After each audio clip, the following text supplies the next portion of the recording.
I already fucked up the title.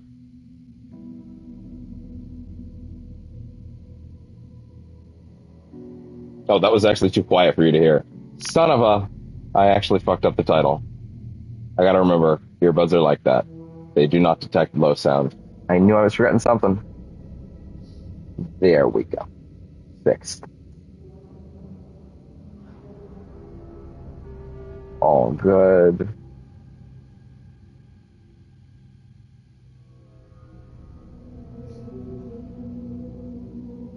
Link 1, link 2.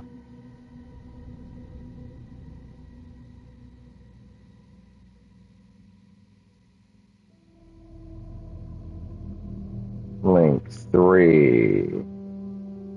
3.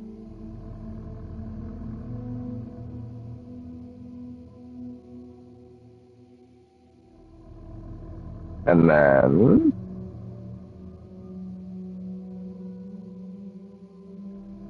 good. There is a bit of crackling on my sound, noticing.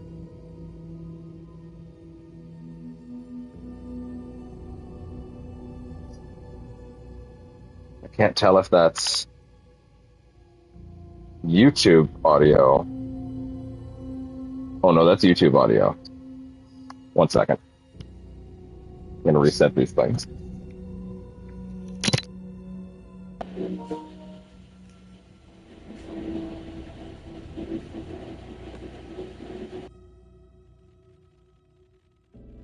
I feel like, oh, okay, now they're coming. They're coming in now. No, they're actually behaving kind of weirdly still, to be honest. Only 1 second. Weird.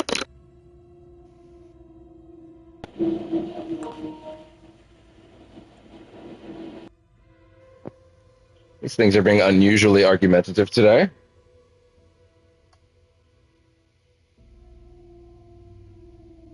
Okay. There we go. Uh-oh. Uh-oh.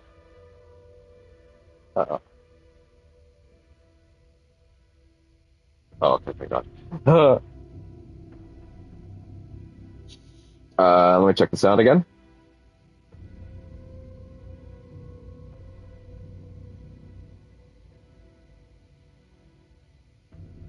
For the record, that other thing was unrelated.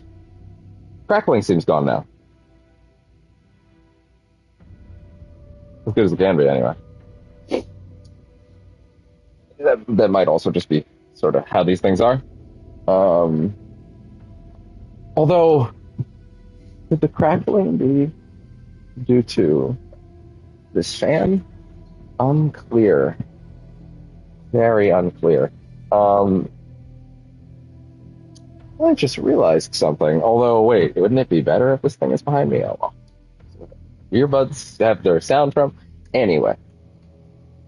Must remember to enunciate.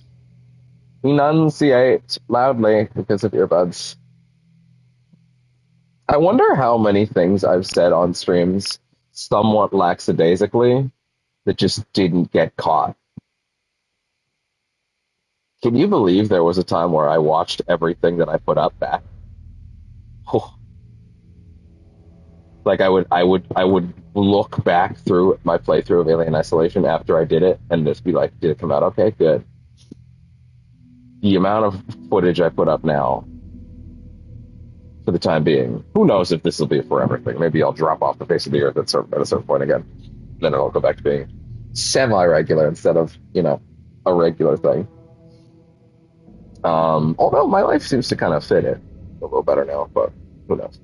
I kind of doubt that'll change though. But the point is, yeah, there was a time when I actually looked back through all this footage and like made sure everything was aces, and yeah, yeah.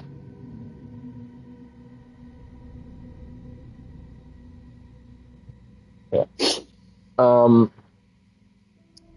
Just making sure that everything is all good before we actually kick off. To be fair, there's no one actually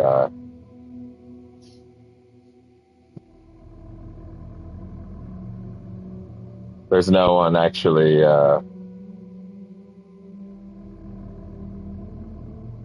no one actually looking yet, so I can make sure things are clean on this end. Um, let's see.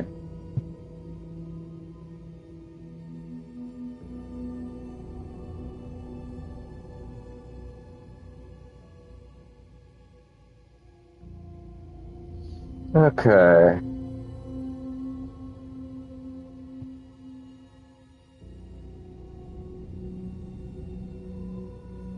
All right.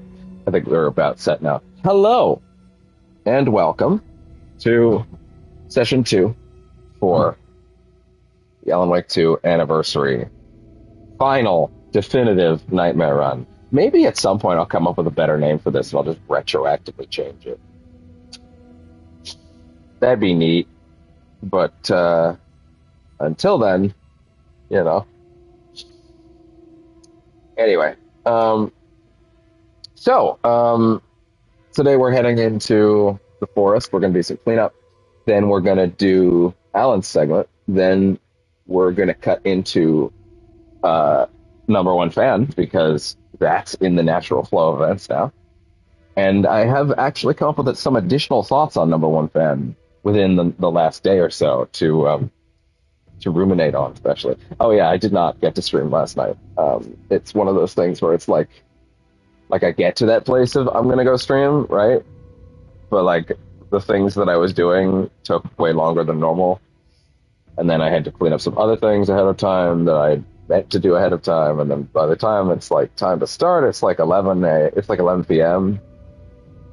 And it's like I've done a couple streams where I start at midnight or after, and I go, it's gonna be a short one, right? Like I did that with Sonic once, Frontiers, I think. No, it might have actually been Shadow. But anyway, I did that with one of those because I was just like, no, I got to get in sometime. I want to play it, right? I want to get in sometime. I want to play it. But I think if I'm streaming something new, that's a lot easier to justify. If it's something that is like a rerun, part of my brain's like, well, I got to have a good place to stop. Whereas like normally, I just stop when I stop, you know?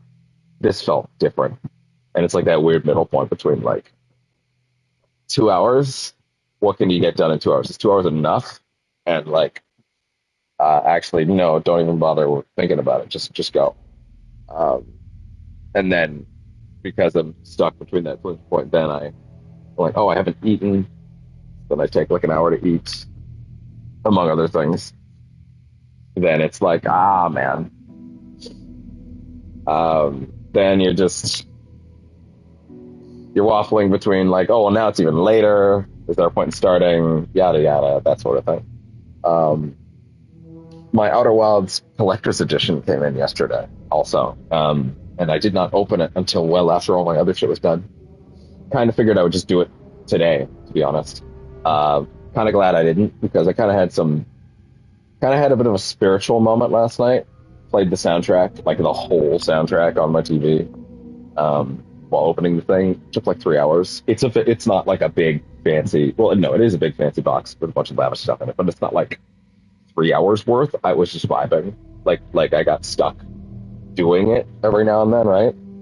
And I kept brainstorming ideas for a project that I've been thinking about to do with that game.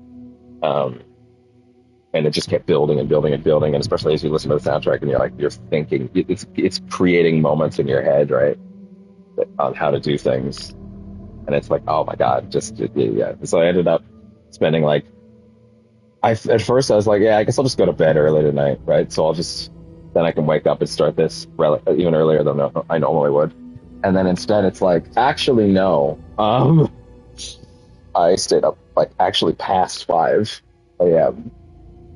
just vibing and listening to that stuff and putting them together. And yeah, it was yeah. It's a lot. So yeah, that also happened. And then actually I didn't technically finish because I wanted to like get photos ready and stuff like that. I shared a big post of it on Facebook. Um, just a bunch of like fucking. By the way, I know Facebook's like trash these days. It's just that like that's where all my primary friends are, right? Like we mainly just use it for Messenger at this point. But yeah, um, and we ended up like uh, I ended up just taking some of the extra pictures in the morning, and then putting it up a little bit earlier. Then I had to take care of a few other things today, and now we're actually good. Um, so yeah. Oh, as a final point, I'm a little sniffly today, although it has actually cleared up a bit, to be honest, which is good. Um, I'm a little sniffly today. So depending on if it comes back in a wave, you might hear me do that thing where I like that I do on some of the streams where I'm sniffly, where it's like sneeze, pause, grab Kleenex, blow, trash, unpause for 5 seconds, sneeze, pause, grab Kleenex, throw in trash, unpause for 5 seconds, sneeze. You get the picture. Um, I actually do feel fine though. To be fair, that extra hour kind of cleared me up. Not really sure why. But yeah, I'm just happy to do what we're doing. Oh yeah, and I guess we'll also get to mess around with this today as well, which is fun. Although, you know what? Actually, hey, classic Alan would never be get rocking something as fancy as this. He'd be rocking this. So I'm gonna say we do just that. Actually, that's classic. Um, I mean, it's actually not that much of a stretch that he would find an ornate shotgun. The Dark Place has a bit of a sense of humor, so you know. Um, this suit's interesting. It's a good look, but I've never really felt the desire to go through with it. Also, him morphing in and out of the wrong suit feels extra weird. It feels weirdly, it feels bizarrely worse if it is a suit. It's just the wrong color. If it's like a totally different thing, like I actually feel a lot more comfortable with it for whatever reason. I don't know why, but you know, yeah. What does she wear after she loses her FBI jurisdiction? Can't remember now. Oh well. Anyway, heading back in. So as a reminder, we will be heading into Bright Falls, or rather, we'll be waking up here. Oh, it has decided to deposit us before. I don't actually mind doing this and listening to the song again, to be honest. Might give anybody that's intending to show up an extra minute to check up anyway. Besides, I love the song, so fuck it. Who are you? I'll take it. Hear me. I'm Saga Anderson. This is actually good to know that if you stop before the cutscene with the song is done, you'll come in at the beginning. In a way, it works as a bit of a recap, too. So that's all right. Where are you? Actually, I'll be sure to use that in the future. Not even just for live purposes. In danger. The dark presence. Danger. Thanks. Got it.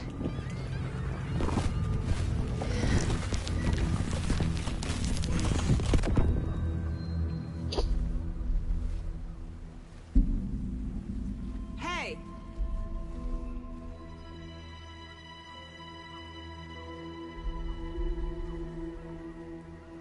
Are you okay? No! It's my fault! It got out with my face! Scratch! Sir, calm down. I'm gonna need you to take a breath. He's chased the story. The dark presence.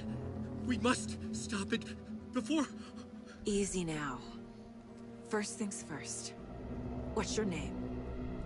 My name is Alan Wake. I'm a writer. I've been... Wake? Where did you come from? You've been missing for 13 years. 13.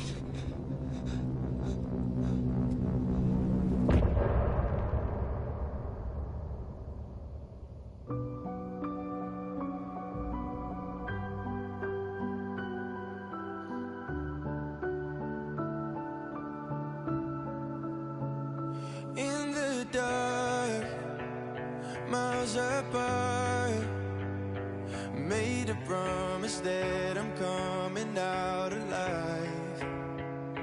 Raging heart went too far. I will never lose myself again, or I was calling you, did you hear me? I lost my way, lost my way. I was trapped in 1,000 nights with no escape. Nightmares taking me over, and now I'm wide awake. And now I'm wide awake. Oh, I died like 1,000,000 times through the waves I break. The nightmare's finally over, and now I'm wide awake. And now I'm wide awake.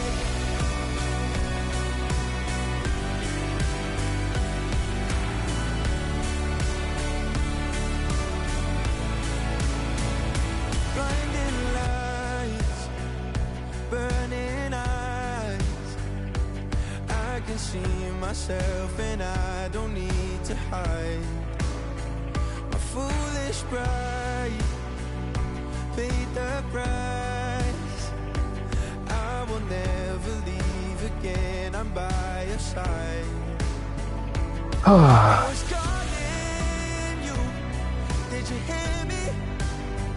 I lost my way, lost my way. Oh, this one's hitting a different way today. I was trapped in 1,000 nights with no escape. Nightmares taking me over, and now I'm wide awake. And now I'm wide awake. Oh, I died like 1,000,000 times through the waves I break. The nightmare's finally over, and now I'm wide awake. And now I'm wide awake.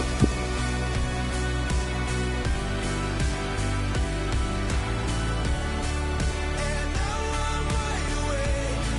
And now I'm wide awake. Oh, I died like 1,000,000 times through the waves I break. The nightmare's finally over, and now I'm wide awake.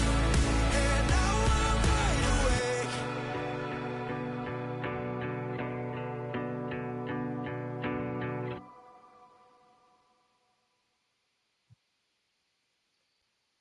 Oh man. All right. Anderson, where did you go? All of a sudden, the radio stopped working, and then that flooding just disappeared. Crazy forest. Is Oh, I just realized this this thing is playing back to who me I in 1080. think it is? Don't want that. Casey, say hello to Alan Wake. Mr. Wake, this is Special Agent Alex Casey. He'll escort you to our car. Casey, I'll meet you there, right after I take a look around. If the flooding's receded, there might be evidence we missed earlier. Okay. See you there.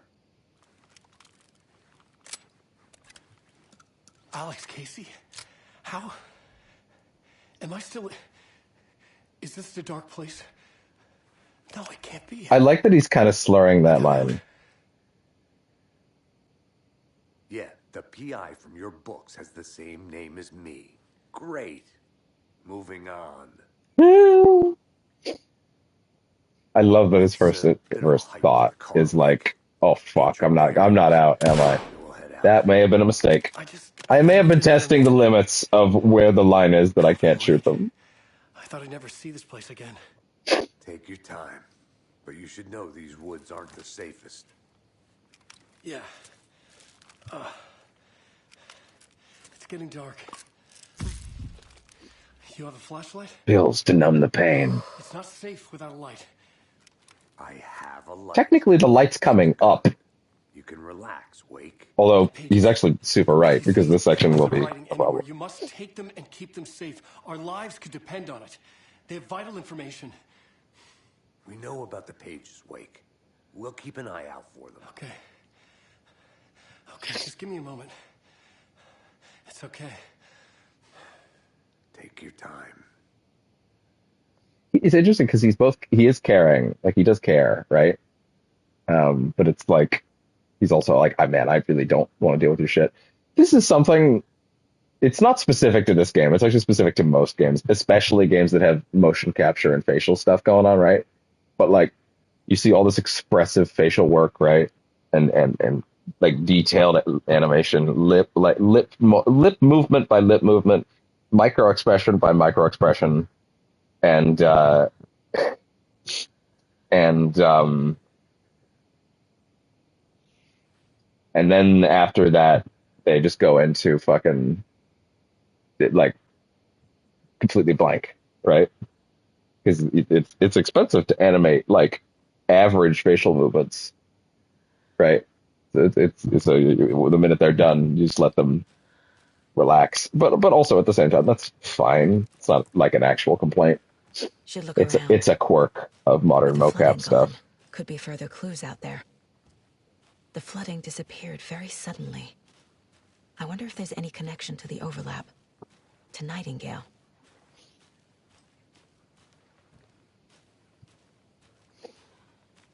Okay.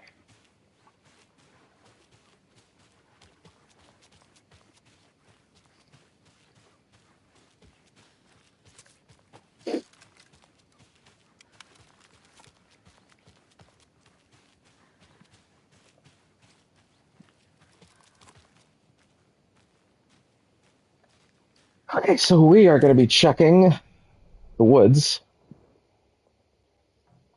Apparently there was a container I didn't open back there.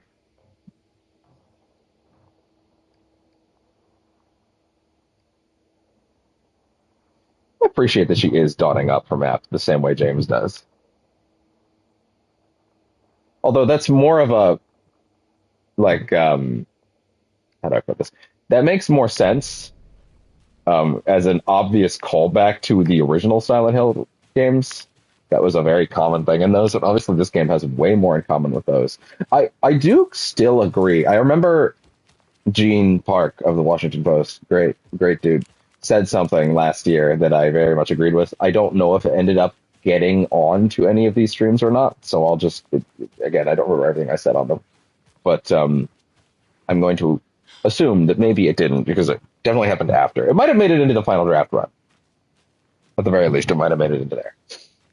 Which is that we don't need Silent Hill anymore because we have this. And I think I actually fundamentally still agree with that in a lot of ways. Even though, man, is it awesome that we got both. Like, I can't exactly scoff at getting both, you know? Sorry, I'm being very thorough because this area is kind of where they spawn the pages that you miss in the overlap, and I don't know if I got all of them or not. I never really fully understood if I got all of them, you know? Yeah. Okay. There's one here. All right, okay, yeah, I totally missed this one. This one is actually well hidden, I think. Like, it's just enough out of the way. The reality-changing influence of the dark place flowed like water flowed, like fear flowed, down the path of least resistance. Yeah, I feel like eroding this the one weak was in the spots overlap. until they cracked. In places where reality was more yielding, where story told and retold, imagination sparked and fear ignited again and again, had softened the walls of reality. Sites of violence and tragedy, where truth was laced with fiction, where a work of art proposed an alternative narrative, something people could suspect to be true, something people felt strongly about, something they feared. The stronger the connection between the belief and emotional response, the better. The darker, the better. A ghost of a witch ripping a man's heart from his chest. Two brothers murdering the neighbors and hiding their bodies in a well. A young woman haunting the flooded bunker where she drowned. Bedtime stories, folktales, urban legends connected to a specific place. These were the sites where the overlaps came to be. All right.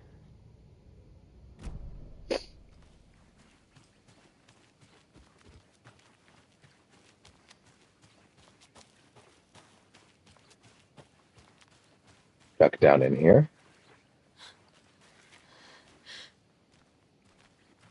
A locked box. Is that the cult of the tree symbol on it? They do not expect you to find another one before this, huh? Notes and ammo. Looks like they're tools of the trade. The cult doesn't see their victims as people.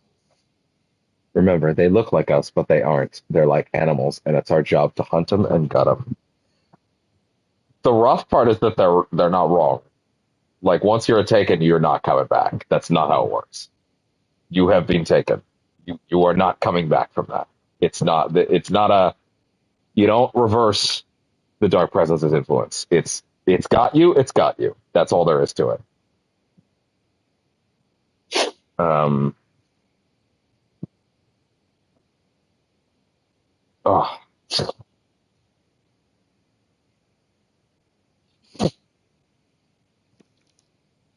Okay.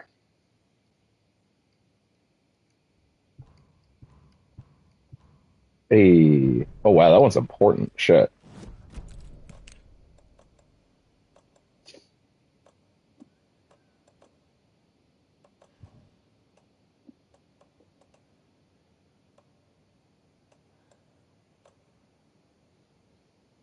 Gonna have to use some of these slots, huh?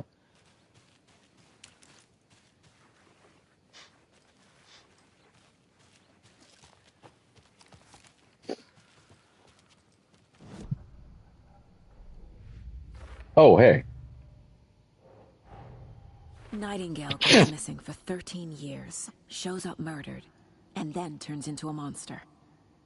After I stop Nightingale, a rider who's also been missing for 13 years turns up. What's the connection? What kind of case is this?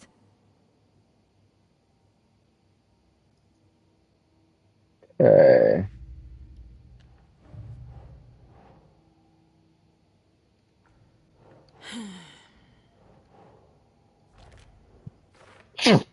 There's a note inside encouraging cultists to dehumanize their victims.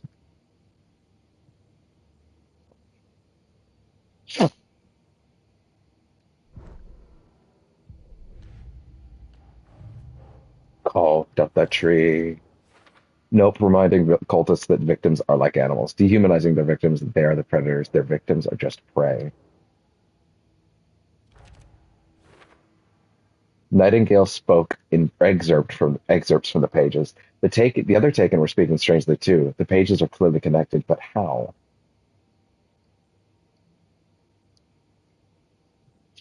Yeah, there's lots of that.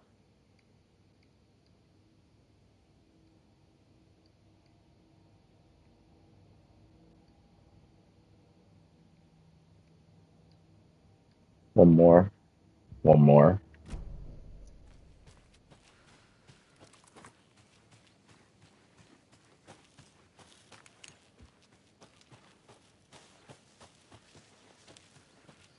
And there's one off to the right side somewhere around here. Yeah, there's like a page here-ish, slightly askew. It's pretty easy to miss. Although it might have been one of the ones I found when I was in the overlap, so not 100% sure. Again, I know where they all spawn if you miss them now, mainly from like running up and down this section of map in endgame state a couple times. In pretty much every section of map, to be honest. I don't think I did that on camera. I think that was in my second run or whatever, like off camera. But yeah, those things are ingrained into me now. Mainly because they're so specifically hard to notice that it's like, okay, well, I'm not going to forget that now.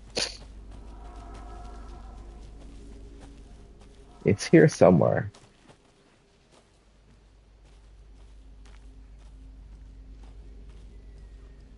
Either that or I really did pick it up already when I was in there. Then we're good. Nope, there it is. Or no, that's a rock actually. Damn. Nightmare mode. Nightmare difficulty. By the way, Nightingale had hands. Like really, really did. Really, really, really, really, really did.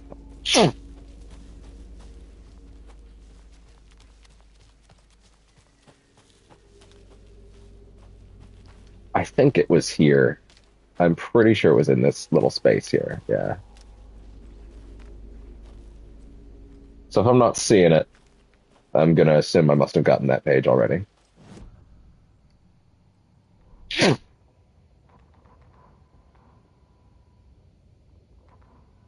Overlap the overlap.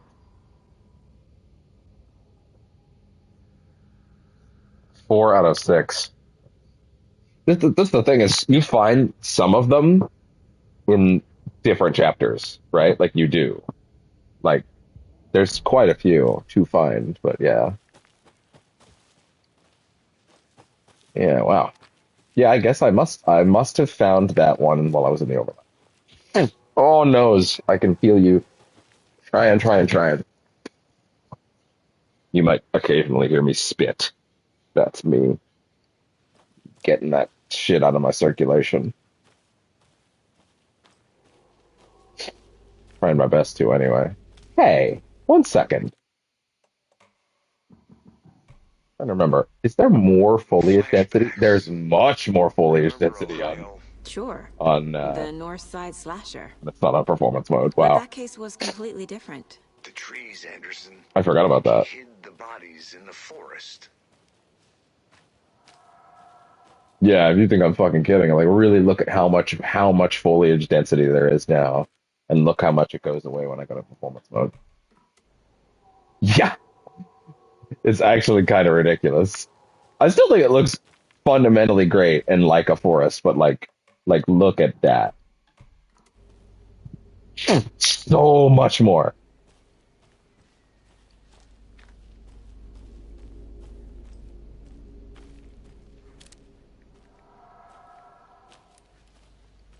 Yeah.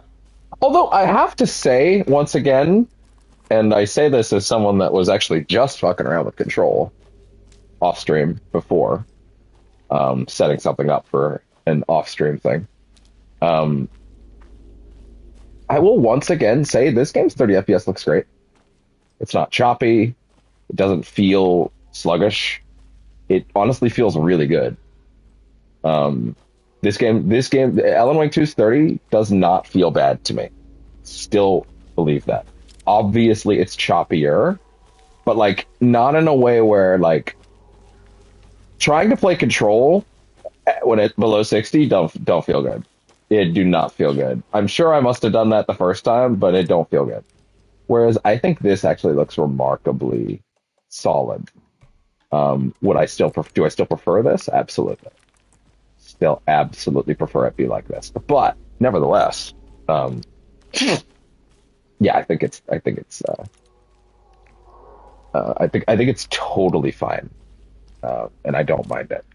I'm always going to choose 60 because obviously I am, but I actually think Alan Wake 2's 30 FPS mode is very serviceable and very good and absolutely a great way to play the game. Yeah, I guess so. All right, fair enough. Fair enough. There are, in fact, no pages there. Moving backwards and clicking. Instead of manually rotating the camera and moving your character, use quick turn to quickly change your direction. Yeah, that quick turn is way better.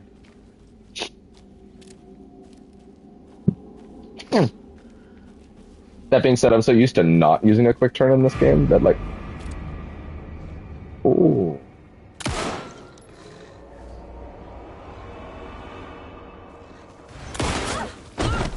Oh, forgot about how fast they are.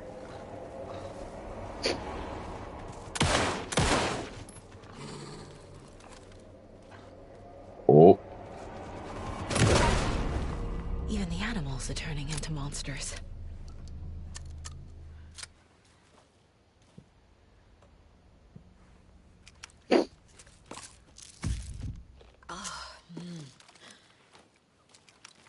you let it finish.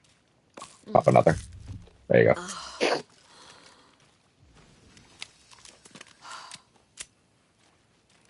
All right, and now the water is receded, and we can explore this area over here.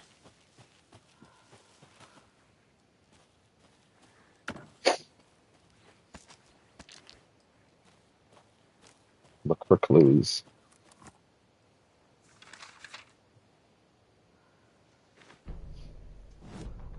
Back at Witch's Ladle, Saga pointed the flashlight at the strange, dark substance.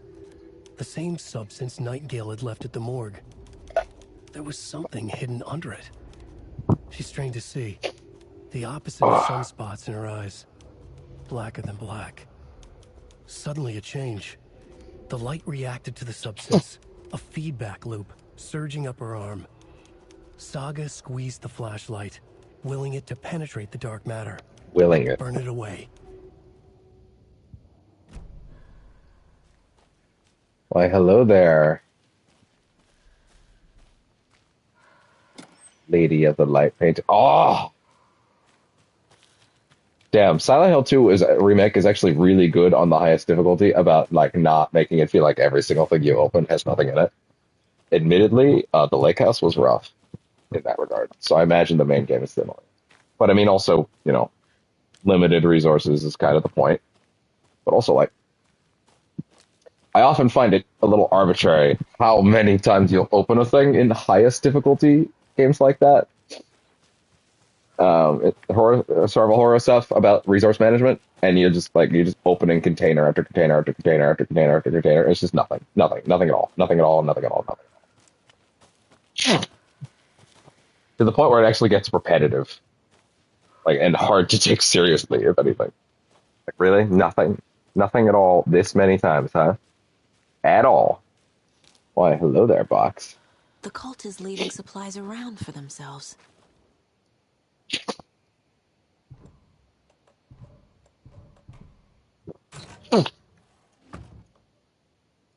The cult is watching right now.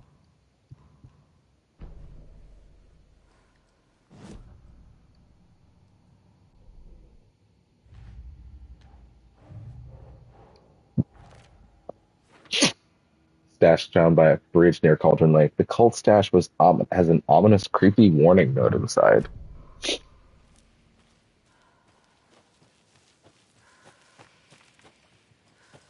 With that breathing. Which, now that I think about it,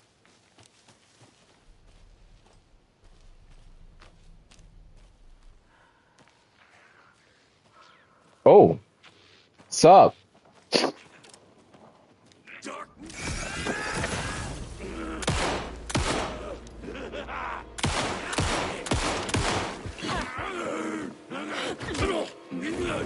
Oh God!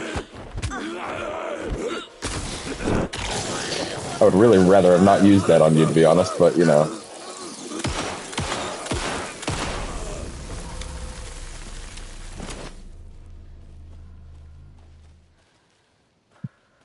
Why did I think I was gonna get like a pickup off that dude? I don't know.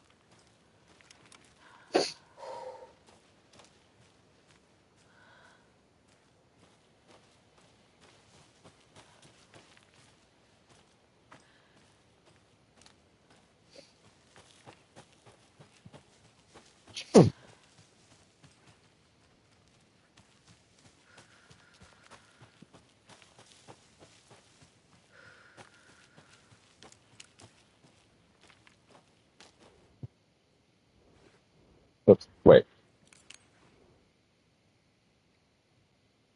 Today's catch: a yellow perch and a mid-sized pike.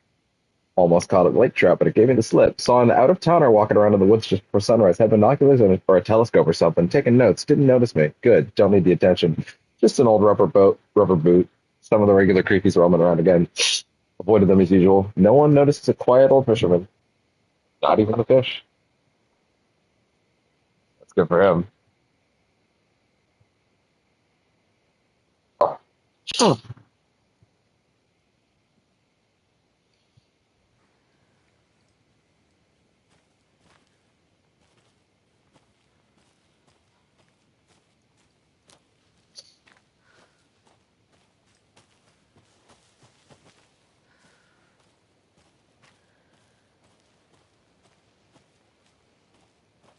Okay.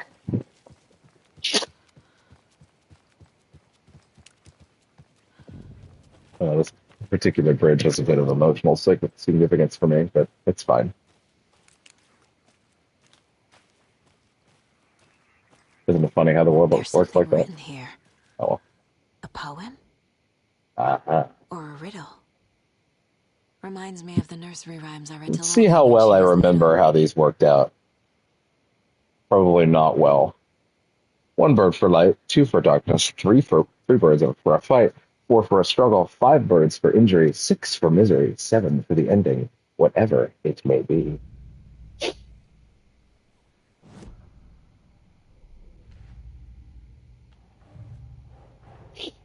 Creepy dolls? Mysterious rhymes? No weirder than anything else going on, I guess.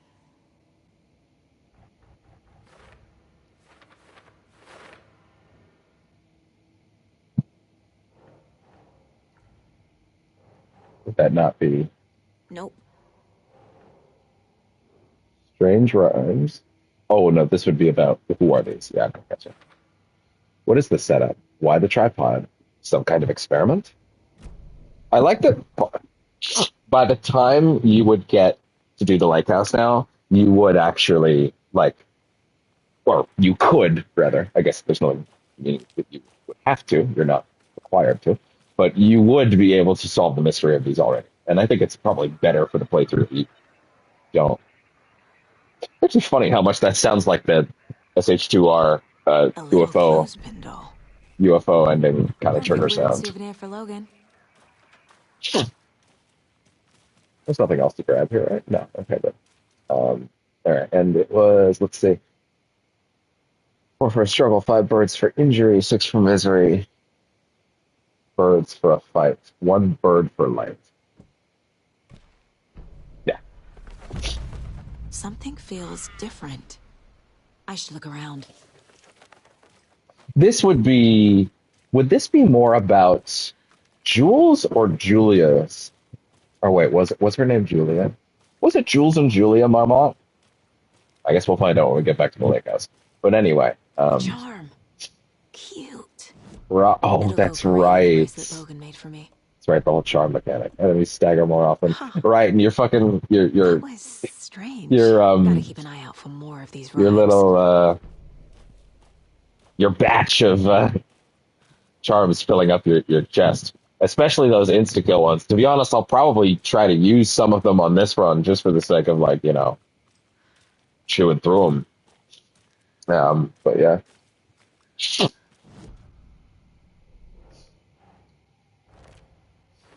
Reenacting the rhyme made the environment change. Completing the puzzle made the world change. What's going on here? Bullshit. A charm appeared at the side of the rhyme. Where did it come from? I wonder if there are others. There are.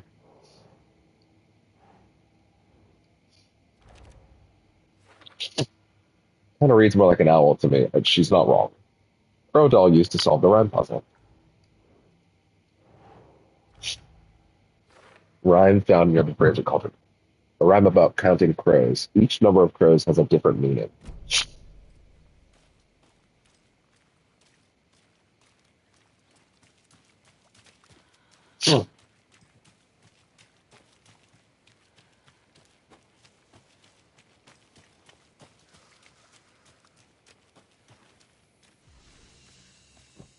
You can't break this lock until, like, basically near the end of the game. It's kind of funny. Or no, I guess that's not. You get it's the screwdriver that you don't get until later. But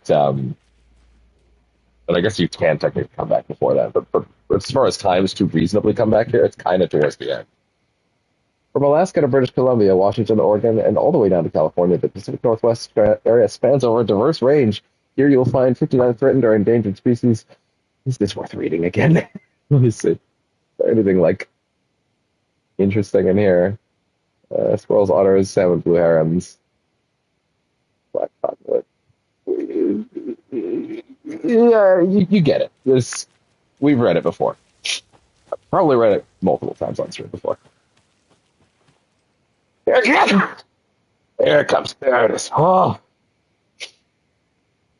I knew it was going to come back eventually. Oh, goddamn.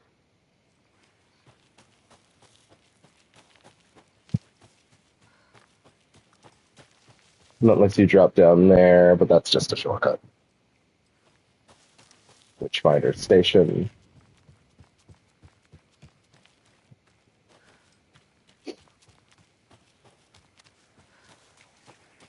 Another one of those rhymes.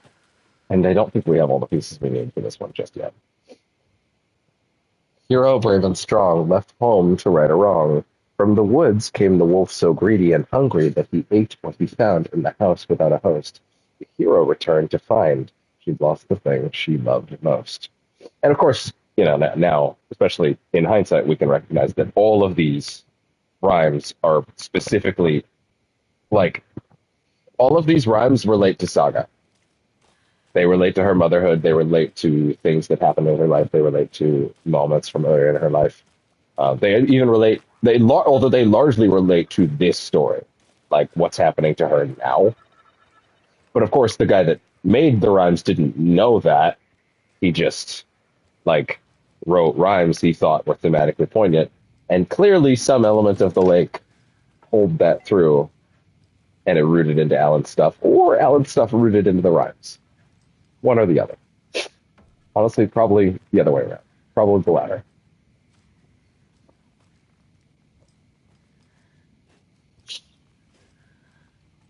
Okay. Check behind real quick. Tip of the day: when nature calls on a hike, check the direction of the wind before answering. Yep, that's a good one. Hikers have broken off branches of some of the trees down by the lake to make an illegal fire, tried to fix some of the damage, doused the area, maybe put up more instructional signs. I also found some tracks I couldn't recognize. Pretty big. A wolverine or footprints that were smeared. Either way, they were wandering around in strange patterns. Might be a sick animal. We'll need to keep an eye out. Home of the day. The sun as she sleeps knows not the woes of men who toss and turn and worry and fret and wish they had her blissful slumber. Observations picked up a bunch of trash left by tourists, despite boasted guidance. Humans are the worst. This is probably the doctor, right? This is probably the doctor. Campbell. This is probably Campbell. It is his cabin after all. Every majestic pine was once just a wee acorn. In fact, now that to be honest, it's probably silly that I'm even entertaining. It's not it. Every majestic pine was once just a wee acorn. Oh yeah, that's a scientist already. A lot of new growth in the area. Some of the saplings I planted earlier are really thriving. Must be all this rain. I don't mind it either. Great sounds to sleep to. It's amazing what a good night's rest and a warm cup of tea can do. Let's just check around. No, we'll finish checking inside first. I feel so silly that we missed this on my first run now, by the way. I know I didn't get into this the first time. I was like, what's the fucking code? Duh. It's funny because it's only not noticeable on my TV because of, like, it's like it's not even an obscured corner. It's that the flashlight's not on it, right? In fact, on the stream, I bet it's even harder to see. But anyway.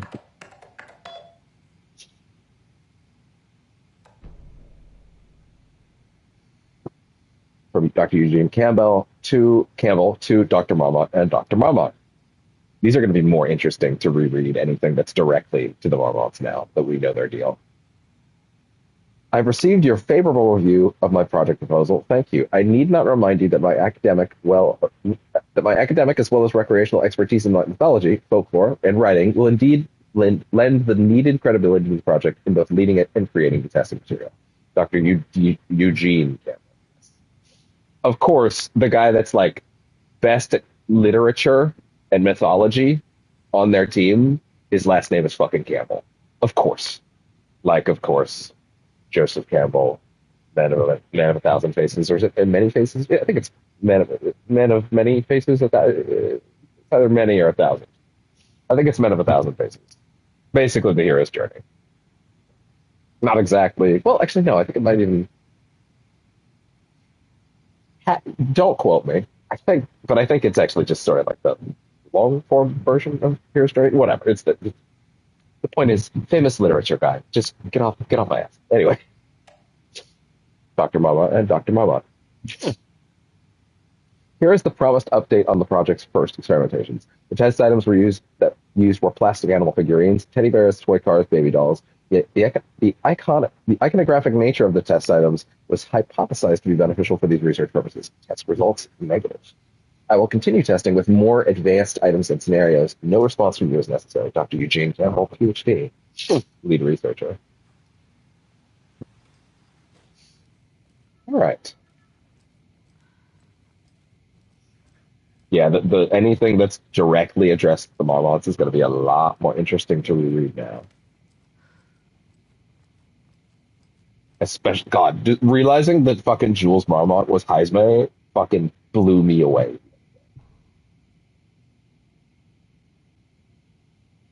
Heisme Nocturne. Is it? It's not Nocturne. I think it's Nocturna. I have to check. It's something like that.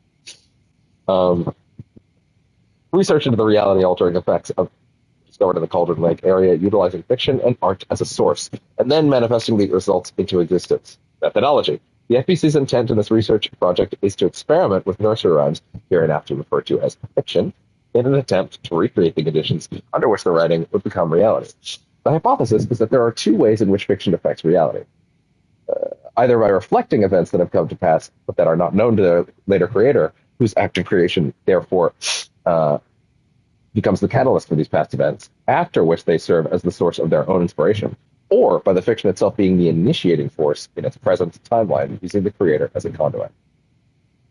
In the experiment, we will create nursery rhyme text with a specific function, and then use the depicted dolls and symbols as needed via a careful testing process with the purpose of the story told in the fiction manifesting itself in real life.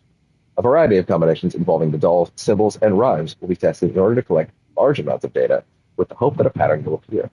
Methods will be adjusted in the testing based on our results. Them trying to puzzle out the chicken or the egg, essentially, of how Alan's writing works is very interesting because, like, obviously it could go either way. I think there's some special videos in Alan Wake Remastered you can only access by scanning some QR codes that were added into the remaster. Which means if I did ever stream that for the sake of like completionism, I would not be able to show those. You just have to scan the code and watch it yourself. But that's also a thing you could do. So, you know.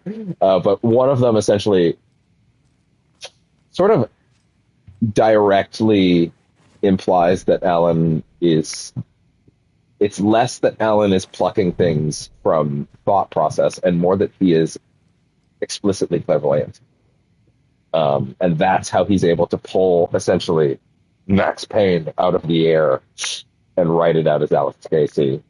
And, like, how he's able to pull all of these elements from the future and then write about them. It might not even be that he is writing and influencing reality so much as he literally has the ability to see these things and then he writes about them and then they happen because he saw them. Or it could be that he's also, to be fair, it's not clairvoyance in the sense that he understands that he's clairvoyant.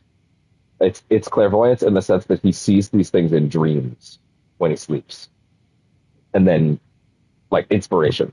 But he doesn't realize that they're just things happening elsewhere, right? So, like, Alex Casey, the real-world cop, seemed to exist in the FBI already before he wrote those books. Whether that's retroactive, hard to say. We never saw him before the events of this game, so really it could go either way. Test sites in Cauldron Lakes, 2 in Wishrider Station, 1 in Streamside, and 1 at the Cauldron Lake rental cabins. That's the last one that we find. They very much intentionally make it so.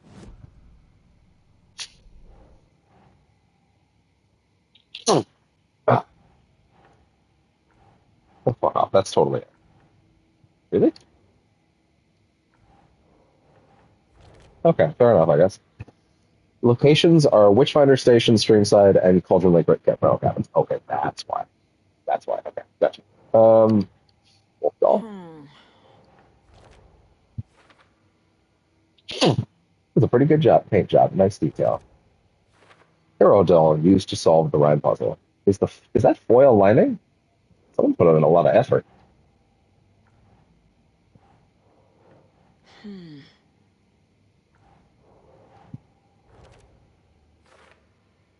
So the FBC is researching how fiction affects reality. Sounds familiar. It just occurred to me that since like The FBC Estevez is is definitely playing with things they don't fully understand. FBC created That the always rhymes, goes well. research to see if nursery rhymes have the power to affect the real world or to affect the future. Weird, but also clearly worth investigating. So the FBC is parafictional research. Who is funding these people? Well, you'll find out. It just occurred to me, by the way, that like obviously it's never explicitly referenced at the end of the game, but Kieran is telling Saga the story of the lake house in its entirety. Like that's what the DLC is. It's framed as her literally telling Saga the story. Therefore, we can You were kind handsome, of dear. just assume that Saga knows everything that happens at the lake house and has internalized that by the end of the game. Like she's fully aware. So it's not even just like filler fluff. Like Saga is learning these things, you know. Not that I ever would have called it filler fluff. It's fantastic. It's just like, you know what I mean? Like in the sense of it mattering for her story, it actually kind of does because it just occurred to me if she's literally telling her the story, then yeah, she would know all that stuff at the end. So she knows about the Marmots. She knows about the paint ghost. She knows about Rudolph, all that stuff. Knows what happened to Ted. You know, that sort of thing. So yeah, that just occurred to me. That's interesting. Hero brave and strong left home to right a wrong. From the woods came the hungry wolf, so greedy and hungry that he ate what he found in the house without a host. The hero returned to find she'd lost the thing she loved most. Um, Hero returned to find lost the thing she loved most. Wolf treat. Doesn't look right. Uh, from the woods. No. Came hero brave and true left home. But there is no home thing, damn it. Um, ate what he found in the house without a host. Hero returned to find she'd lost the thing she loved most.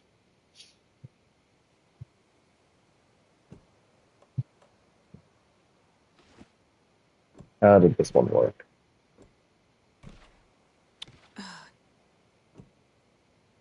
Well, that's obviously wrong, but Ugh. greedy and hungry.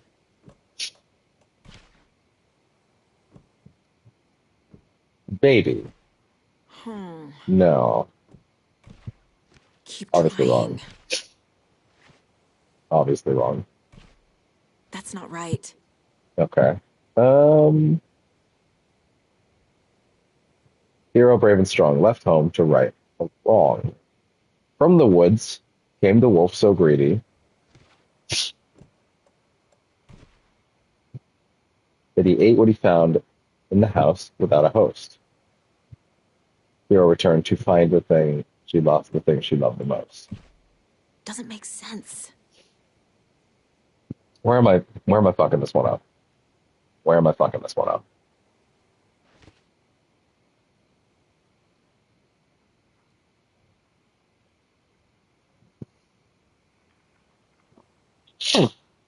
Woods came the wolf so greedy and hungry that he ate what he found in the house without a host.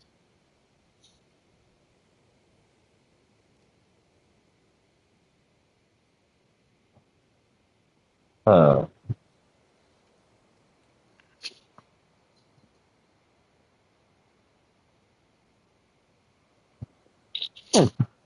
Lost the thing she loved the most.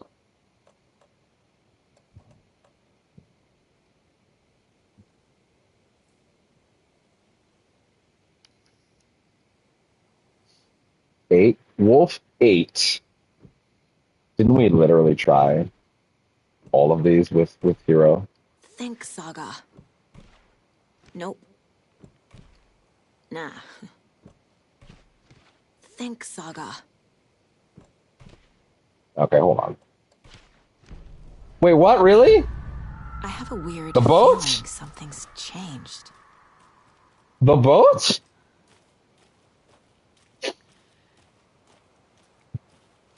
What's the rhyme? What's the logic there?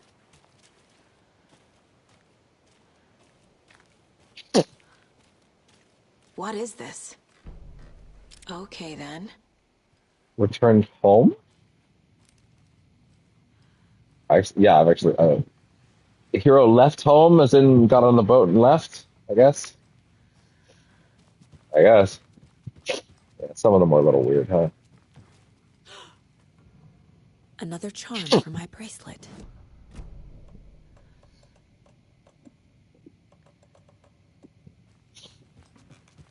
All right.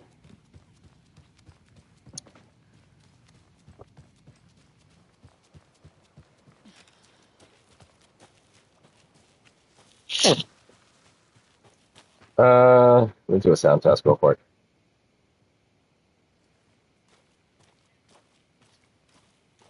Sound test. We've reached the That's car, good. Anderson. How's it going down there? I think I'm done here. I'll meet you at the She's parking lot. literally not done here, by the way. She has multiple things to check An still. overlap of the dark place needed a push from both directions to manifest itself. Reality in our world eroded by repeated dark lore tied to a location. And a counterpoint, a work of art, a horror narrative crafted in the depths of the dark place, connecting to the story on the other side to reach out through the weakened veil. A story of a lawman whose heart was cut out of his chest. Two corrupt men killed by their own twisted ambition. A haunted old woman drowned in a bathtub. Twisted reflections on the other side of the mirror. Arcs stabbing through realities, amplifying the influence of the dark place. These elements working in conjunction made a trickle that became a torrent, a wormhole, a vortex, and the art, the map, became the nightmare territory where the dark place encroached on our reality, a blanket over it, where they all overlapped, causing reality to twist and loop like a bad dream, remolding anything and anyone within its dark horror design.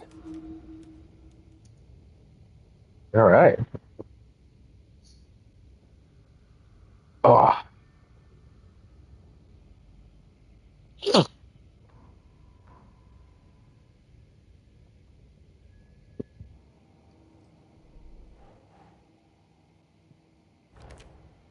Dark substance appeared when the rhyme was completed.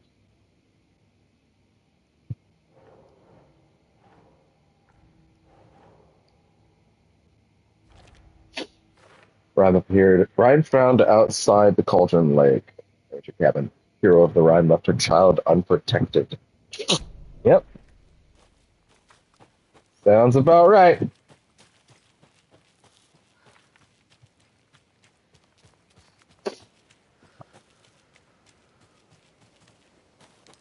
Hold up. There's something grab over there? No.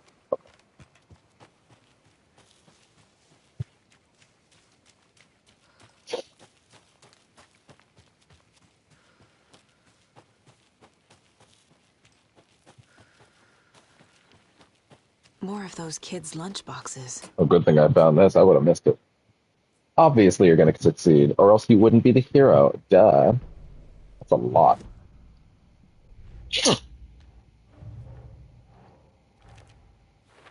Lunchbox found outside the cabin. A motivational note was inside. Is someone looking out for me? I tend to hold on to these upgrades for a long time. Also, yeah, I tend to not use this shotgun on any upgrades, to be honest. Um, although I have seen some people say that they actually think the shotgun's way better than the second one. I like the second one more, so I couldn't really tell you. But personally, I can kind of see it. Either way, I feel like it's a waste to put anything in there. Auto fire. 2 headshots in quick succession is so good, it's actually a little broken. It's so good, it's actually kind of broken.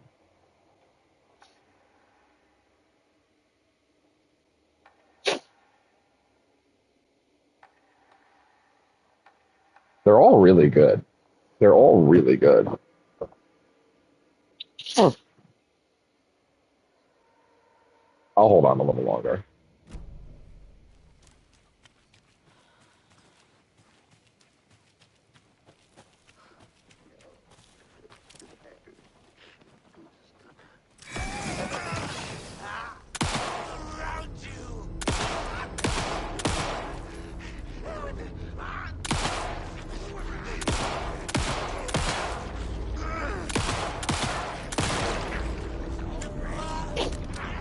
Oh boy. Oh, he's running up here. He's coming up from behind. He's on his way, but he's going to be a minute.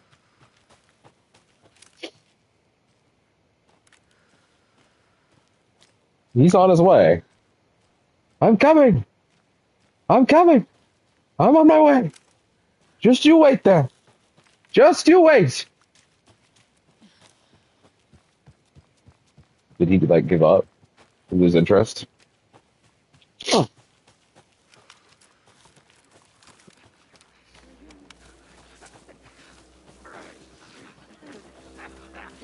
Water. From the water.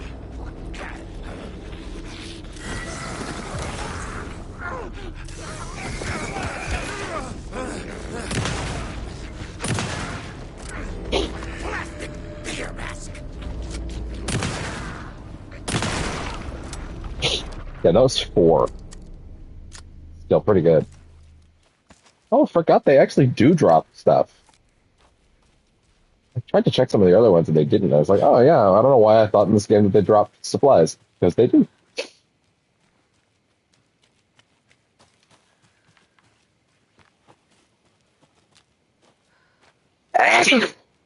Oh, no fun.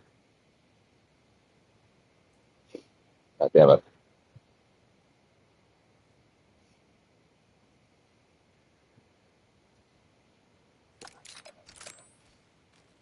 Reload your flashlight.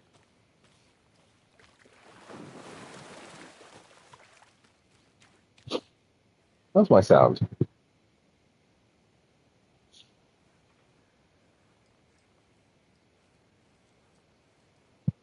Fine. Absolutely fine.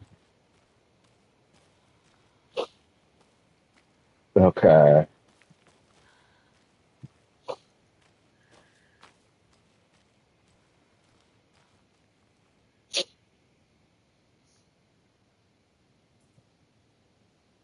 One quick second.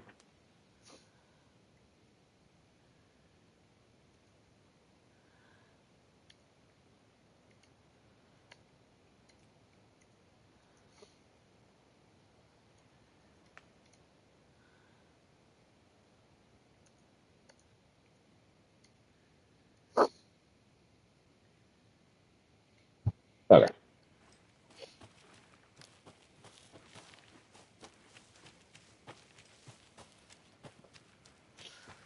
And under. There's a rhyme over here. Another one. A mother crow sits in her nest, guarding her. Whoa. Choke that. Guarding her babies, doing her best to protect her home from the beast coming to feast. But only a hero brave of heart, can keep the two apart.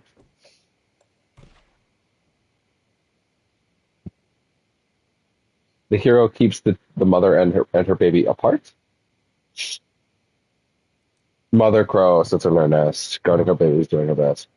Protect her home from the beast coming to feast. It's actually one of the only ones in the game that uses 3. There's not that many that do it. And I think it spawned something over here involving a wolf.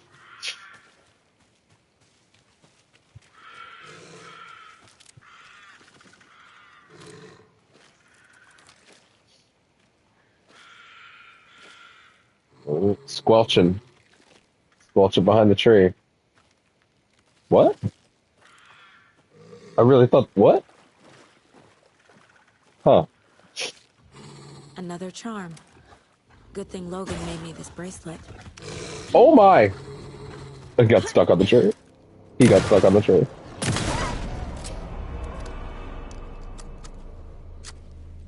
Sorry about that. Sorry about that, doggos. If it makes you feel any better, they're already dead. They're taken. Like, they're literally already dead. There's nothing to save there. They're in hell. I saved them. If anything.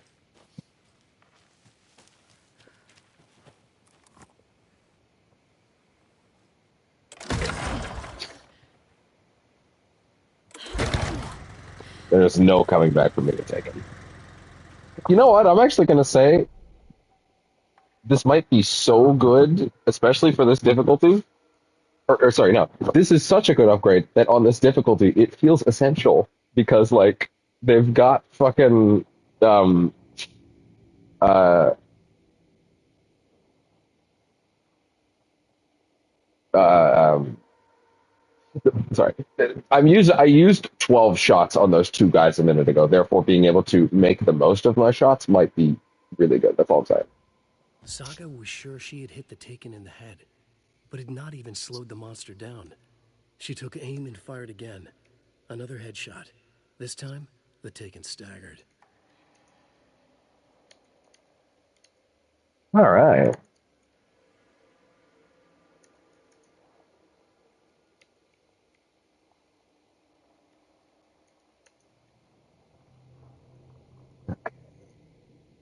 Sorry, taking care of a quick thing on the side so that the stream doesn't break. And we're good. Okay. Yeah, I'm going to say that that's probably essential.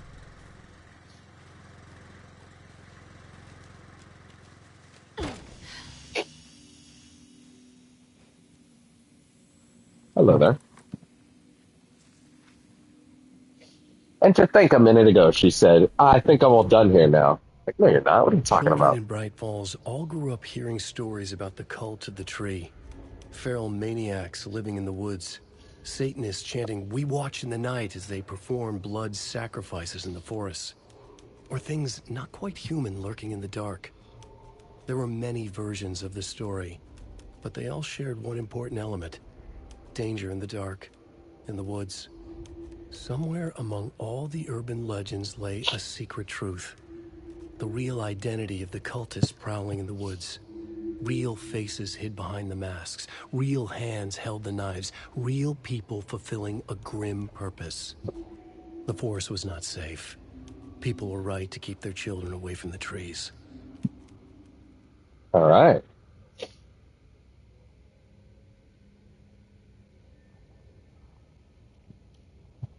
It's interesting because these last two are not even available yet. Like they're not. Like I'm actually looking at a where are all the manuscript thing right now. I was grabbing that while that one was playing. And yeah, like some of them are effectively out of order. Uh, which again, interesting. I think the idea is you find some of them in the area of Cauldron, like you can't get to it until it's close to the end. That's basically yeah, a little part of me is always going to be slightly disappointed, but like the New Game Plus was not about letting the manuscript pages go back to their non-edited state and seeing things change more like that. But you know, it's fine. Miriam and Matt, thanks for the lovely hike. Patty came down from New York City, and everybody loved and loved every minute of the trip. Laura and Bob, these paths have seen better days. Kev, nice views you got here. Mr. Lockhart, may I suggest adding some nice rest stops along the way? No, absolutely not. How dare you? Oh, this nose is gonna kill me. Assuming I'm not already dead. In the rhyme, the mother crow tries tried to protect its nest, but ultimately failed.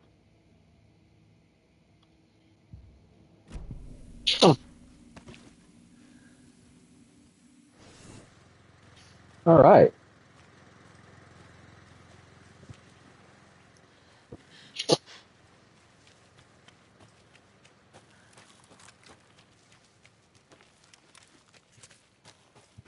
Oh, right. I almost forgot. Hand flare duration. Yeah, I'd much rather that. Oh, wait. Is the shoebox there yet?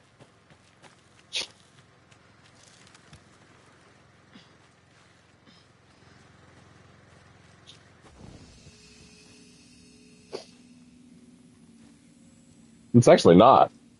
Huh. Shoebox is not here yet.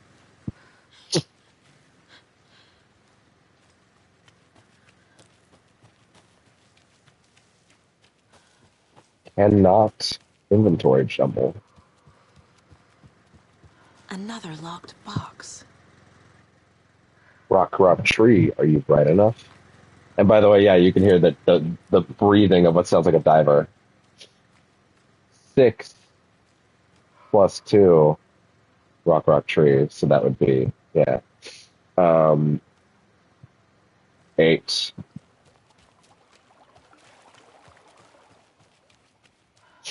So rock. Oh, I really thought it was there for some reason. What? It is. 7.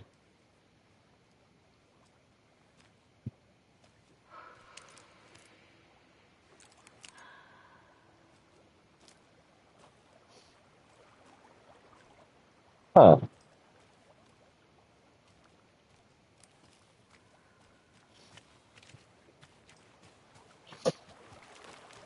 What is that supposed to be?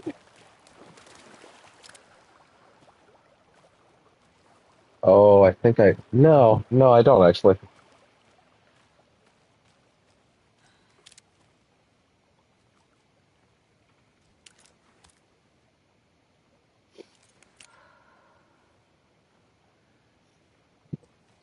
7. Huh. It's like weird and smudged. Oh, hi there. Maga? No, no, no, no, none of that. Definitely none of that. I know you're from America, but Jesus. I forgot. Wow, you just powered right the fuck through that.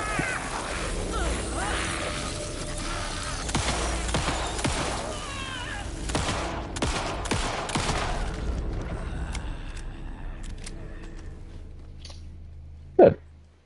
That was 3 bullets. Not a lot of bullets.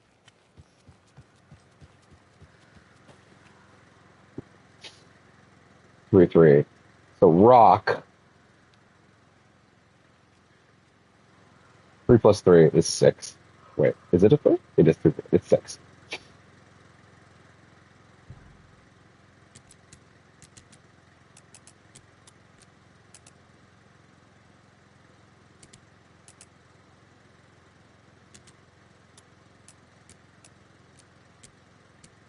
Wait, can I not just go through them all?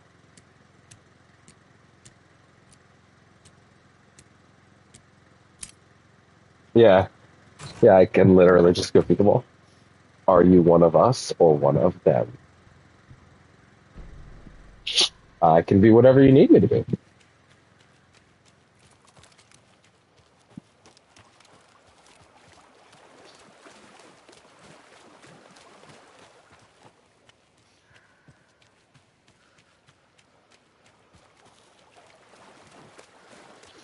I think I've gotten better at just pointing the flashlight at them. I think it's finally clicked after like a year that just fucking look at them first if you want it to matter. You want to aim, then aim. I think my problem is that I would always press it without aiming first. But like it does go to the center of the screen, so just do that, you know?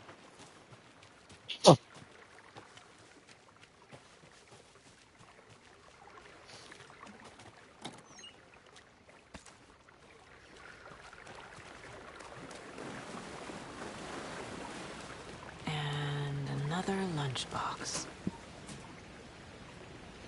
I looked down at the rippling water. The moonlight danced over each and every little wave, a marching band of shimmering light, lonely and cold. I hugged myself and sighed. I thought of him. Then the surface of the lake calmed, and, like a spectral surprise, he was there, his face smiling at me, reflected in the water. I looked up, not daring to believe it was true. But it was true. He was there, my love, my savior, my lighter.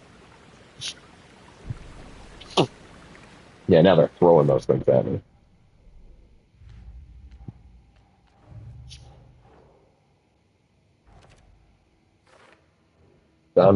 Stash found near a creek in the Colder Lake area. Is the note inside to scare people off? Do they expect people to break into these?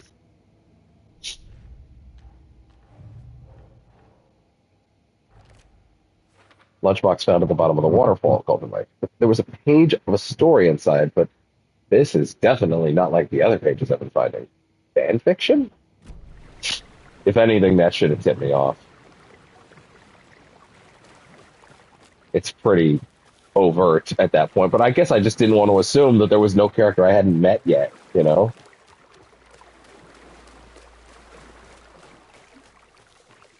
Well, there's one around here somewhere.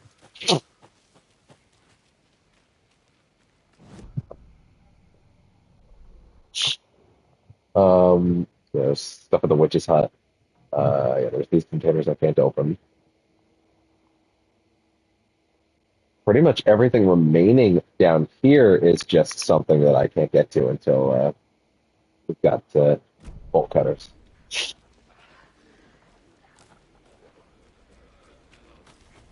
Oh boy.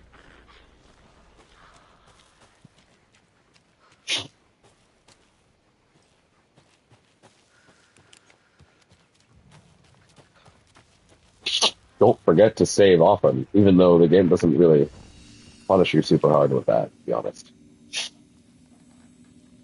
Yeah, I did miss this. Hey, I'll take it though.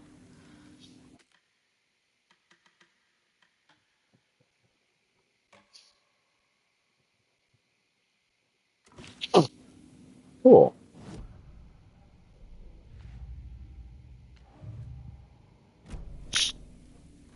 All right. You know what? I'm gonna grab a quick bite to eat, but I'm gonna take advantage of the unique benefits of playing Alan Wake 2 on stream, and we're gonna go in here and we're gonna put on a song. Which song? I don't know yet. Probably. That's a good question, actually. Which song? Um, huh.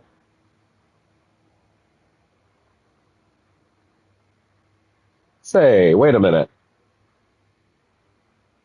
All that main radio shows. What chapters?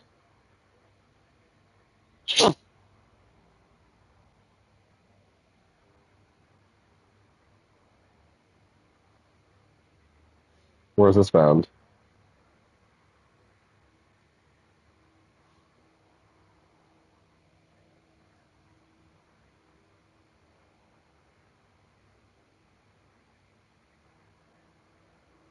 Oh, interesting.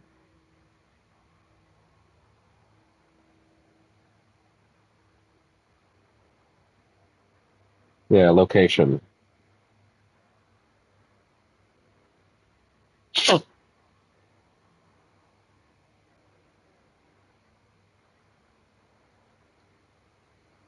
Radios on. Okay. Oh, cool. The wiki does actually list where the radio shows are located. Let's see.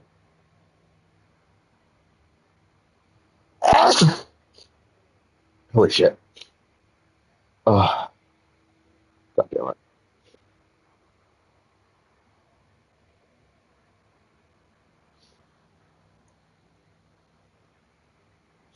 Oh, interesting.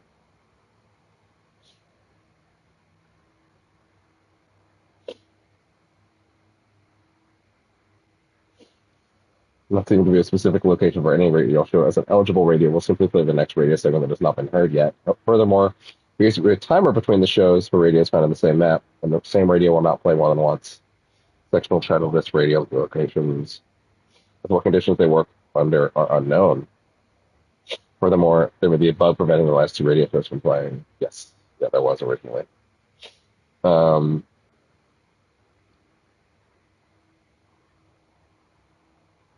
Subsequent players have been widespread. Subsequently, players have made widespread reports that only 7 shows may be collected. Interesting.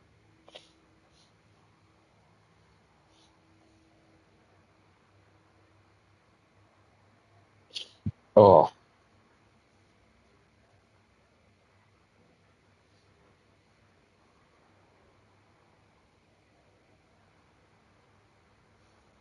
sorry. I'm getting very fascinated by the wiki all of a sudden. Of like, yeah, what is actually the issues with the radio show? And it seems like the answer is yeah. There's actually quite a bit of specificity to how you make this thing work, huh?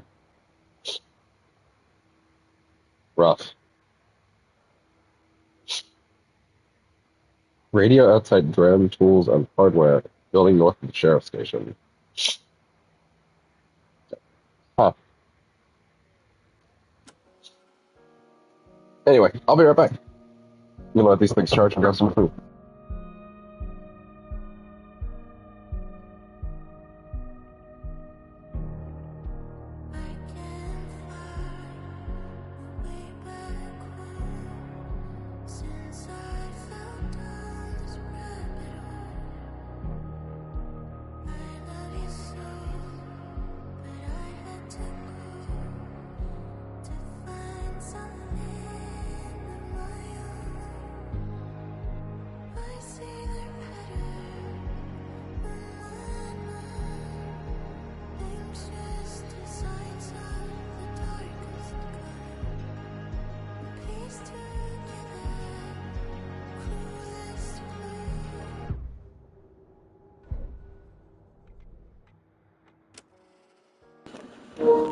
My bad.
Okay. And oh shit, this. Uh, there we go. Got some food. God, this is supposedly the last day of this couch. This metal monstrosity. And I'm tempted to say I couldn't be happier because I feel like that's my desired emotion. But every time I say that about something to do with this couch, something goes wrong, and it's no one's fault. But we'll see what happens. It's also it's entirely possible it just doesn't show up tomorrow. You know. I was almost fast enough that time. Oh, whoa. If I could like actually grab a controller at some point, that'd be real swell. Ugh.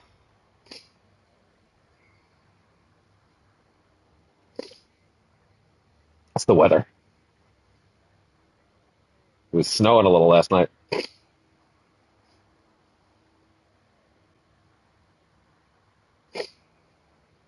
Okay.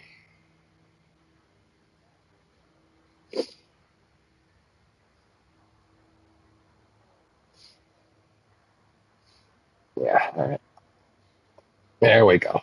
Now, may I eat? We would like to hope so. Sound test. Sound test.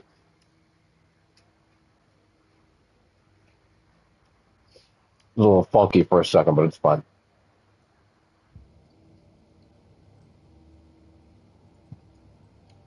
Eating everything on this one side of my mouth is rough. According to the dentist, though, this is a normal thing. Apparently. It didn't happen the last two times I did it, but whatever.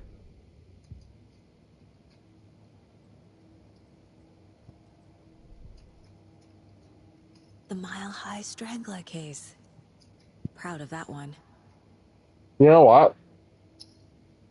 Hmm. Oh!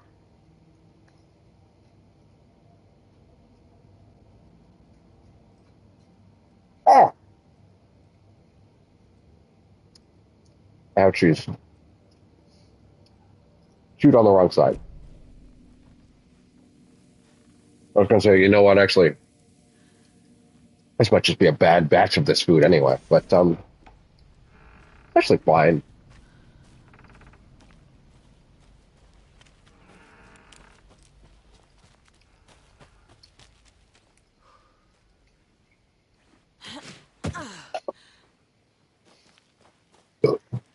Although part of me kind of is just like, nah, not now. Go eat something different.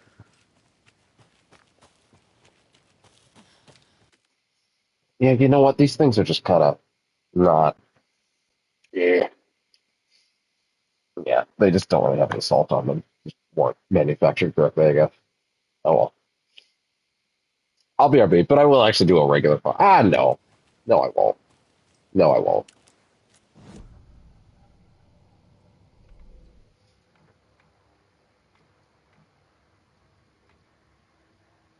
This whole song will not play, but we'll do it anyway.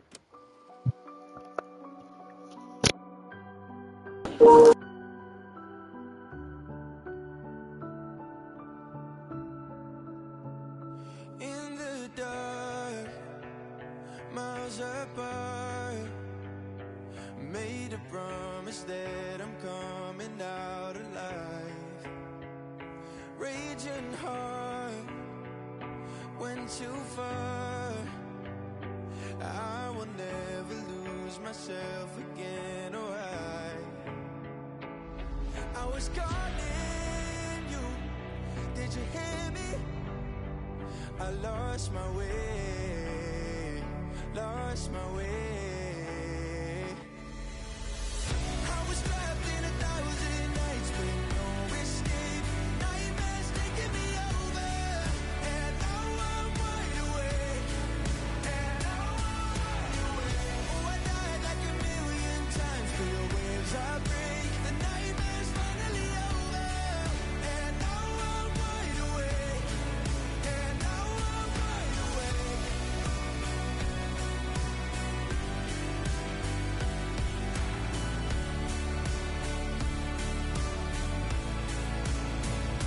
Blinding lights, burning eyes. I can see myself and I don't need to hide. My foolish pride paid the price. I will never leave again, I'm by your side. I was calling you, did you hear me? I lost my way, lost my way. I was trapped in 1,000 nights with no escape. Nightmares taking me over, and now I'm wide awake. And now I'm wide awake. Oh, I died like 1,000,000 times through the waves I break. The nightmare's finally over, and now I'm wide awake. And now I'm wide awake.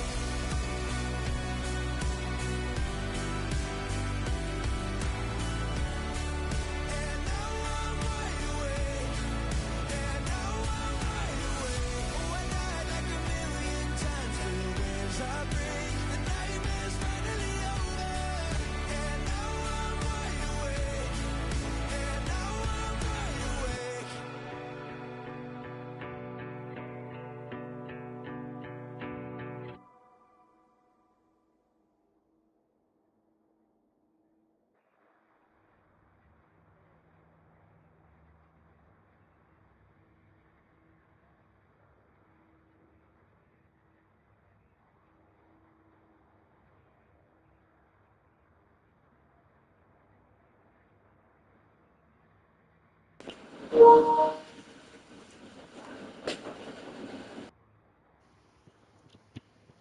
Can you believe I actually had the balls to say this song won't finish this time? Can you believe that? I actually had the balls to say that. Unbelievable. To be fair, I always forget that that song is shorter than I think it is. Um, while I was getting food that time, I actually realized I do need to go downstairs. So that's going to take a little longer. Also, I don't have another song. If only I had Herald of Darkness. That should have like almost 10 minutes. That would fill time like crazy. I'm going to do a real pause this time. So BRB.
Okay.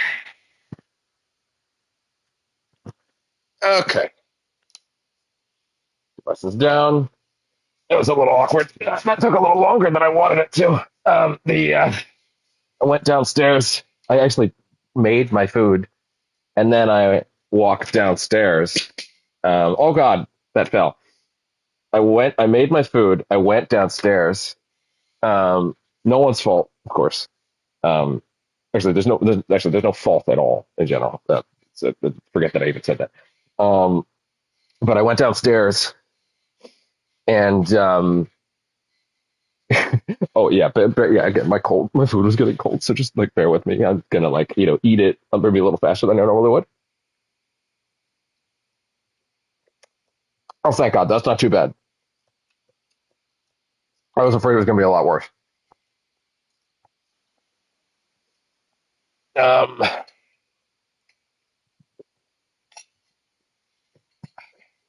um, but wait, sound test. That's important.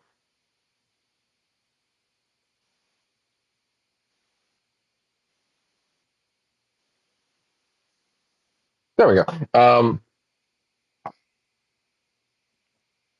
Another bite.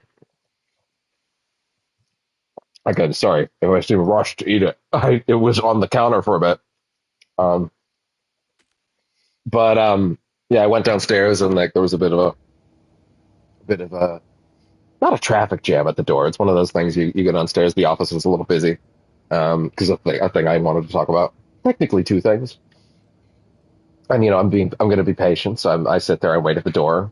I wasn't actually told to wait at the door. The two people that got there before me were told to wait at the door. So I was like, okay, I'll wait at the door. So I wait at the door for them. Maybe I'm not going to bother checking how long I was off the stream. I could probably get that answer that way, but I don't care that much. But I checked. I was standing there for a bit. And to be honest, under normal circumstances, I'd probably just be like, yeah, I'll just wait. I don't care. The stream's on pause. It'll run for 12 hours. I'm not super bothered. Like it can be paused and then it can be off for a bit. Bite of food. um, but yeah, so I'm sitting there thinking, oh yeah, wait, can I interact with this again? She's definitely in there now, by the way. She's definitely in there now, by the way. Anyway, so I'm down there and I'm waiting. Oh, hello. You were not there a minute ago. We're just not even going to bother with you. And I'm waiting down there with the two very nice ladies that are waiting to talk to the people in the office. And I've got some folders and things I need to ask about. Now just seemed like the decent time. And because honest to God, it would have been like a minute of talking. It would have been like, hey, is this true? What's going on with this? Yes, no. Fair enough. It would have been like no time at all. So I was like, yeah, whatever. I can wait a little bit. So I wait, and I'm like waiting, and I'm waiting, and I'm waiting. And honest to God, I would have just kept waiting. Again, stream has like the stream's not even 2 hours in yet. Like a little bit of pause is not going to be a big deal. As far as the VOD goes, someone will just skip ahead, right? So that doesn't bother me. But eventually I kind of had this moment of like, yeah, but your food's sitting on the counter and you made it right before you left because you thought you'd be down there for like 30 seconds and then you come back up and eat it. And I'm like, oh shit. So I'm like, okay, fine. So I eventually, when the door gets opened, the person that I got to talk to isn't really in the office at the time.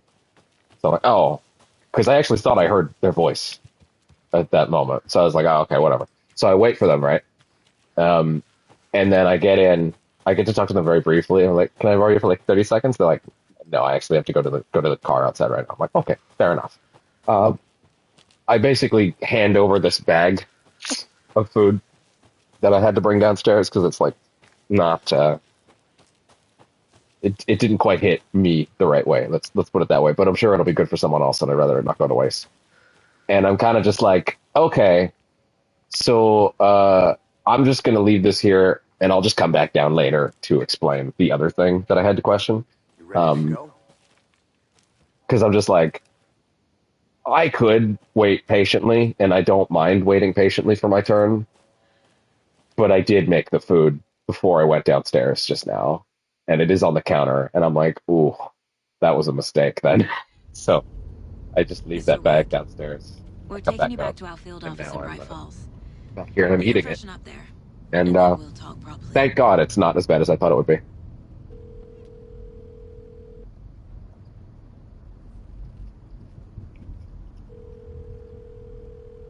Hey, Mom. Before you say anything, I'm totally fine. Don't freak out. Dad shouldn't have even texted you. That's a bad way to start a conversation. No one texted me. What's going on?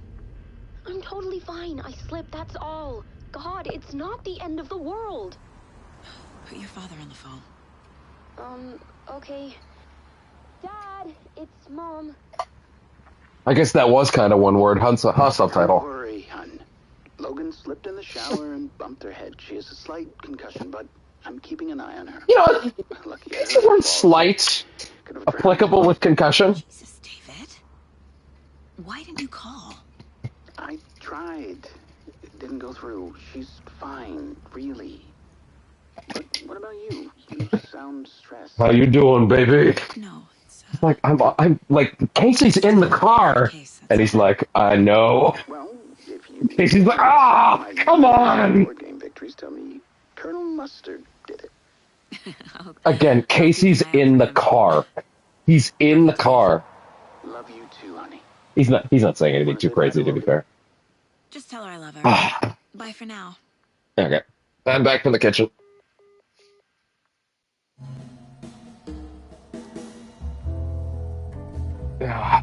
Oh shit, I forgot something again. Yeah, no, I'll come back. See, I can walk away for that scene.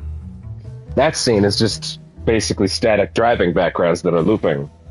This is a real scene. Look at that American Nightmare fit. Put that in Dead by Daylight. Is there anyone you'd like us to reach out to, Mr. Wake? You've been gone a long time. No. They'd be in danger. It'll come for me. I mentioned this in I think the final draft playthrough, I'm sure. But that quick, like, yeah, they do justify right away. I think, as most people expect, he would get out and he'd be like, I need to talk to my wife, or I need to call Barry, or any of that shit, right? But the minute he gets out, it's no, don't call anyone. And it's like, I wonder if that's Alan being like he already knows that he's in there. I don't think he knows, to be honest. I actually don't think he knows that Scratch is in him right now. But I think there's also an element of Scratch, like I think there's an element where he knows and he's trying to keep him back, kind of thing. And it's very interesting. It's funny because, yeah, you would expect the minute he got out, he would be like crashing through shit trying to get to his wife. But yeah. Okay, let's talk about something else. Except, of course, the reveal that, as far as he knows, she's dead, right? Which matters to him, right? To be fair, I think if he got out and he thought Alice was alive, nothing would stop him from the calling. Barry, I think he's like, I can wait. I can wait a little while.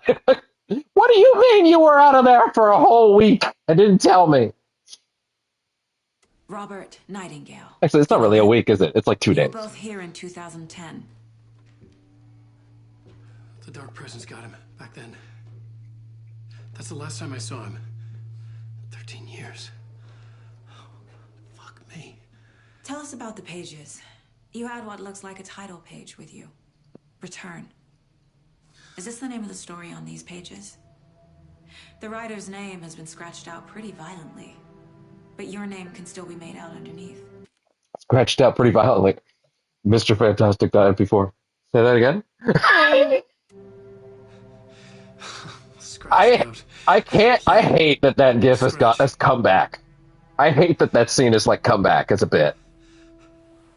And by hate, I mean love, because we gotta get some enjoyment out of that fucking movie. Pages, Mr. Wake? I'm trying to remember. It's a crazy jumble, like a nightmare.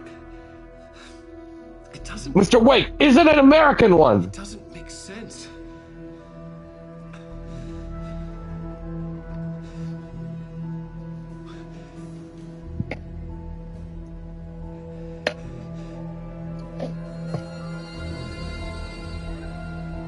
Mr. Wake, stop disassociating!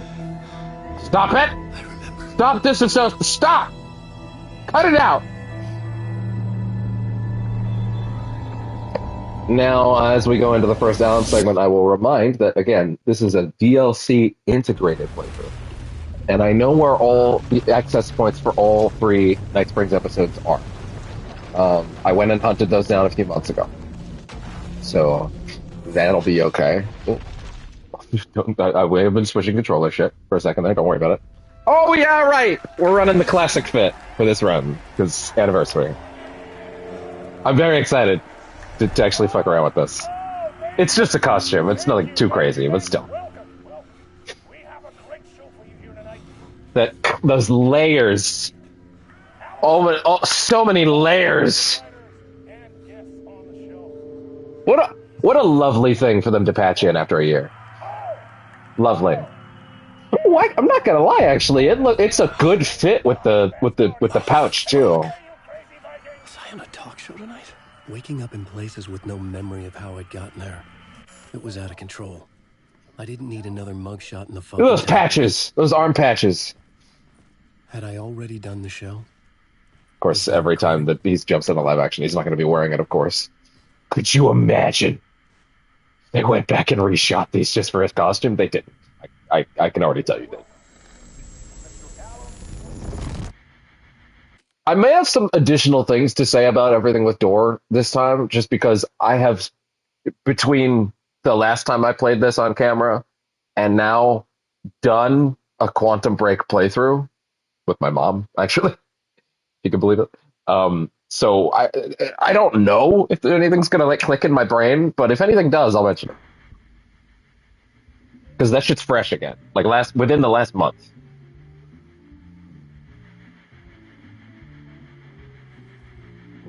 That game sure is a weird beast. I hope Remedy buys those rights back. At the very least for a port. Because there's a whiteboard, or I guess it's really a chalkboard, right at the start where you find a bunch of insane scribblings in relation to Alan Wake 1 and all the plot elements of the first game, like Zane and all that stuff. Also, there's the teaser for Alan Wake 2 that has like Saga as like a different lady. Also, a bunch of fucking weirdos latched onto the fact that it was a white lady, as if it wasn't the most placeholder shit in the universe. Like, you're a fucking tool if you think that was like an intentional creative choice back then. They just grabbed someone who worked there. It's not that deep, anyway. But by the way, that teaser from Quantum Break that like teased this game in fucking 2015, I want to say.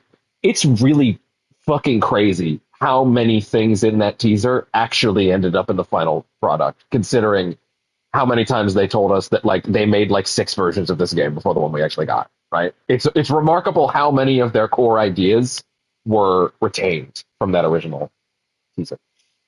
But yeah, there's like a chalkboard with like a bunch of stuff from Alan Wake 1. And it's interesting because like clearly Quantum Break, because it has to be a legally distinct franchise now, clearly exists in a universe where Alan Wake 1 happened, but then I guess cuts there in like 2015. So it doesn't have Control, doesn't have this game. I guess it wouldn't have like Firebreak or any of that other shit. That'll be it. I kind of want to do Firebreak on camera with Caitlin and Kara if they'd like to. That would be fun.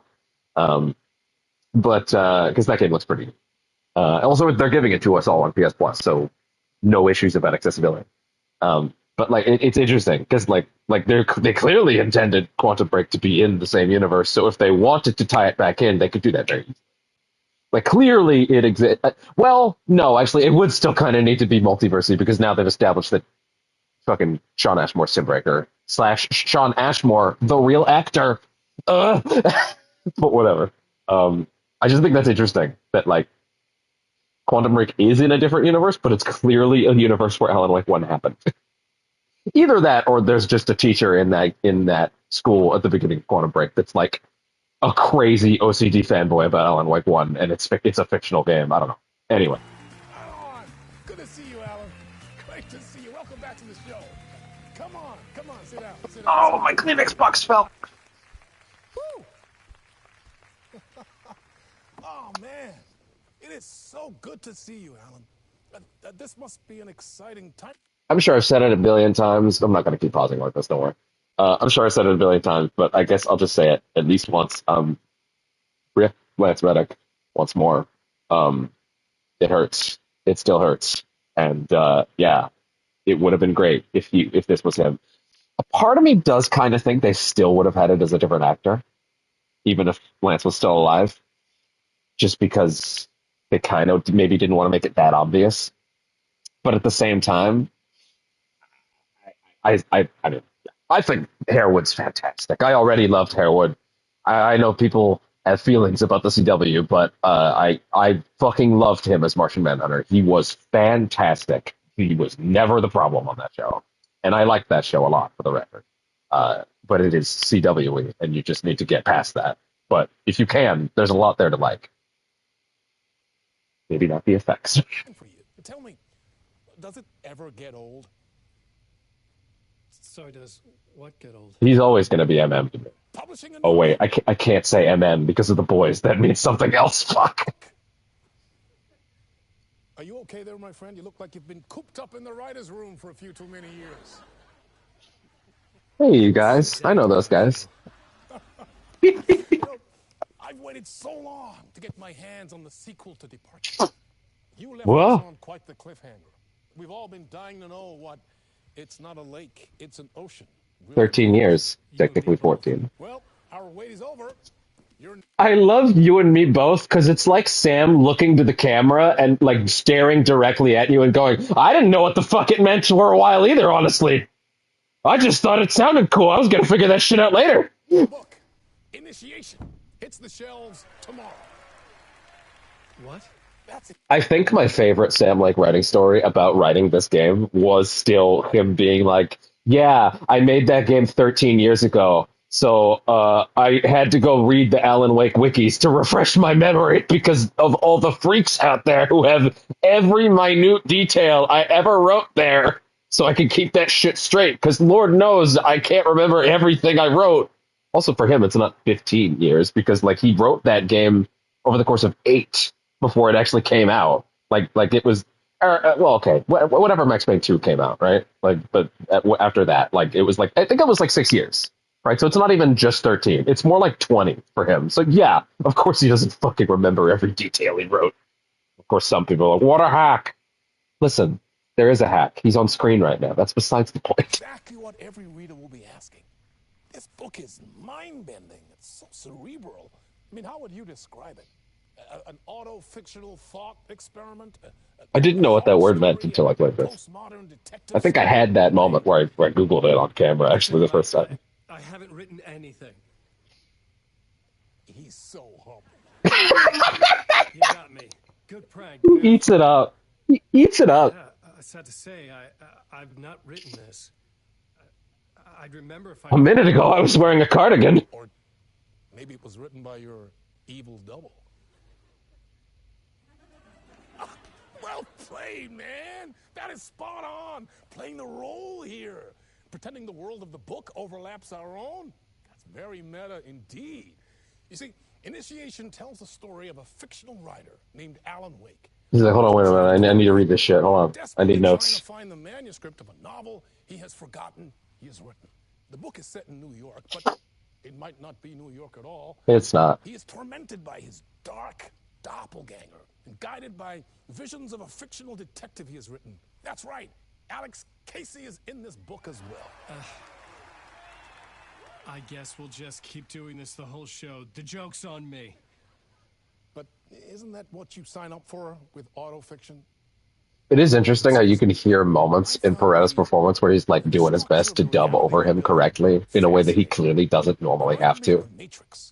I mean, the writer is Like just slight little inflections that are natural and unfortunately like have to happen when you're dubbing. He's got to fit within the lip flaps. Like astral projection. Did I get that being said, it certainly looks a lot better than most like live action dubbing. It looks very seamless. But he's clearly stressing just a little to fit in the space. But hey, fair enough. It's not easy. Are we all in your story, Alan? He might be. Because I'm a writer. No, I wish you every success with your new book, Alan. He's just I fucking hope with it's him as successful as your the whole time. best-selling Alex He's having Casey. so much fun. Initiation hits the shelves tomorrow.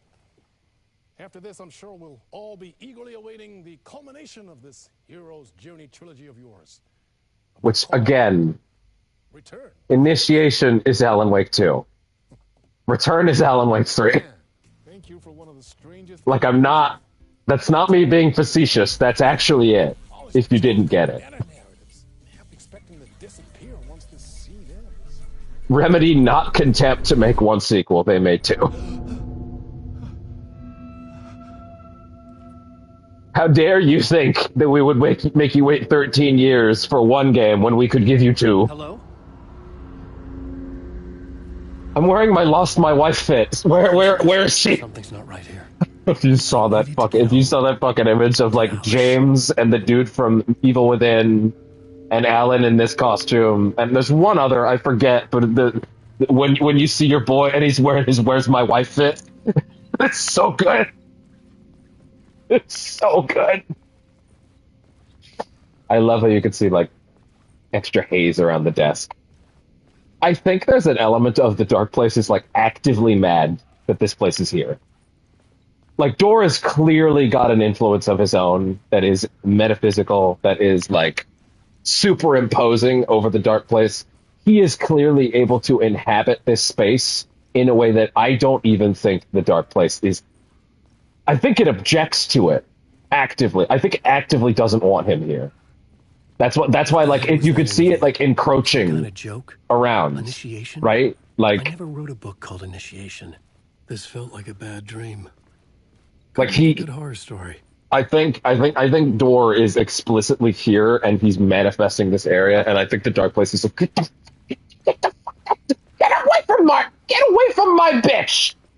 God damn it, this is my show! And he's just like, and he's just doing the dance.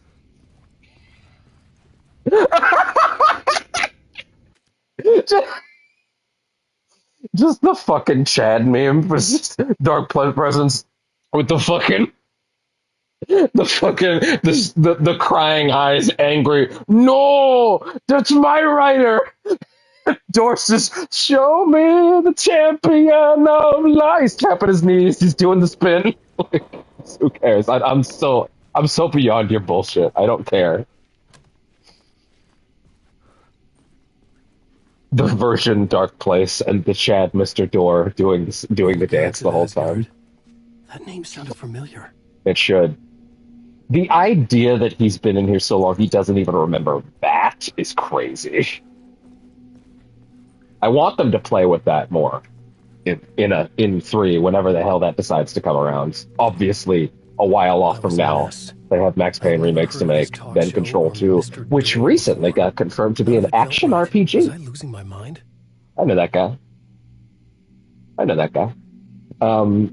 Yeah, recently confirmed to be an action RPG, which is fair. I mean, I might have actually mentioned this in the other one, or maybe that was yesterday. I don't know. Yeah, Control is... Oh, I'm stupid. Control already is an...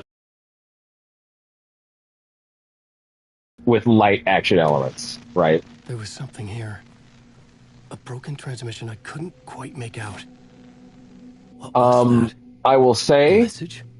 Again, impossible to say. For the record, when we near the end of the playthrough, we're gonna load my end game save, watch all of the additional New Game Plus pages and videos and the stuff with Darling especially, just to make this run be very complete and definitive and all that. We'll also run the ending. We'll probably save right at the very end point, and we'll run the ending from the end with the New Game Plus ending, just for the hell of it, you know? Because outside of, like, the opening dialogue in the opening cutscene being a little different, and a few brief moments where a thing changes, I need to actually look at the full list. What the fuck is this pose, Ellen? He thinks he's got the light out. Outside of a few things like that, we can largely just look at the New Game Plus stuff There was something in the studio. Back to back to back to back to back. I had to get out. So no issues there. Why the evil mood lighting thing? Because Dora thought it would be cool. Oh no, the Evil Dead camera's here! Sam Raimi, no! Leave me alone, Sam!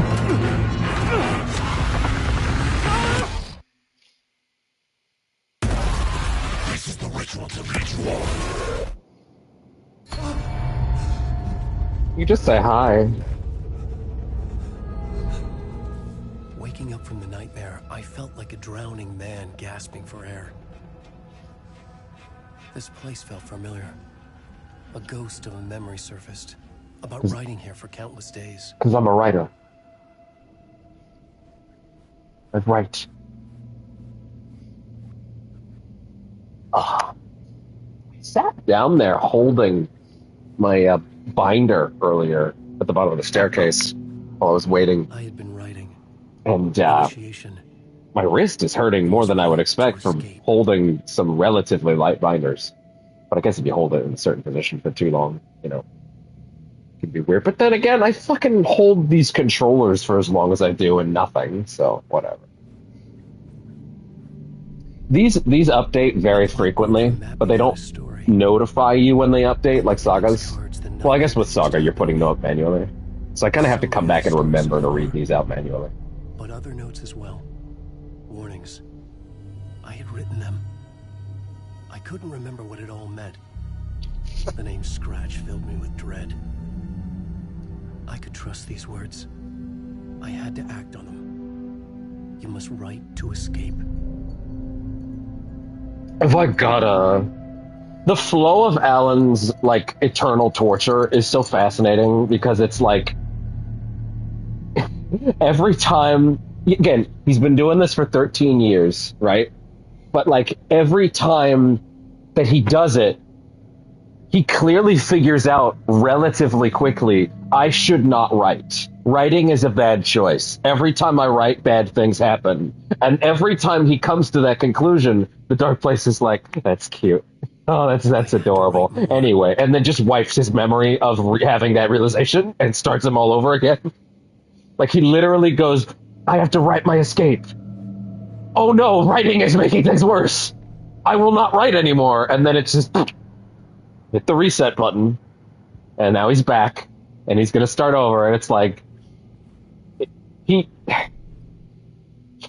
funny thing is, I've talked about this a few times, that like, Alan being a hack writer that is good at writing trashy, like, crime thriller novels, right? That's explicitly why The Dark Place finds him to be perfect. Because he has a very pretentious prose, and he has, like, a specific way of writing. To keep writing. Right? And, like, if, say, The Dark Place grabbed Stephen King, he would have fucking written himself out of there in an hour. Like... He would. The Dark Place wouldn't have time to reset him. He would have just figured out what to do. Like, well, the guy that can pop out like 30 books an hour, yeah, no, he's gonna be fine. He's gonna be just fucking fine, right? But the minute you get this dude in there who's writing, and rewriting this writer's block, yeah, guess what? It can trap him in an infinite loop. Because every time he realizes what's happening, he's like, oh, I have to stop. And then it's like, oh, hit the reset button. At the talk show, I thought I was home in New York, but none of it had felt right. I was trapped in the Dark Place, a nightmare beyond our world. The writer's room was my safe haven. My writing affected what was outside. I was trying to write a story to escape this place, but the story was called Initiation. With the story I wrote, I projected myself out to look for a way to escape. I had tried many times to fail. This place made me forget. Everything Dora had said had felt true. Was that part of my writing, or coming from somewhere else? Yes! Dora's not bound by your bullshit. Dora is not bound by your bullshit, I say louder as I remember that the earbuds don't like it when I whisper. Also, again, the fact that this cat cannot figure out what he wants to do right now. Sit down. What are you doing? This cabin is, or no, it's not a cabin. This room is at the top of the estate. Zane's estate. Which may have always been in Bright Falls, but it's unclear. I love that we still have unanswered questions. That's the right thing. You're not supposed to have all your questions answered at the end. That's how you build good, compelling mysteries. Myself out of this room, like a deep sea diver, to go deeper and explore the depths of this prison. Also, again, Alan Wake 1 literally begins with a quote about how the unanswered mystery is the one that sticks with you the longest. Anybody that walked into either of these games and went, I didn't get all my questions answered. Yeah. Open your ears. The thesis is not even subtext. It's just text. It's pro-text.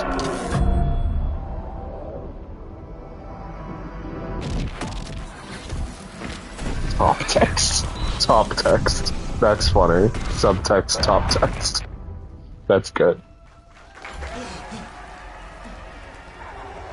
None of that bottom text. Thank you. Oh, you're too kind. Welcome back. We have a great show for you here tonight. We'll treat all you Alex Casey fans out there. I'll just say it now before the scene starts so that I don't have to pause it during it. I realized, I think I said this on the first session as well. I realized in the year between now and then that, like, there's a lot more shots at the Max Payne movie in this game than I realized the first time. And I really, probably because I never saw the movie, to be honest. And I've only played Max Payne 1, not 2 or 3. I should probably do that before the remakes come along. But, yeah. But yeah, like, there's a lot of quick, just across the bow, just little rock skips at Max Payne, at the Max Payne movie that I totally missed the first few times. Sorry, what? I know it can be an awkward question with the man sitting right next to you, but I mean, how do you feel about him in the role of Casey? Does he look the part to you? The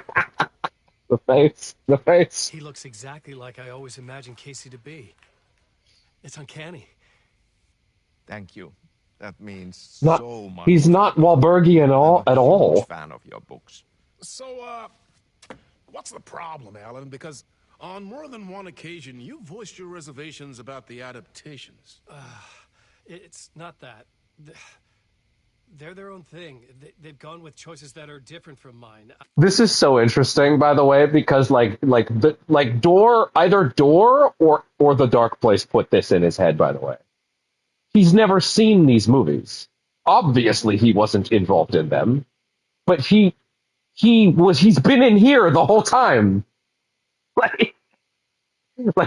He's not. This is just Sam's just speaking through him right now, and of course they cut to Sam to make sure you get that, right? And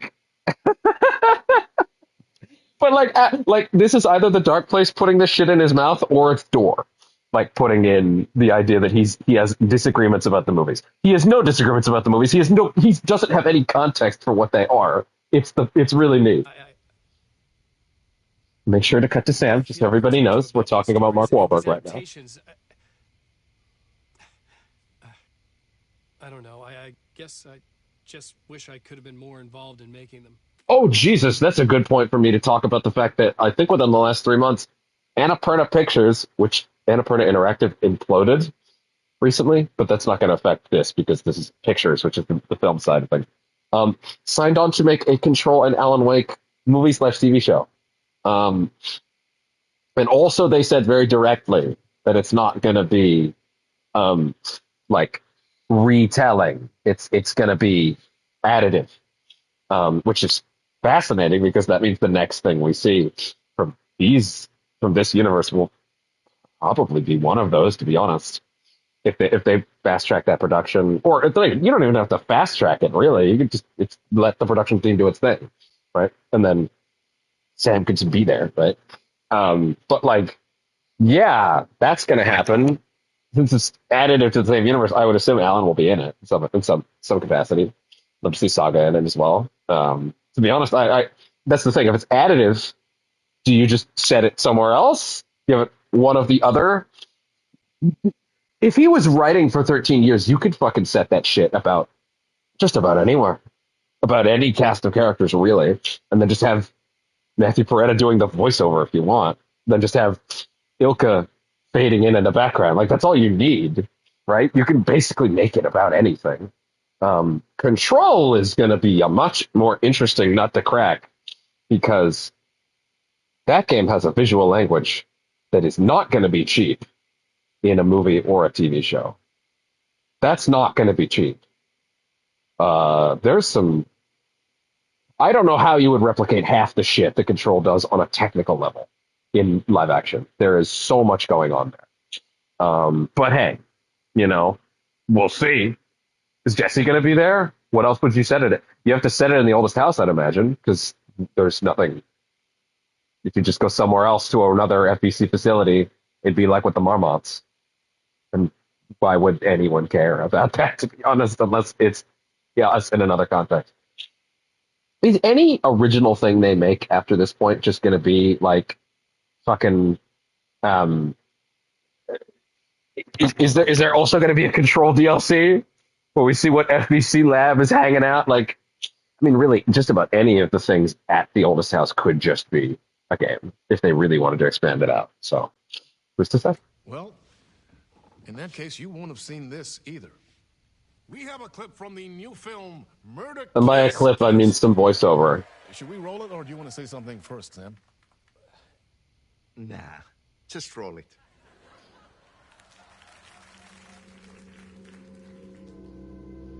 This city was an old scar that refused to heal.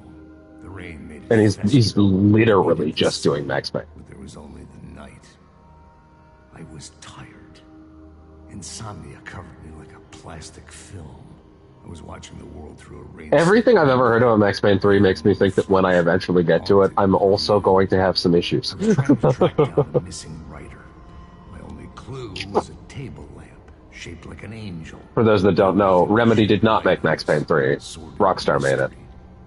And that makes me nervous, because Rockstar's in-house style of writing is good. I would never describe it as Remedy-esque. Wait, stop. What was that about a writer? About a lamp?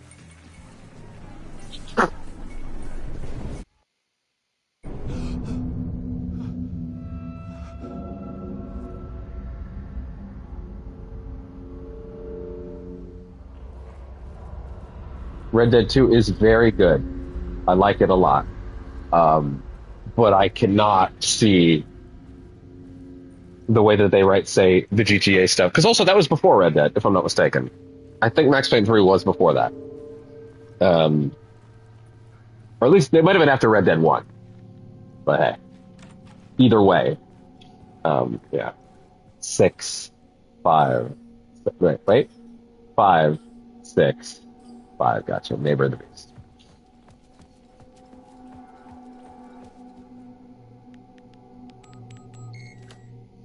And my wrist still hurts. Is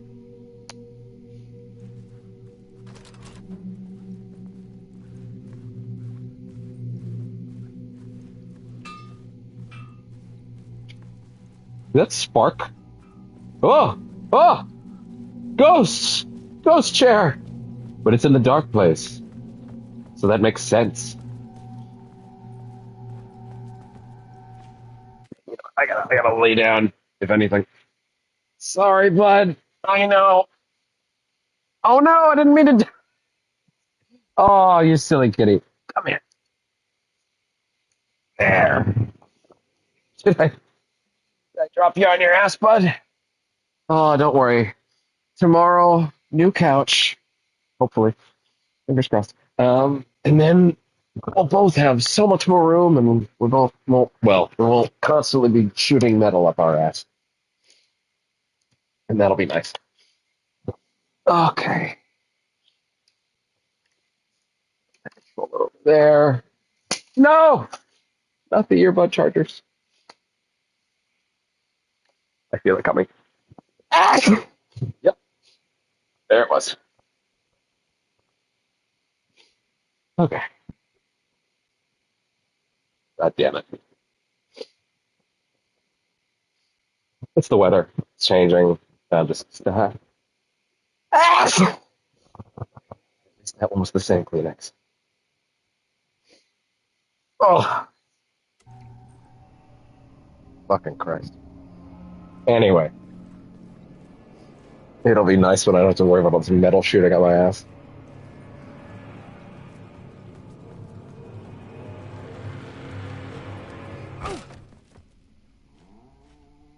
Any friendly janitors nearby? Janitors who may or may not be finished gods of the sea, but probably are. This bathroom is lit completely different now. Also, Alan, that's the wrong side. Shame. I don't remember bothering with this bathroom too much. What's that say? Can I even read that? I bet I could with photo mode. Ahead. Coffee set. Okay, so nothing. Nothing at all.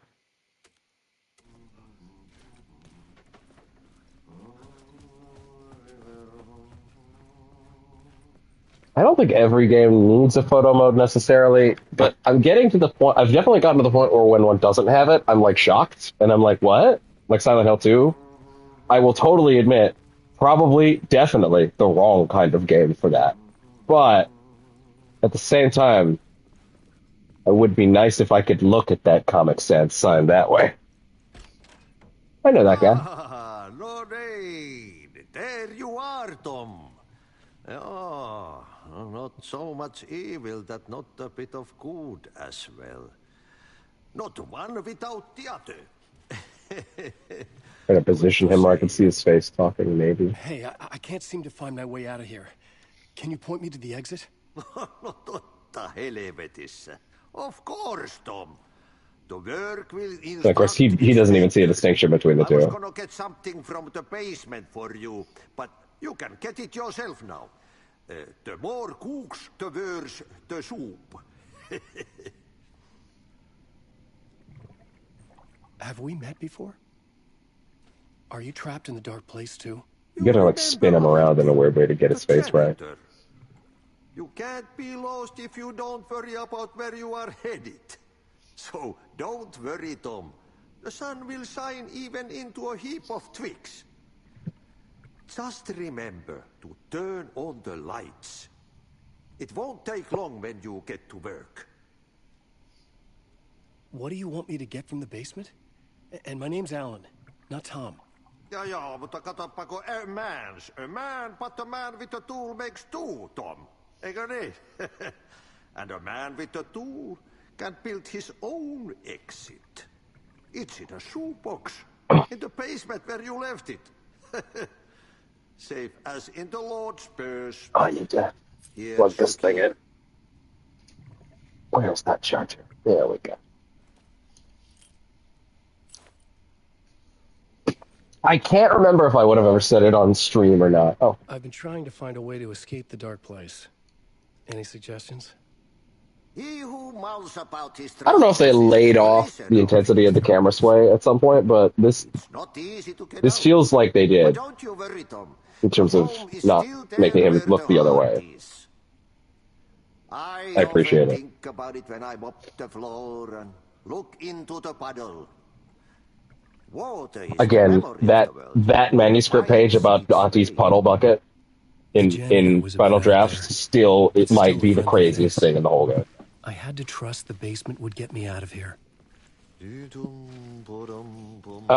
think I've landed on, but yeah, the idea I wanted to address, like, I don't remember if this came up in any of the original ones. But I think I've landed on the idea at this point that, like, Thomas Zane from the first game, like, as in the one that is, the diver, right? I think that's Alan's fictionalized version of Zane. That basically arrived via his understanding of him, right?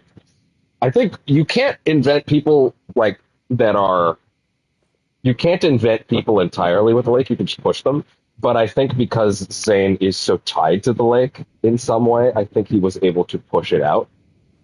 Right? I think the reason he's got a different voice and he acts very differently to the Zane in this game is because he is sort of Alan's fictionalized version of him in the first game without realizing it. And I think the one that we're dealing with here is actually him. Granted, He still really, he clearly understands what happened to the last one, so he's at least aware. There might be bleed over, but also that's completely in my head. Like, I have nothing to back that up. That's just how I'm justifying it at this point. So. Dark presence was out there hunting me. When it caught me, it killed me. I'd wake up here. I refused to give up. I'd start again. The talk show felt real and not real. Alex Casey was my creation, but now it seems like he had a life of his own. He mentioned a lamp shaped like an angel. Janitor seemed to know me, but he got the name wrong. Had I written him into existence? He said I left something in the basement, a tool to get out. See, I think it's very interesting that he's still asking if he wrote things into existence, when I've basically come to the conclusion that he has not done that once. That it's his clairvoyance that's allowed him to do that via his dreams, which is what they it's something that they establish in one of the QR code videos in Elephant Bastard. In that he's not even necessarily writing from thought and inventing things. He is actually pulling things out of the ether he's understanding from some other place, but he doesn't realize it. Like a regular clairvoyant would be someone who can sense the future and understand what's coming inherently. Alan is bumbling through it. He doesn't understand he doesn't understand the things that he's seeing clairvoyantly through dreams or whatever. Down here, I don't think he's sleeping, so like I don't know if it would necessarily be dreams, but also the lines are all blurry anyway, so it doesn't even matter.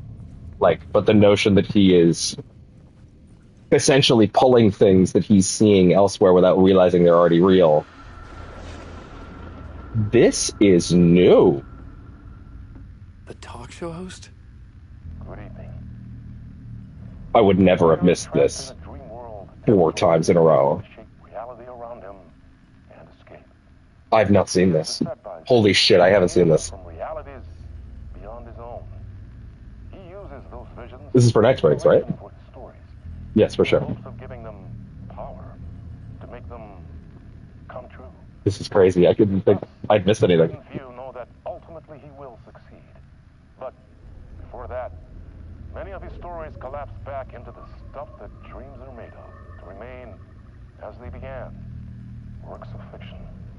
And yet, maybe there is a gleam of truth to be unearthed from these tales. Rare glimpse into the unseen reality beyond our own, offering us intriguing avenues of contemplation as they transpire in I'm so happy I decided to make this run be an on-camera thing. There's actually stuff other than just the things that I checked. Season intro. Yo. Why do I already have a commercial?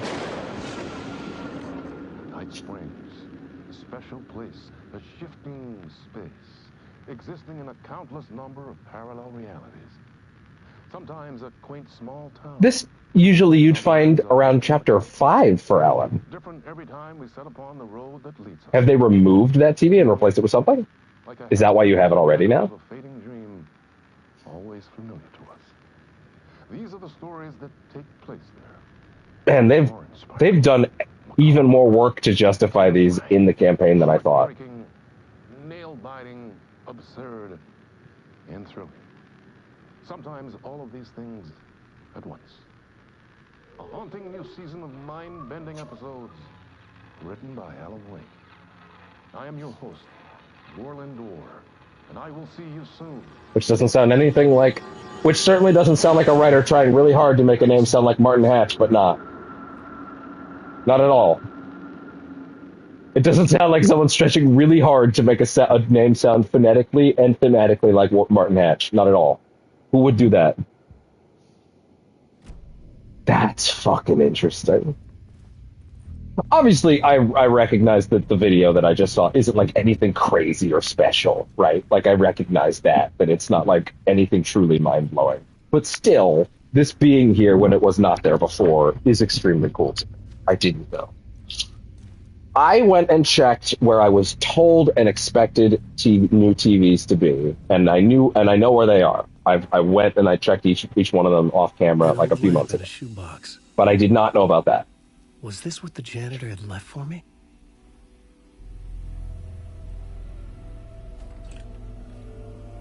The lamp felt significant. A tool for bringing light to the darkness.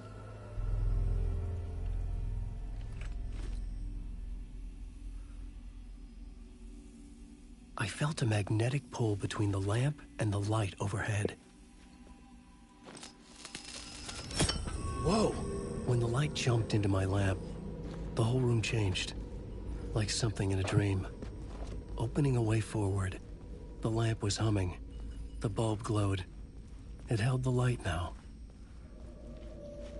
Imagine any time someone walked up to Alan Wake at like a bar and like tried to make a "Hey Alan, are you awake?" joke at him. Surge from the lamp. He's the kind of guy that he would just look at them, and you would see him starting to put on the shades, you know, the fucking sunglasses that he wore that represent "I am now in my abusive state." That's why he has those on in the fucking, even in Herald of Darkness. And that's why he's got his fists up. That's his like, "I am now in my angry." Alan, you gotta put on your angry eyes. That's what the fucking lamp went out, sunglasses are. Shifting the light in the room. I like to think people looking at him. Carved out something new from the darkness. I like to think that he's you see him putting on the sunglasses and people start running. Also, I definitely pointed this out the first few times, but this is such a great bit, because the Harry Garrett show was the talk show in Alan Wake 1 in the last episode. The implication of this likely being that this talk show set existed in the dark place because of Alan's memories of the Harry Garrett show, and then Dor just kind of moved in, grabbed the sign, chucked it back here, and said, "Nuh-uh, it's my show now."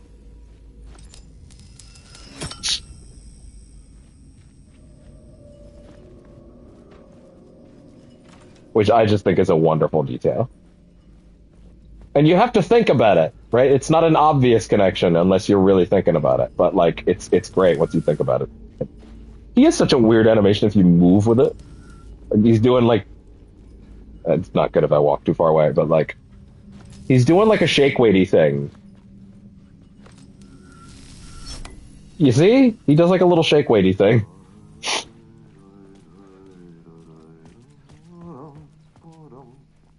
Does Alan even know what a shake weight is? He's been in here for 13 years. Maybe he thinks that's like a normal thing still. I can't remember which of these rooms was first.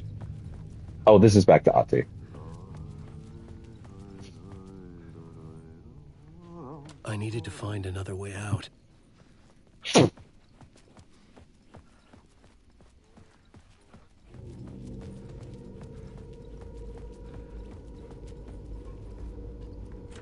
I wonder, is there joy to be had?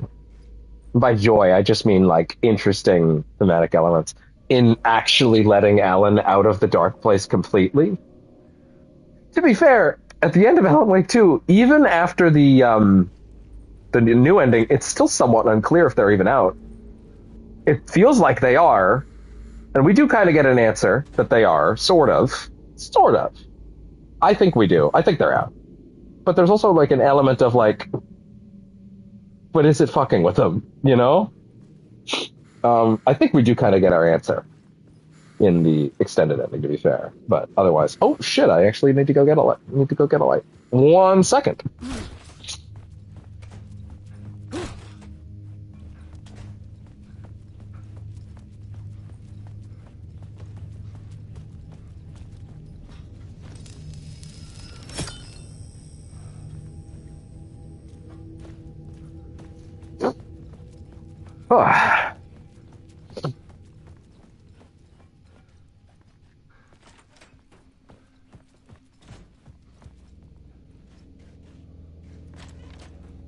All right.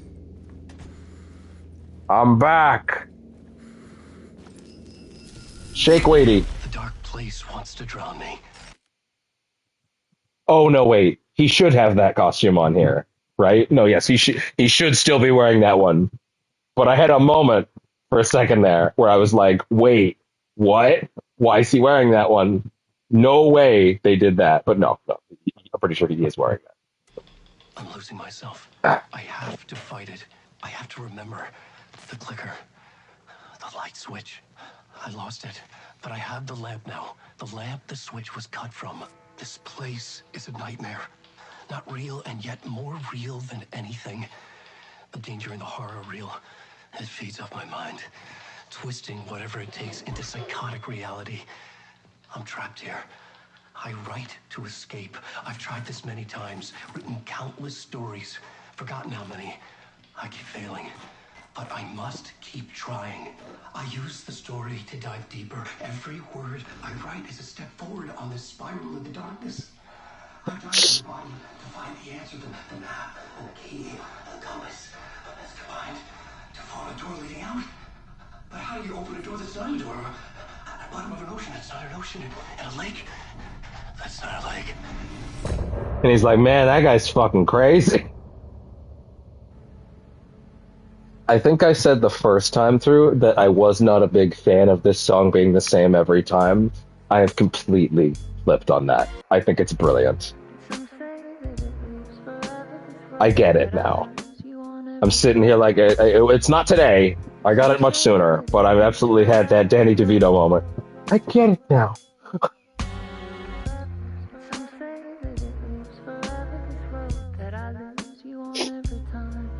Also, just the fucking ballad that this thing becomes by the end. I can see you there, but you don't see me anywhere. I'm right in front of you, I'm right here. Oh. On this long-ending road. Get up. Turn the light off in the kitchen. It's actually been on for a while. You can't have too much light in here, right? Winding road. I have all the chapter songs on that album, but this actually came out more recently. I actually haven't went and grabbed it yet. There's like a super compilation one that has like all like 7 variants of this or whatever. I gotta get it. Ignore all the plates crashing in my kitchen.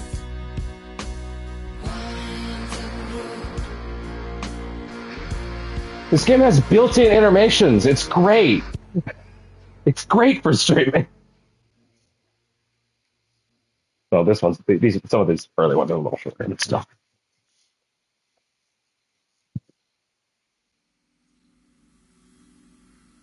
I'm sorry, I have to lift the kitty again. Okay, there we go. He didn't even move. Doesn't give a fuck.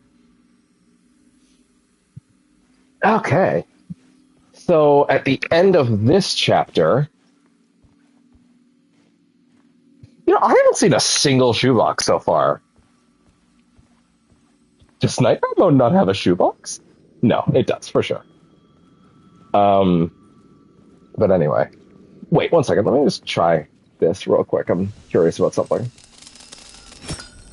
I dislike the shake weightiness of him moving so much that I do intentionally stop.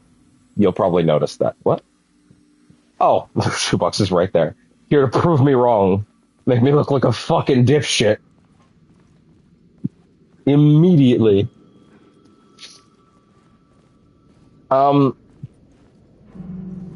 Yeah, for just clarity on structure. Somehow I knew it was for me.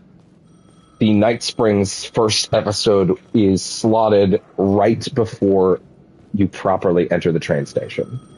So not when you go down the first time, but when you're actually going in. That's when that slots in.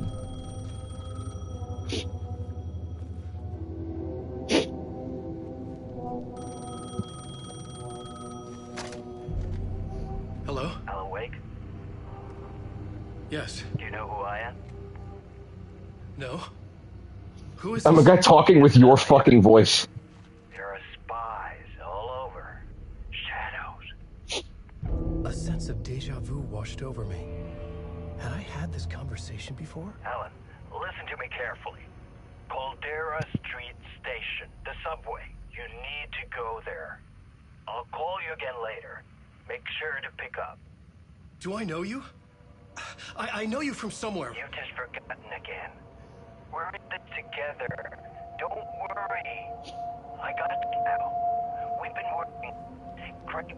I'm losing you. Hello? Hello?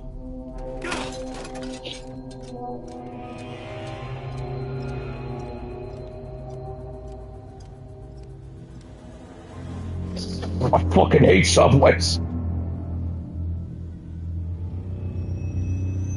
I can't believe they let that one guy be the face of their brand. I always knew Jareds were terrible.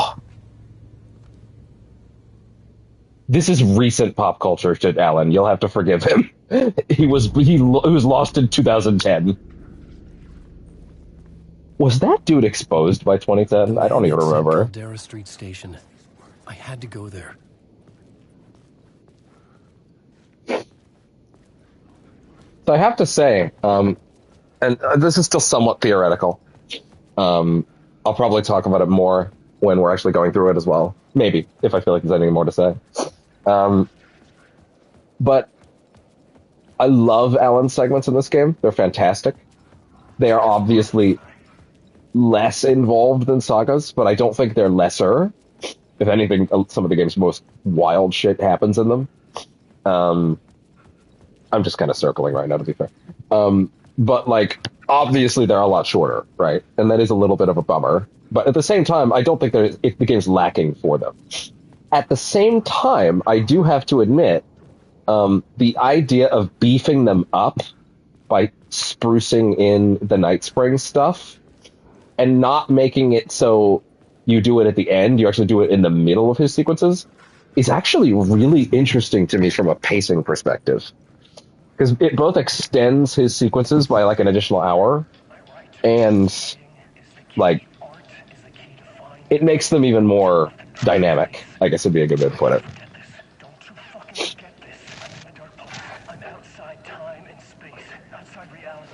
Also, by the way, last one he's wearing the original outfit. This one he's wearing the American Nightmare fit. So you can like actually place at which point in this madness he is based on what he's wearing. Don't know where he got the American Nightmare fit, but you know. And then I had a delicious fit for an American Nightmare.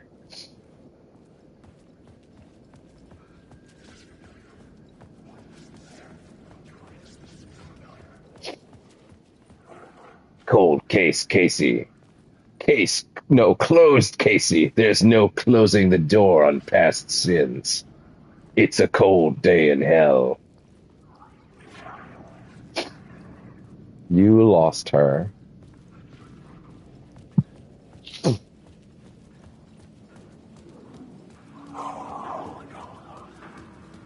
As a note, they will not attack me before I get the revolver, in case you're curious.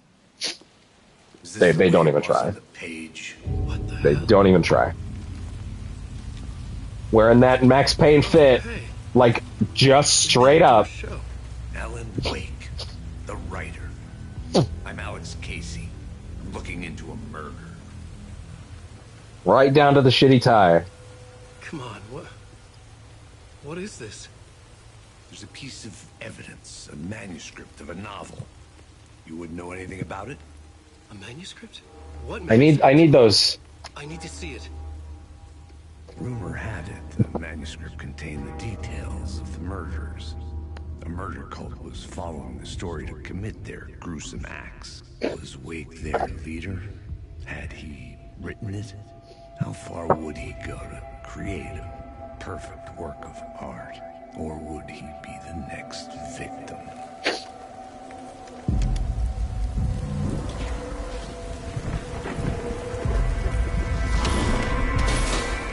Stay here. No, wait! I need a gun! No chance. No chance, Casey. Wait, that doesn't really rhyme. I'm not a writer. I'm a guy that shoots people. I'm also a guy that gets shot.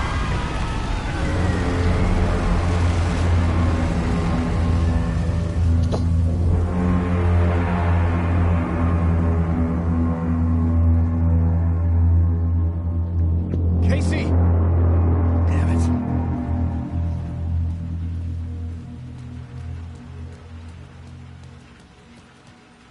What does that say? I remember dying in this alley. D-I... Is that an S? I can't tell. Scratch. Loop by loop. You're not gonna get what you want. You think you know. You know shit. You don't really want to know. You're gonna get what's coming to you.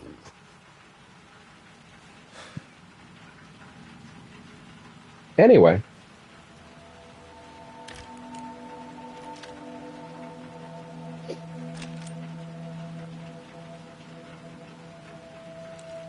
Had to put the revolver back to the regular skin because, of course, that is the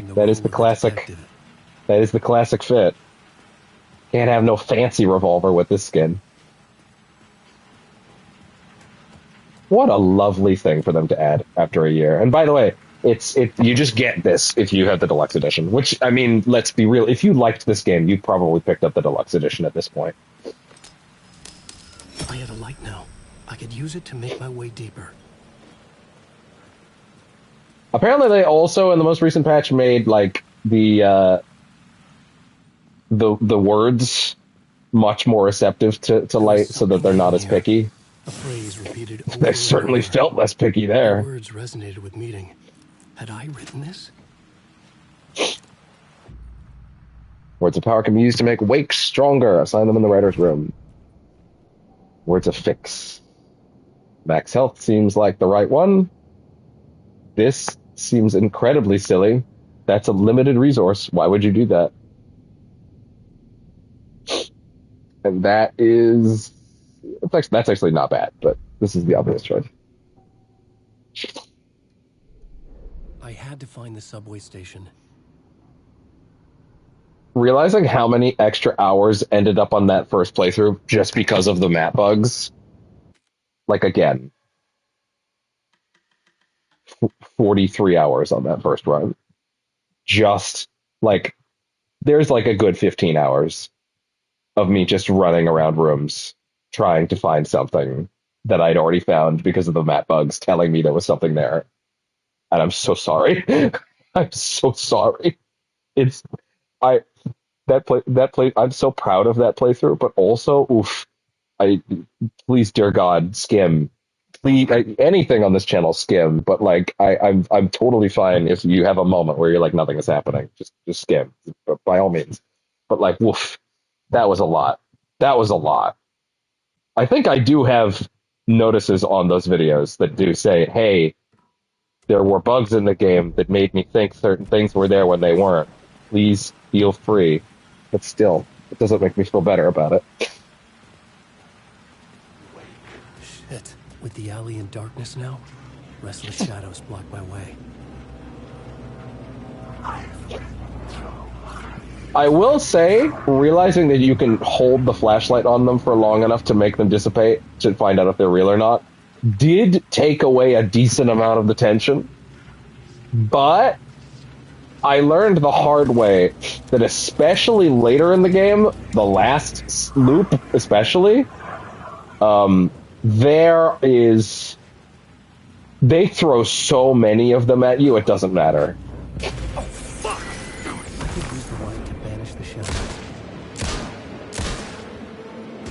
And I don't even, and that wasn't even on Nightmare when I did figure that out, so.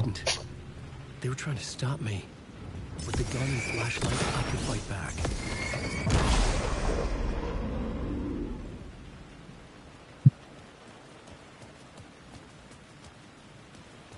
Yeah, I will definitely say I think having those Night Spring segments in here is going to make the pacing on Alan's segments even better, especially because they're so wild and so out of tone. They give you a jolt of like, wow, especially if you don't know, right? If you just grab the deluxe edition raw, you know, yeah, or anybody that picks up the physical edition now, right? Like, yeah. I do wonder if the price being so high is going to drive some people away, but at the same time, you're getting the full game, all the DLC, and an additional game for free. You're getting Alan Wake 1. Oh my... You're getting Alan Wake 1. It's not for free, but it's... Listen, I paid $125 for that deluxe edition, which is way too much for a game I already owned all the DLC for and a physical copy of Alan Wake Remastered for. But, listen, I was desperate to have this game on disc finally, so okay. I see. Well, it's good to get that wonderful game over screen on camera again. It's interesting because, like, they would never show that for Saga. It's too violent to have something like that on a lady, I think. But with this dude, they're like, oh, hell yeah! We'll show that fucker's head busted open. We don't care.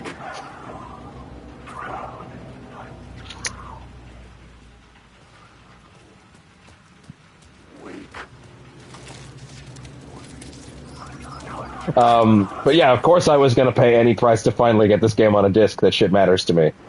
Of course, the amount of money that I paid, Lake House should have been on the disc.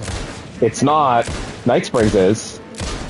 They really could have just put the disc out a month later if that was going to be an issue. Fucking... I got the Outer Wilds Collector's Edition yesterday. I mentioned that earlier. And they accidentally printed those discs without the DLC. That was the whole big thing for a bit. And IM8-Bit did the right thing. They pushed the release date back by a month and a half to put the right discs in the Collector's Edition. If you bought one of the other ones, you do have to call them and show them the one you got, and then they'll send it to you, but they'll still send it to you, right? But at least for the thing that I got, they're like, no, they just I have a second disc. It came with 2 cases for Outer Wilds, and one of them just doesn't have the DLC on the disc. It's weird, because it was already in there, so they just popped an extra one in, right? I felt it.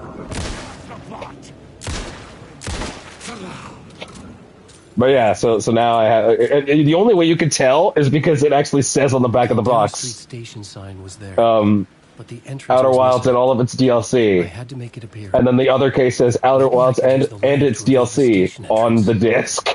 Like, it says that on the back of the box on one of them and not the other. It's funny. So clearly you could have just done that. I wouldn't have minded waiting for the disc until December. I really would not have. It had already been a year. There's literally no reason to not just push it back a little longer if the DLC's not done. But whatever. Now the Lake House just lives in the cloud, and it makes me upset. But whatever. I needed to find another light to go deeper inside. Maybe when they do Alan Wake 2 remastered on the PS6, they'll put Lake House on the disc, and I can finally rest.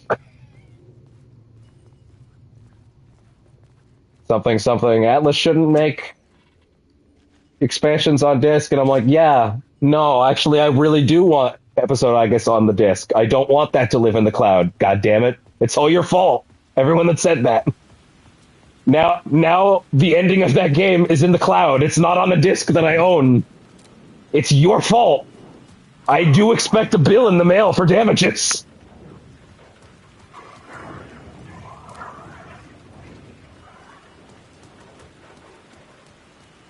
I kid, mostly.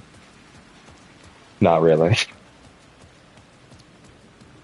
If Metaphor does get some expanded edition, which I will stream, I mean, I'll stream anything that they put out for that after it, to be honest, then I would also like that to be on a day. I don't even need it to be like, I'm happy if they just want to do, here's the complete edition, you know? Like, I don't even need it to be a big fancy edition where they add in another thing. Although, obviously, people would prefer that. A lot of people would prefer that because that's the only way MC would happen, is if they got a giant budget, and they would not otherwise. Because Sega's not going to give that to them, no matter how much they ask, and clearly they have. They clearly begged. You can tell in every interview that they're, like, devastated. But anyway.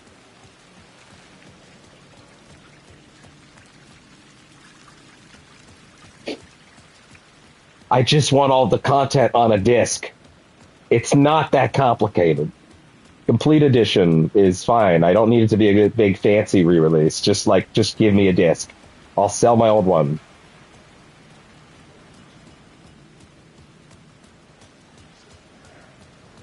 Fuck's sakes, I spent 125 of Canadian dollars on this for a digital code for a game I have on disc, and a game that I have already can play with all of its DLC.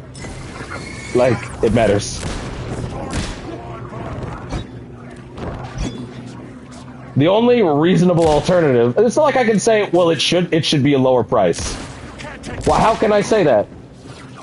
It's a fucking full game, all of its DLC, and a bonus game. Yeah, it's worth the money. It's not their fault I bought all that stuff already. I'm the mark.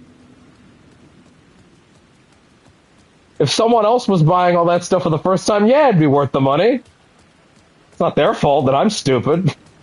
That I bought the things when it came out because I like to support them. What an idiot. What a fool. What a rube. Wanting to support the companies that you like that make good games with the money that you have. And wanting to play their good games with the money. What a moron. Right, I have to take it from the subway.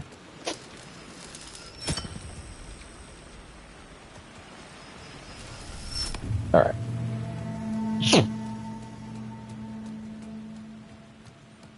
What a fool!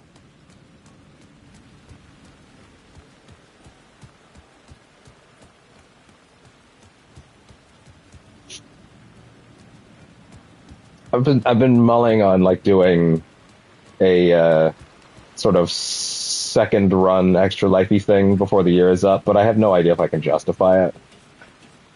Like, I don't know. I can't think of a good game to do it with.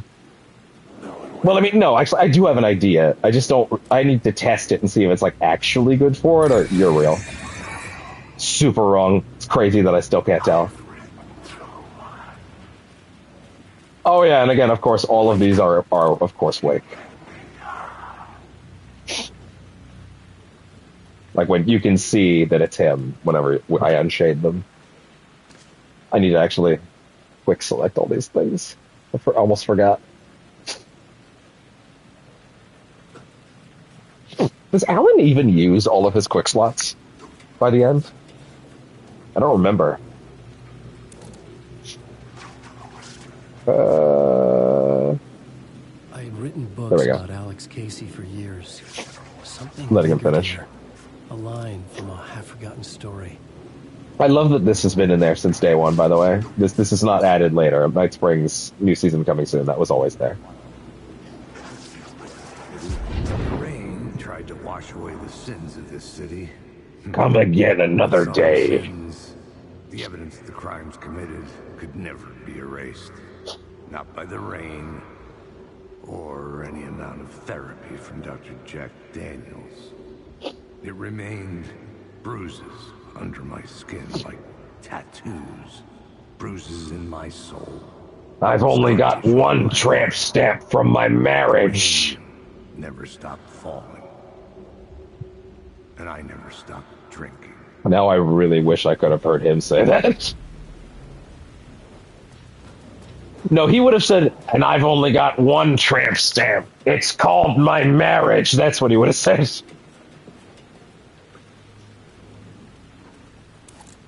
Is hating your wife a prerequisite of being hard-boiled? Is it the only acceptable context? I mean, not that it's acceptable then, but like it's the only one where you just go, well, yeah, that's the default state. Like you don't even expect anything else because you're like, well, what else would it be?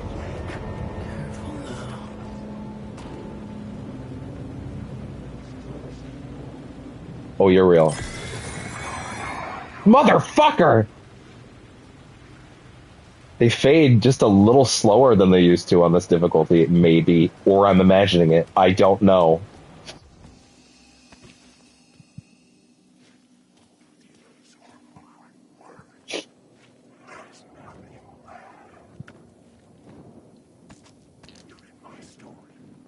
Where'd you come from?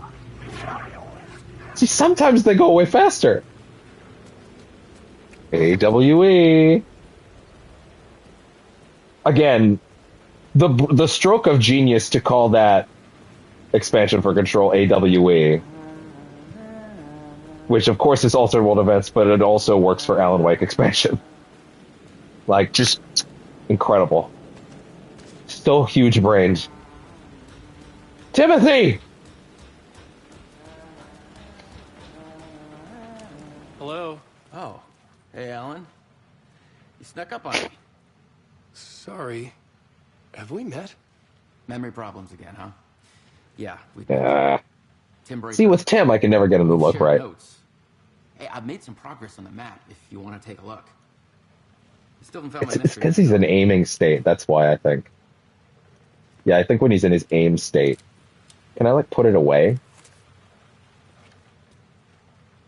Wait, hold on. Yeah, let me take it out. Let him naturally put it away. That might help. That seems to work. That might actually be part of it. When does he put it away? How long does it take him to put the gun away? Does Alan even do it, or is it just Saga? Is that why? Is that why it's so much harder to get Alan to look? You're making a map. Trying to. It's hard to map a dream, though. I keep ending up in unexpected places.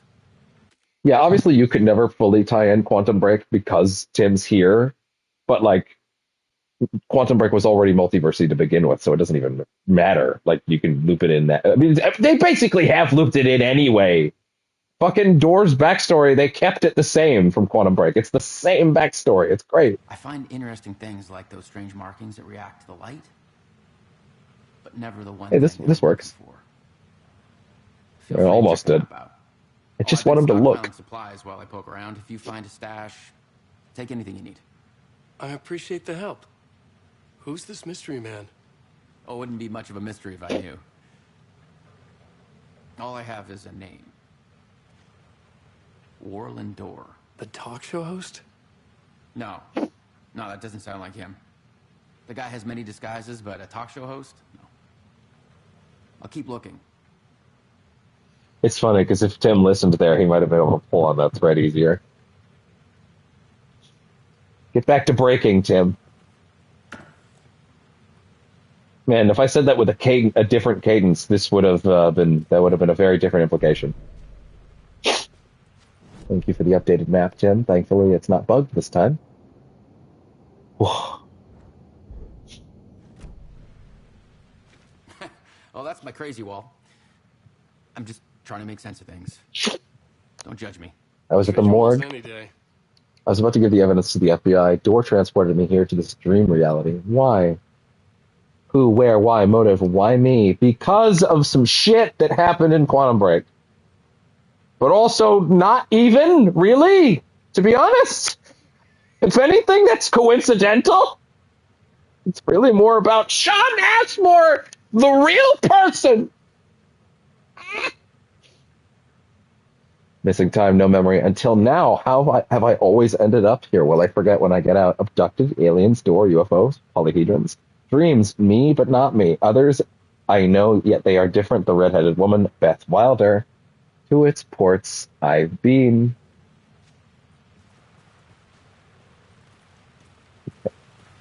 Yet more serene. Was that everything? Timothy? We're good, okay.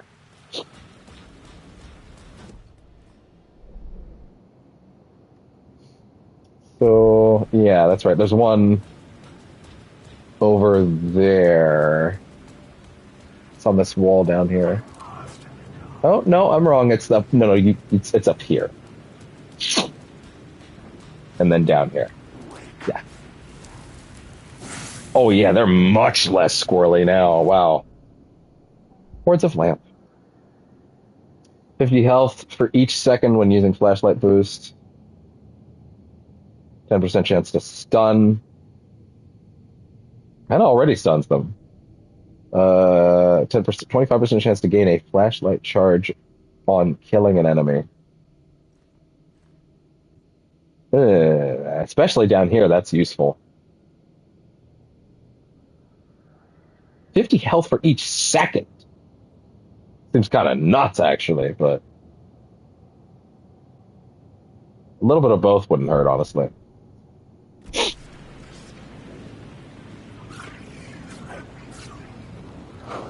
Straight up.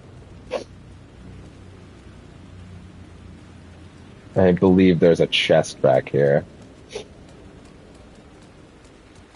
Behind here? Yep. appreciated that even on this difficulty, they don't just make those fucking worthless.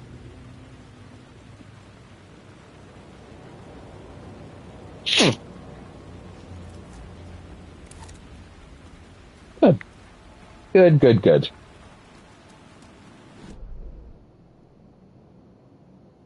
Alright, yeah, it's over there.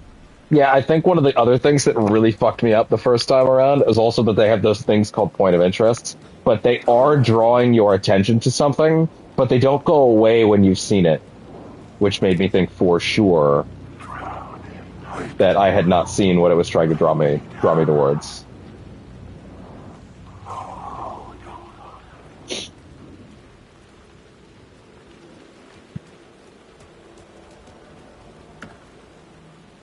Nothing.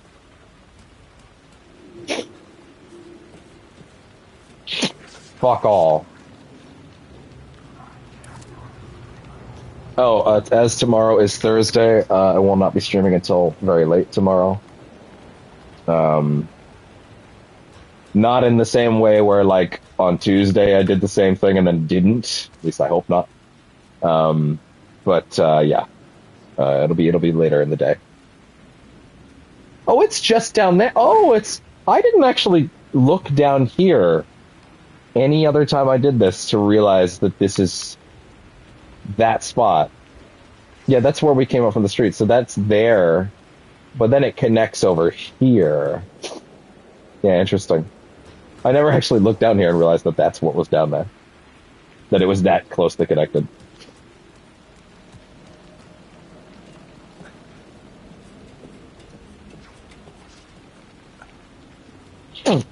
All right. Yeah, there is one more. There is one more here.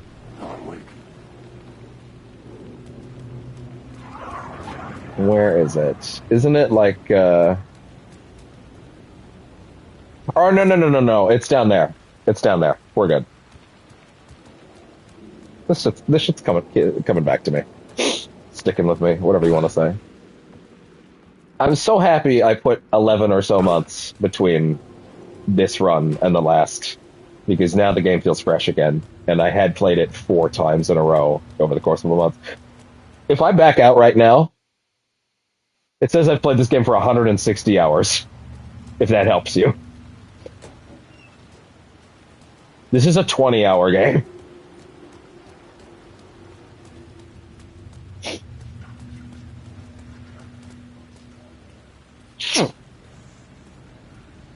It's so fun. I love the idea that his writing has become so bleedy, and like he's so lost in here, and the darkness keeps just popping his brain every time that he remembers not to write.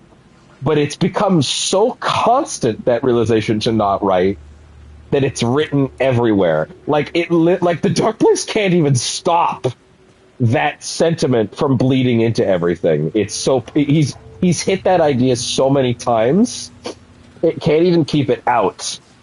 But it still gets him. Because he's like, well, I don't have a choice. And then he's like, wait, I totally do. I'm going to stop. And then it's like, yeah, that's cute. He literally doesn't, to be honest. In a weird way, he probably would be better off if he, instead of trying to just give up, he actually did just keep writing. Like, he intentionally chose to never stop, would probably genuinely go better. Because at least if he put his whole Alan Nussey into it, I'm not sorry, he would probably bang his head up against it enough that he would, like, get somewhere, as opposed to, like, fucking max health. That's crazy. I don't think I've ever hit people with more than one shot here. This is just good for conservation. Like, he would probably get further than he does by giving up every now and then, right? Because if anything, because he can't stop. Like, he actually can't. Every time he tries, he just gets wiped. And then he's back to writing. So it would probably go better, if anything, if rather than having that period where he stopped trying, he kept at it. Because it's not like he can actually choose to stop. either way, if anything, that downtime when he gives up is probably that flinch point where he might get somewhere. 1 second, because this is actually probably going to be good for right now. Wait. They also...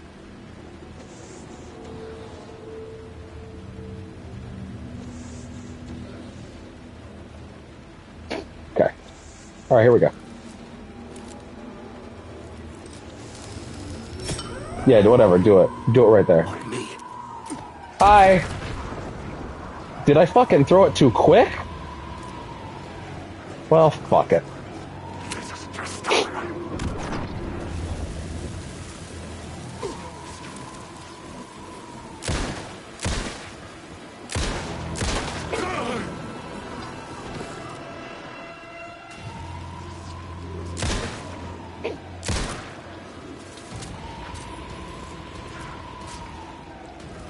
Bye. It's actually really cute that actually works. Hey, I've had a minute. Oh, wait. His position has changed. Oh, does he get a full reset? Well, that kind of sucks, actually. Maybe that wasn't... Ah! Son of a bitch! Oh, no, he does not get a full reset. Hey, I got a free flashlight shard out of that.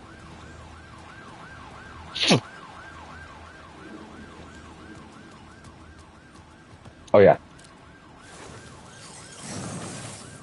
Word of gun.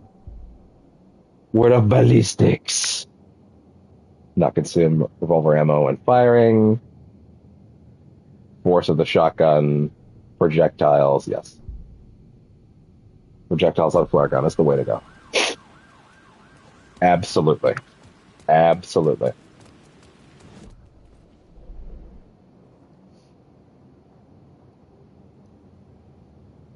Really? Really? You don't say.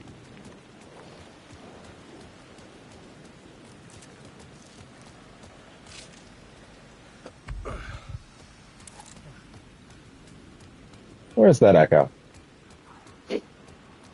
Unless they're talking about this one. Is that... Does it not go away? I guess I'll find out in a second.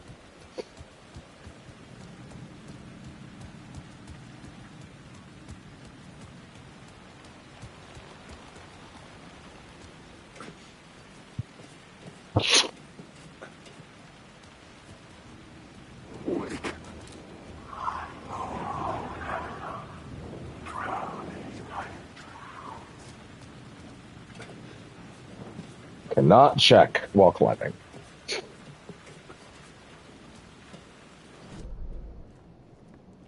No, it's not actually.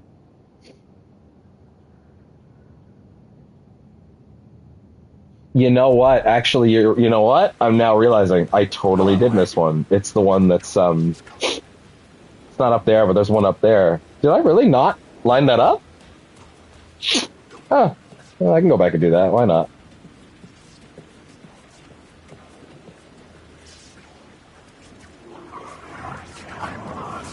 Oh, the ones that move freak me out.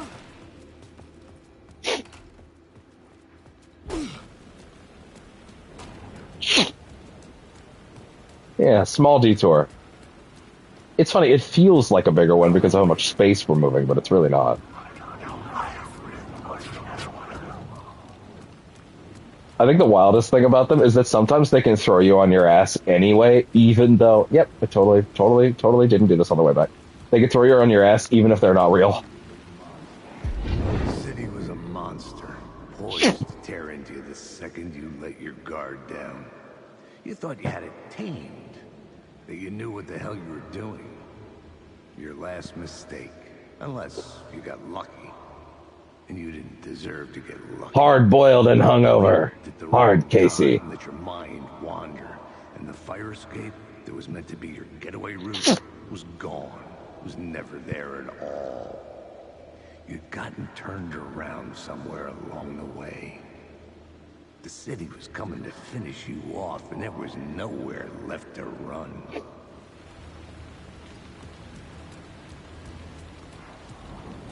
Important to get? No. Would we ever miss it? No. Also, I can use the shortcut, which I don't even think I opened last time. Yeah, I didn't. There. Honestly, wish we probably could have done that, but I clearly didn't open it, so I knew I had to go around. Okay,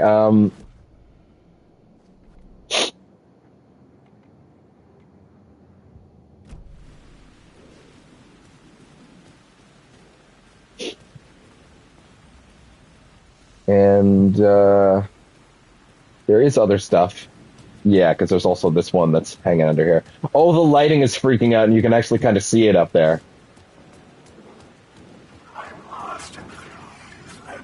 What am I hitting? Oh. Yeah, the lighting was freaking out. You can kind of see it bleeding through. Word of action. It's personal. More damage if close. Harder for enemies to detect. That would certainly fucking help in the last part. Projectiles from decreases damage from projectiles. That's actually a pretty good one. I'm gonna say, if anything, damage. Seems like a good one.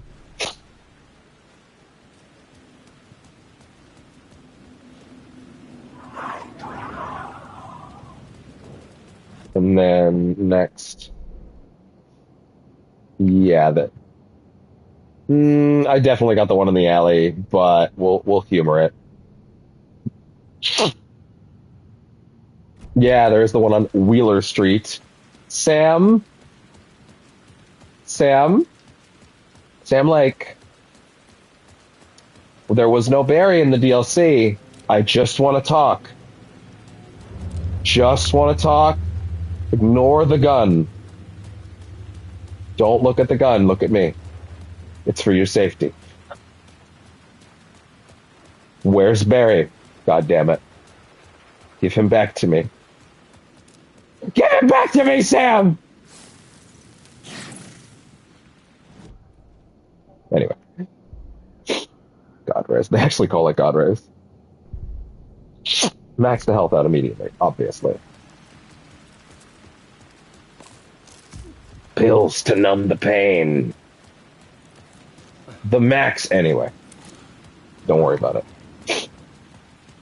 Why does it feel like he's sliding along the ground a little faster than normal? Alan, I'm aware. I'm collectible hunting. They're upgrades. They're making you stronger.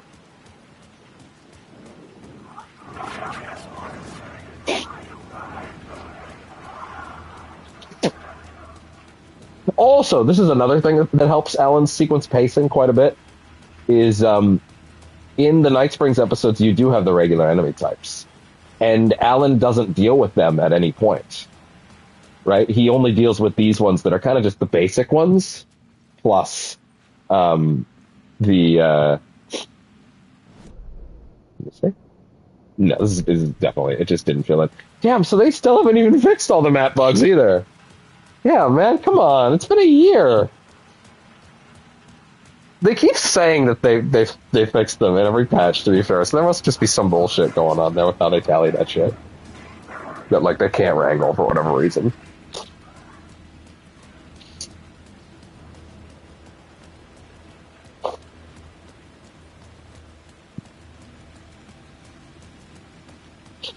All right. Light at the end of the alley ahead.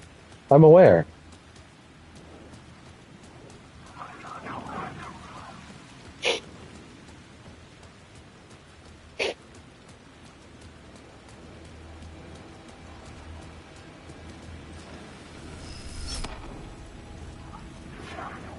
Caldera Street Station.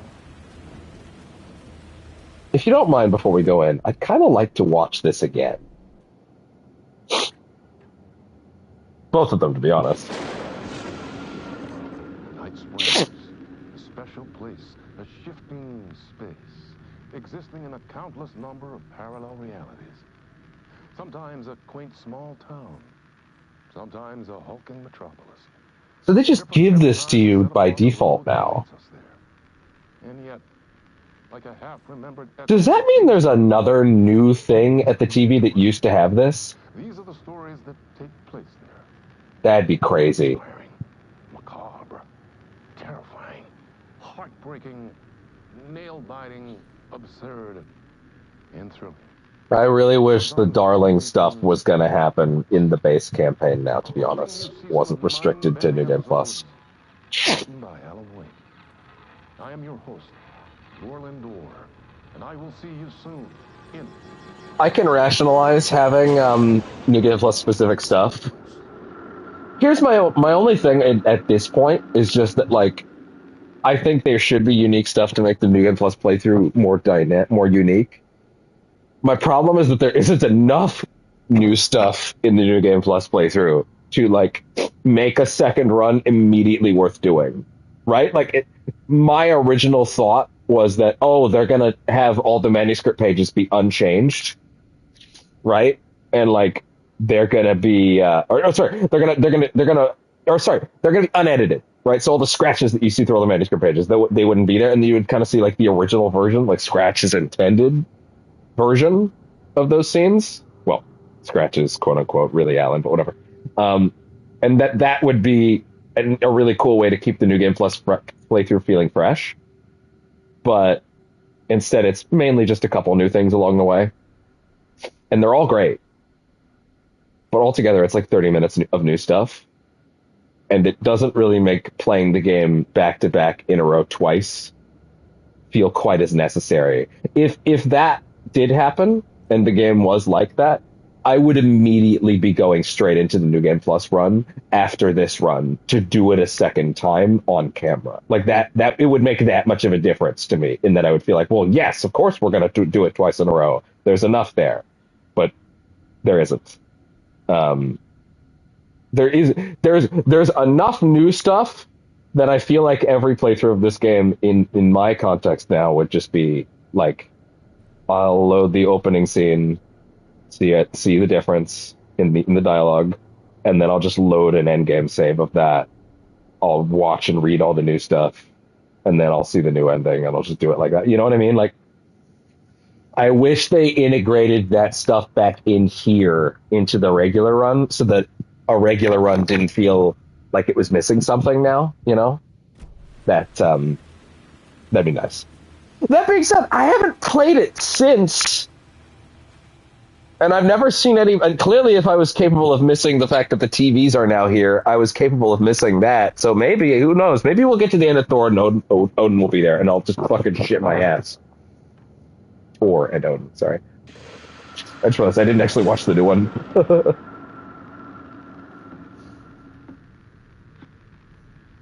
Good evening.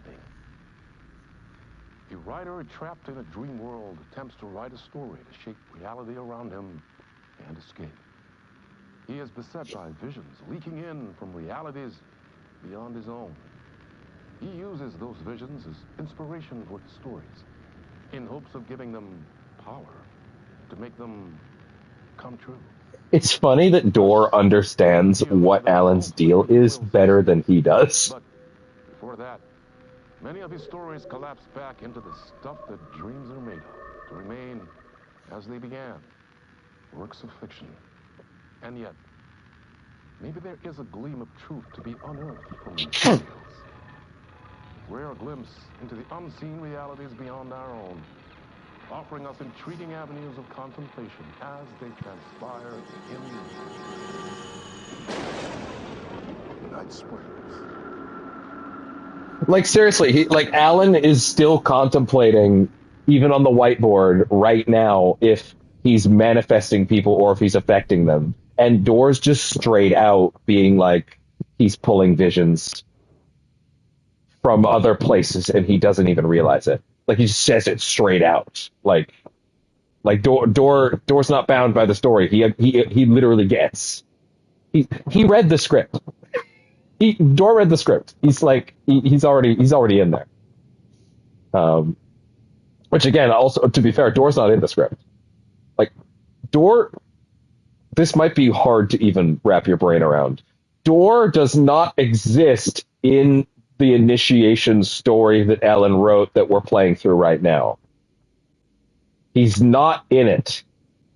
Ellen did not write about Door being in it, with one exception. There's one exception, but you need to remember that Door does not allow himself to be written in these things. He's not malleable. He is not controllable. He is not something that you can move and push around. He is his own thing. He doesn't give a shit what Ellen writes. He is doing his own thing. He will not. He doesn't care. There is one scene where he allows himself to be in the story. One scene, and it's right at the end of the game. I don't think it takes place exactly then based on where it's being written, but like it exists for one purpose, and that's because he wants Saga to figure it out. Dark Place has taken the shape of New York City. I was from New York. I wrote crime books set there for years. I was affecting my surroundings.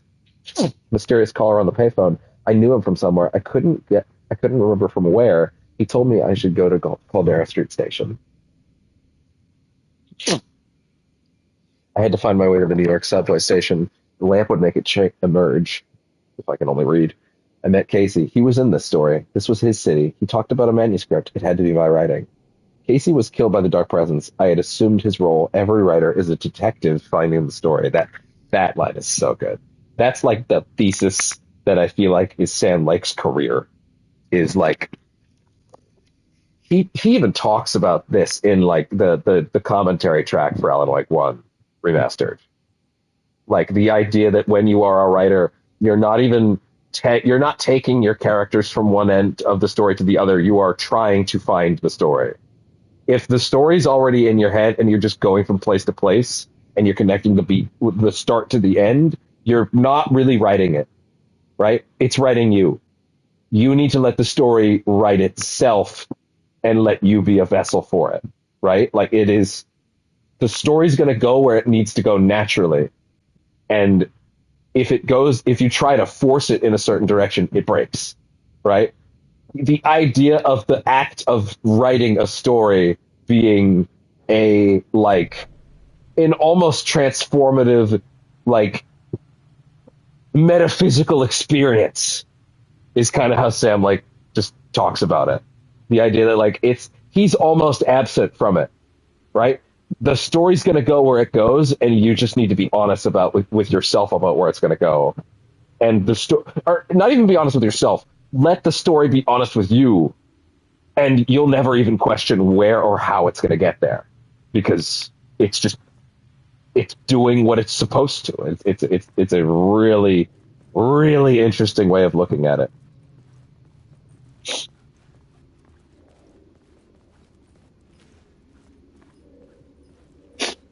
Oh, really? Oh, yeah, you do need two. Right. All right, I forgot that's the basis of the whole puzzle.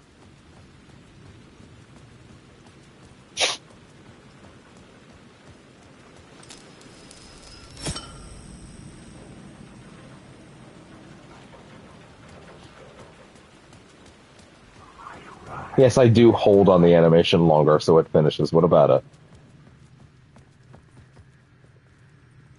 Theatrics matter.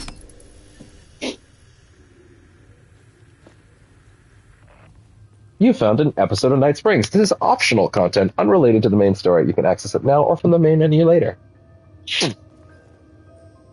They make sure you know if you're in the right spot. It's great. All right.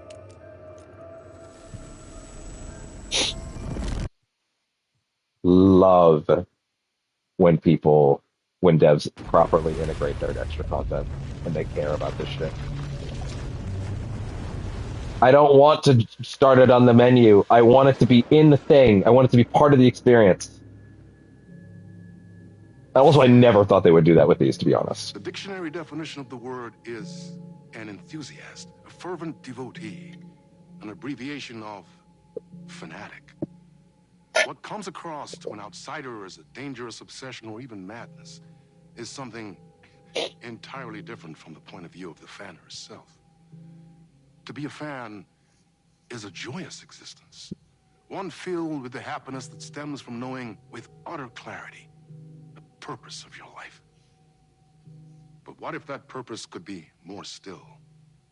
If you could be lifted out of the flock as your idol's chosen one. What if you could be the queen of the crazy Someone bitches? who could decipher his secret messages. What lengths would What you if you go could to be stay so the object of cray-cray your obsession in that you became Night Springs? Night Springs? Tonight's cult classic episode. I didn't even catch that the last few times that he calls it a cult classic episode. The idea that the Night Springs community latched onto this one. By the way, as a casual reminder, the FBC owns and airs Night Springs on their own airwaves.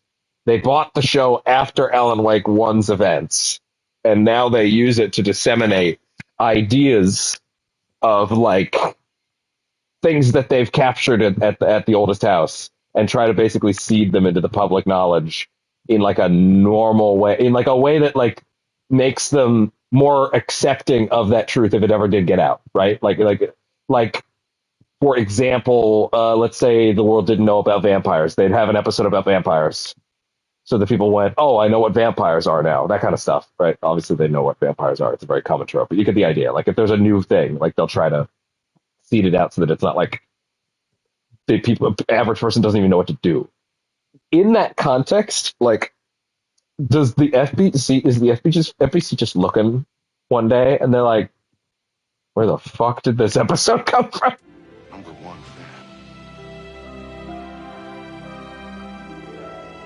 fan. The best pie in town.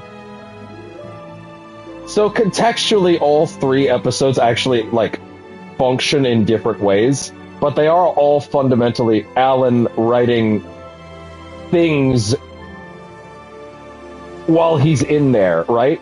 And they're all attempts to get himself out, right? Like this one is essentially what Rose is seeing in her mind's eye throughout the game story. These are the messages that she's seeing. These are the things that are making her go, oh, Alan's talking to me, right? These are the things that are doing these things to her, right? In reality, Alan is not writing to her. I don't think he's writing to her. I think Alice is actually reaching out to her, if anything, but that's besides the point. And like, because I'm going to be super real, there is no universe where like this man actively trusts her. At the same time, he clearly wrote this in an attempt, right? He clearly is trying to push her in the direction. Think of it this way. In order for her to get into the position that she is throughout the rest of the game, Alan has to write this episode essentially under the guise of it being what's going on in her head so that she's in fucking Cloud Cuckoo Land and doesn't fully understand what's going on with her, right? But also, I'm going to be real, she was like this before she met him. Like, she was. This is not something he did to her. She was already like this. She's like this before he ever meets her in the first game. Like 100%. Like, she was already, if anything, he just kind of nudges her at most. But she was already here. This is not something he did to her, right? She was always up there, and he hates it. That's the thing. He has no interest in pushing this. He's just like, he needs to nudge those dominoes in the same way that Control is a nudging of a giant domino that essentially that's what the second of these episodes is, right? Which also the Lake House kind of drops that hint that like the events of Control being written by Alan also was a thing that functionally needed to happen for the Lake House to happen, because the events of the Lake House seem to be what might kick off Alan being able to get out of the lake. It's unclear. I remember walking away with that perception, but I need to play it again to be sure I got that correctly, but we'll see. Anyway. Life's a funny thing. You spend all your time wishing and hoping and dreaming for something, and then, bam!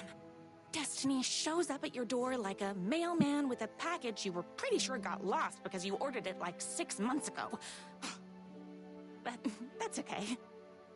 and your destiny has eyes like sunsets and a beard like mahogany-colored velvet, you don't really mind how it arrives. As a note, if this is the first time you're seeing this episode, that costume is not on him because I have it on him normally right now. He's always wearing that in this sequence because this is what he was wearing last time she saw him.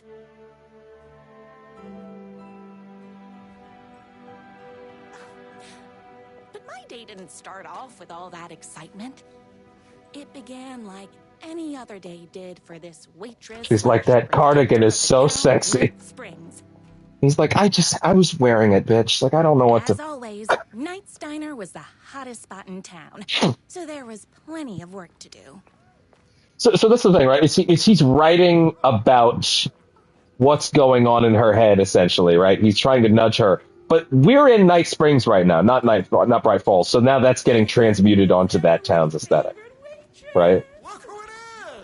Hi, everyone. Please pay attention to the names of the diner goers. They're all hilarious. Self-help book, maybe. Oh, that one's fine. Of course. Who else wants a top up? Me. Lady with 7 corgis. Guy who only eats burgers. Will do. Let me just grab a fresh pot. Yeah, not only do these spice up Alan's segments and like make them a little more lengthy, they're so wild and out there, and also different from each other, that I think they just dramatically help the pacing of the game. Another cup. I would kill to have a passion like you do for that writer of yours. You two are destined for each other. We sure are. Hot coffee. I heard your fan site for that writer was named best fan site in the Yep, world. that's a real thing that happens on the internet. Congratulations. Thanks. It wasn't easy.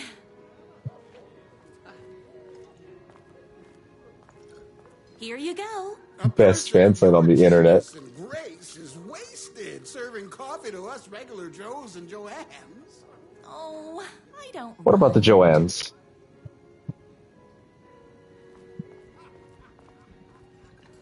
Here's your coffee.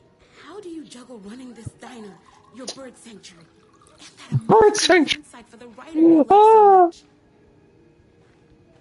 Well, I work extremely hard, but also I'm naturally talented. I'm very good. I have a good work ethic, and I'm perfect. Can't keep up. I'll never be as successful as you. Well, if there's one thing that this white woman can help this black lady do, it's be her white savior. Comparing yourself to me won't help. You gotta find what you want to do and do it. I believe in you. Wow. You just changed. You saved my life, white lady. No problem. That's everyone's coffee. Better put this pot back. You saved my entire world. Is so good. No time for that. I've got customers waiting. Oh, right. Sorry. I loved being the very successful owner and operator of the county's most Are you actually popular the... diner. You're not actually the owner, regularly, Rose. Although this isn't Rose, this is the And waitress. his sheer literary talent and flowing hair and lips like buttery pie crust. Pie! I need to clear the empty pie plates from the tables. Optional. This man's some really good advice. The writer lives just outside town in that mansion of his. Why don't you go talk to him? Oh, we have our own ways of talking. I saw in the news that you saved So, every single there is a notion that I want to talk about as we're going through this. The notion of if these episodes... Man, that dude looks a lot like Yahya Abdul-Mateen. He looks a lot like him, wow. From the Candyman remake, if you don't know. Also, it's going to be Wonder Man next year, I guess. That's a wow. It's a Wonder Man. We're gonna make this our 20th win in a row. But the notion of like that if these episodes spoil the main campaign, right? And I want to talk about that because I've done a lot of thinking about it. I originally thought, no, of course you have to play these after. But I've actually come around to no. Actually, I don't think they spoil anything. Tell me everything. And I'll give some specific examples as we go through. She told me I dressed like a divorced gym teacher. But it's what's inside that matters, right? I have a feeling I'm gonna get hit with a comment like that at some point, dude. So you know what? X is for how most people think and probably should think. Square is for how some people think and also probably should think. The problem is that neither mentality is wrong. Right. Show them the real you and it will all work out. Talk about that mole you worry about when you're trying to fall asleep. Well, I'll try that. Guy with that concerning mole. Don't mention it.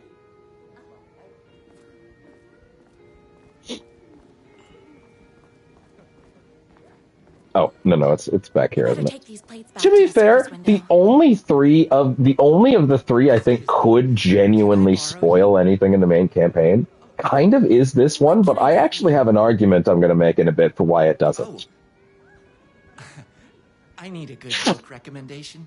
After all, you're the town's literature buff. Oh, you have got to read the newest book in the Writer's Crime Trilogy. Trilogy. I'll grab you a copy from the back. Want to be able to see her face talking, please. Get a novel from storage. You better not crease any pages. I've seen several people go through this since, and I wasn't sure, and not be sure what the trigger is. And honestly, I'm kind of not sure anymore either, but we'll see. For the Literary Advancement of Night Springs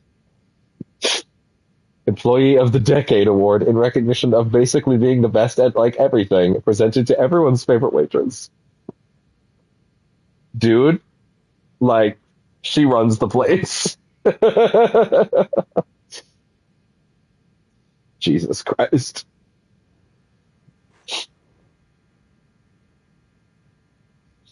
Thank you so much for taking in my 6 macaws. I know you have your hands full with all the other sick birds at your bird sanctuary, but if anyone can find a cure for their bird lupus, it's you. The only thing that hurts more than love is loving again. Love will hurt. You have to actually press X on them. Huh. I wouldn't have thought that. I'm in danger. Please, my #1 fan. You're the only one who can save me. Oh my gosh. Don't worry. I'm on my way. My beloved writer was in terrible danger, and I had to rescue him. The stakes had never been higher. Luckily, I kept all my accessories in the diner's kitchen. Death comes for everyone. That doesn't mean it's painless. Death will hurt. By America's best-selling writer. A man's life is ripped away. He's out to get justice on and the whole city will hurt. William Hurt. He did pass away.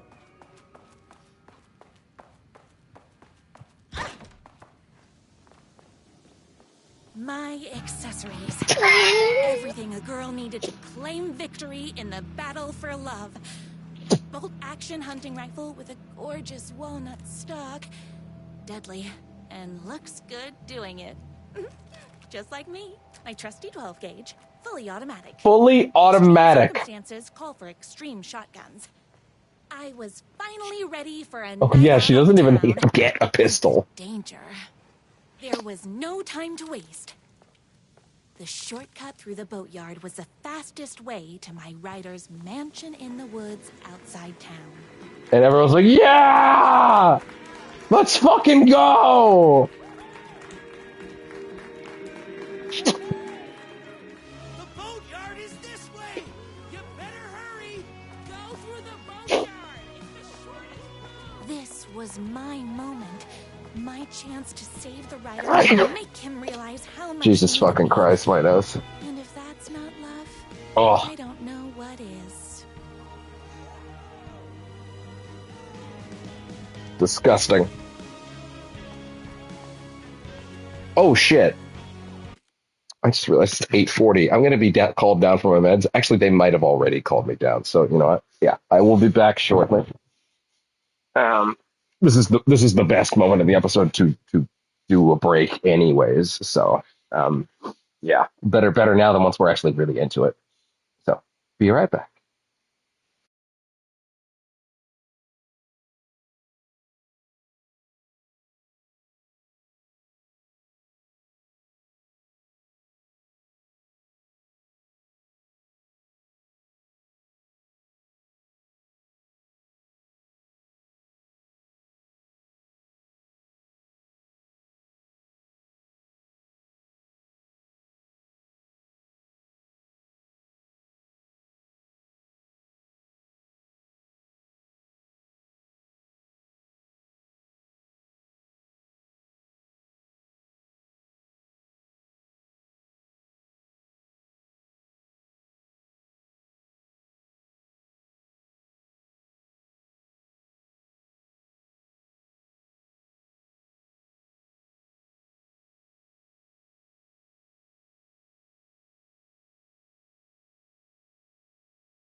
Ah, there we go.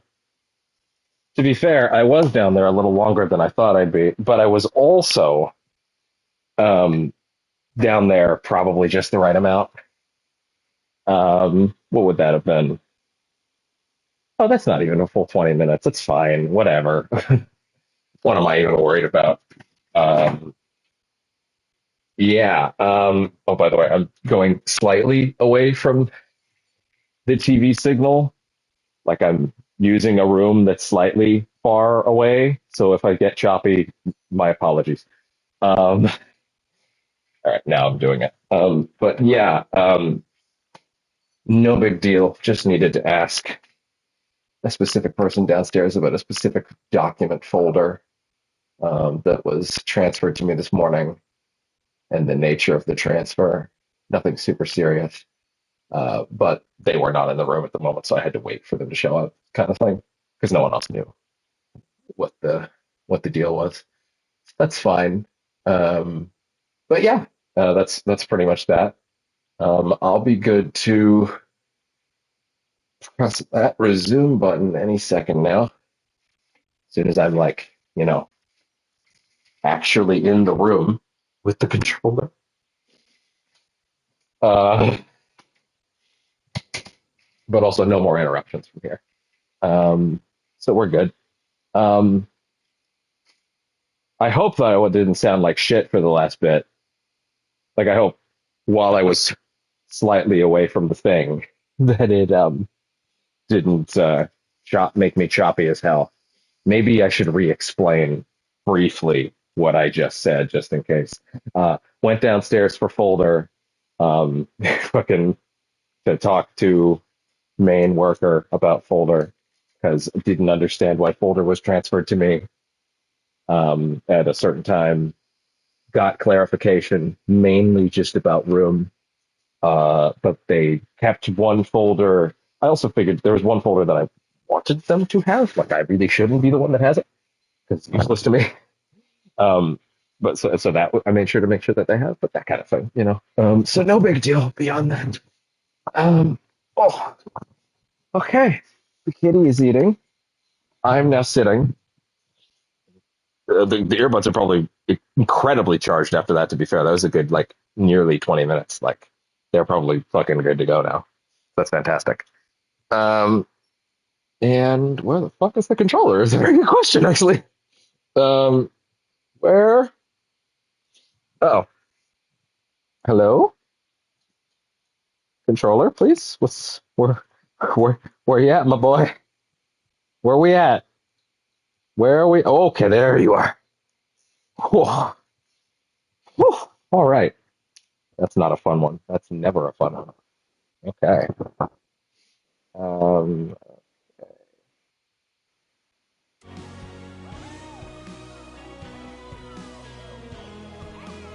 all right. That's really good, actually. I may do the rest of this DLC and stop, or I'll do Alan's segment then stop. I'm not sure yet.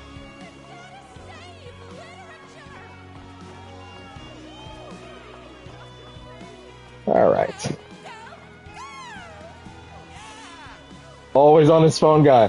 Anyway, yeah, right. I was about to do a talky moment about, please, let's not make that the name, Jesus Christ. I wanted to get into how this... Oh. Yeah. I wanted to get into the idea of if playing Night Springs in advance spoils the main game or not. And I've come to the conclusion. I'm going to skip. I'm going to pause before the next shot because this spot shot would be the moment. But here's the thing that I've come to the conclusion on. Number one, the control-based episode definitely does not spoil Alan Wake 2, for sure. That's not. Even if you haven't played Control, I don't even think it spoils Control, really, right? And the Timebreaker episode, I definitely don't think spoils the main game because if anything, it's completely new stuff. Like if anything, it's more about Quantum Break than it is this game. If anything, this episode would be the one that could potentially spoil things. But I'm going to go ahead and say, even though for months I actually did kind of think, well, obviously it spoils it, I'm actually going to say no, it doesn't. And the reason that I'm going to say it doesn't is even though so the character we're about to meet, of course, is Alan's bad boy brother, right? Who, of course, does not exist. It's just an invention of the episode, right? But he's wearing the Kalevala Knights jacket that Alan is wearing after the reveal. Spoilers, by the way, but I'm sure if you're here, you know that already. He's wearing the Kalevala Knights jacket, right? Which is what Scratch fucking flash step teleports himself into at the moment that you get the reveal that Alan is Scratch. And for a bit, I thought to myself, for a few months after this came out, I thought to myself, oh, well, you can't do this episode before you finish the base game because that would spoil that.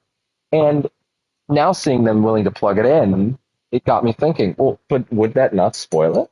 And I'm going to use an example from the Silent Hill 2 remake, which is if a thing is a spoiler, but when it's not, but in the context of, but you already know, so you can't judge it. And I think I fell into that trap. In the Silent Hill 2 remake, on the pause screen throughout the whole game, or the inventory screen, technically, you can see the videotape. The videotape. I'm not going to spoil Silent Hill 2 for you here. The game's 20 years old. I really could, but like for whatever, it's new again, so I'm not gonna.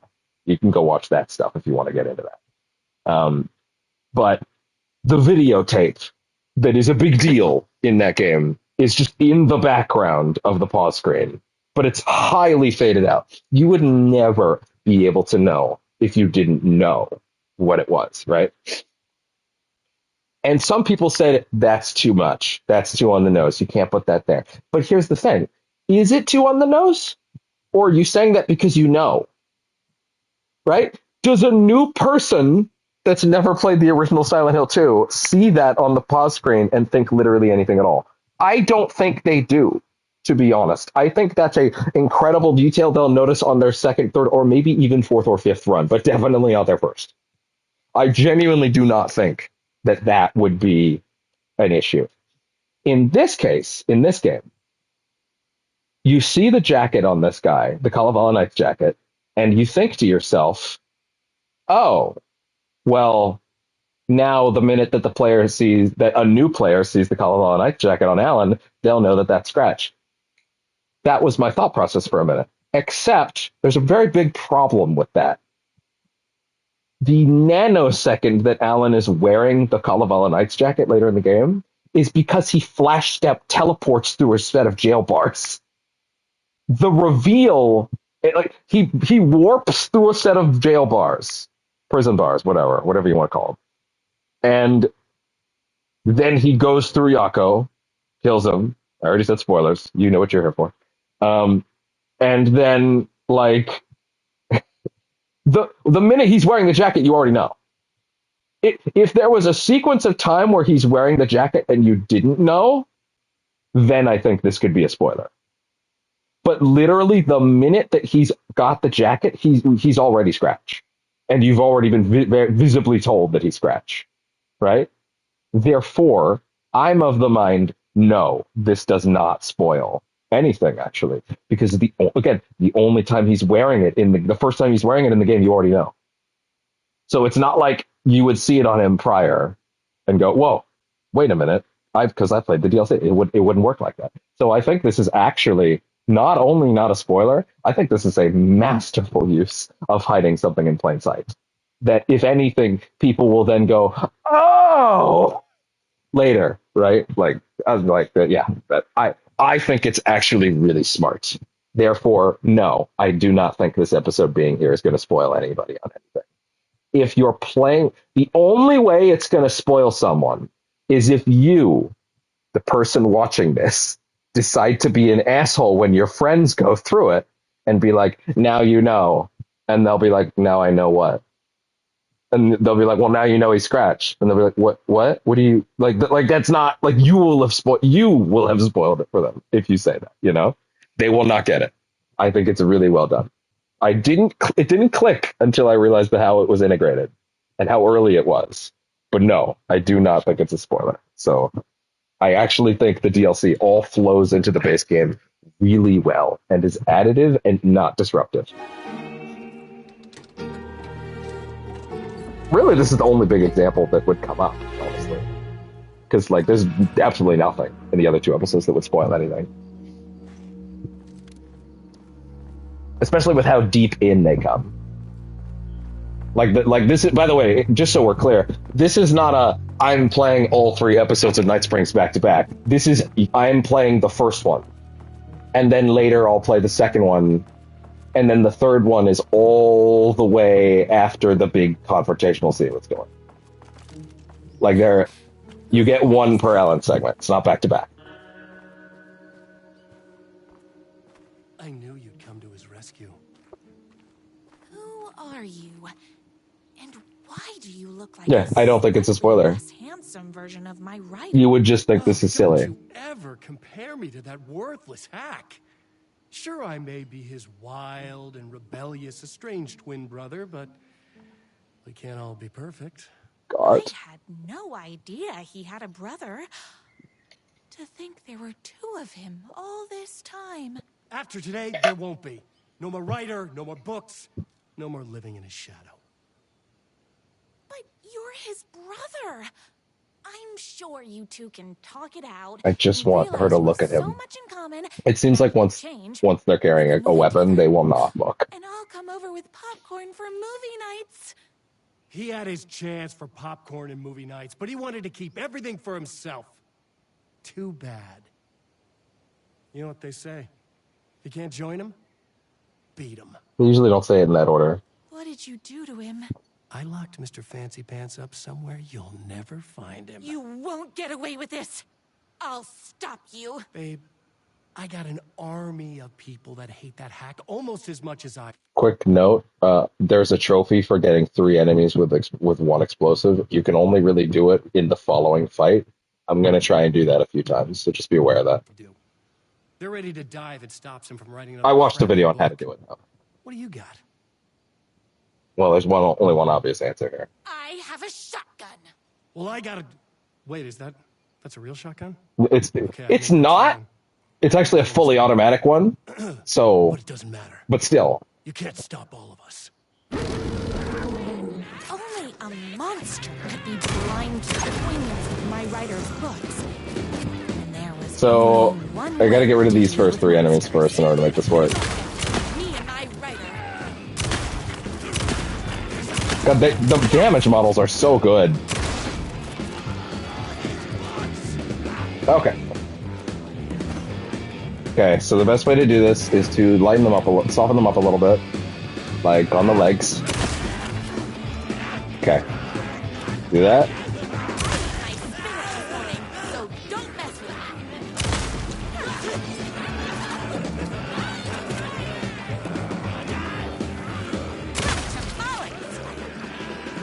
Okay. Okay, I just need everybody to get a little bit closer over here. I hope this works on this difficulty. I just need the rest of you to come on, please. Everybody, just come on, get a little closer, please. I want that trophy, goddammit.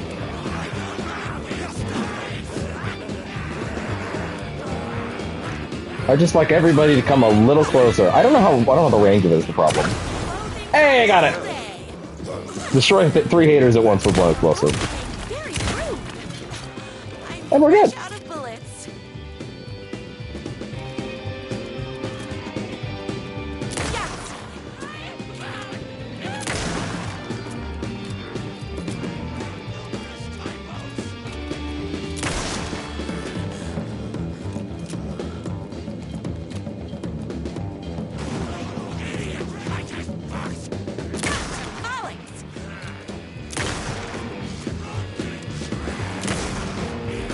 Oh.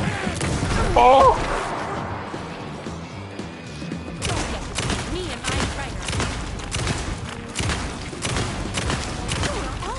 Very rude.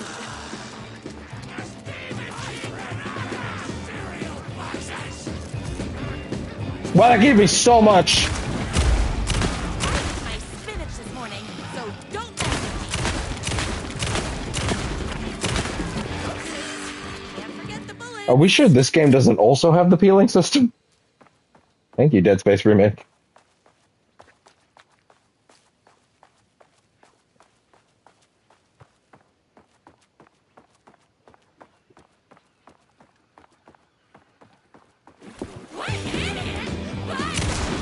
Oh, that is something. That is actually something worth mentioning as I go through this again. All the haters' dialogue is real tweets that the development team read about the original game's release. Like, I don't like weird stories, it's too avant-garde or whatever. Like, all of those are real tweets. These are real things that people said about the game. It's great.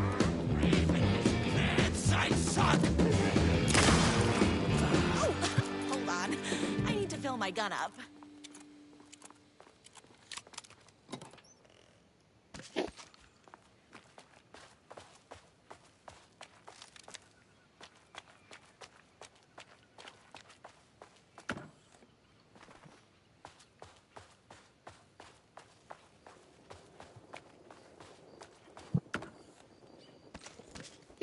Alright, fuck, got the fucking ammo situation.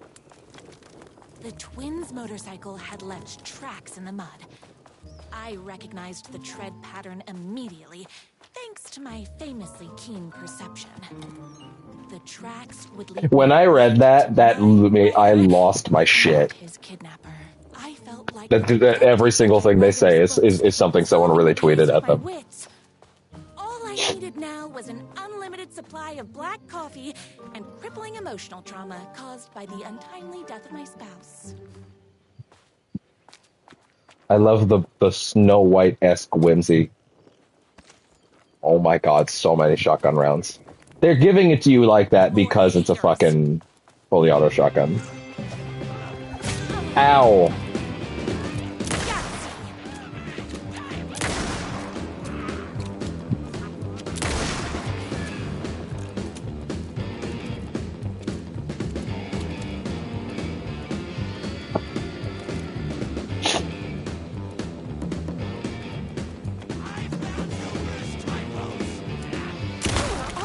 Sliding around.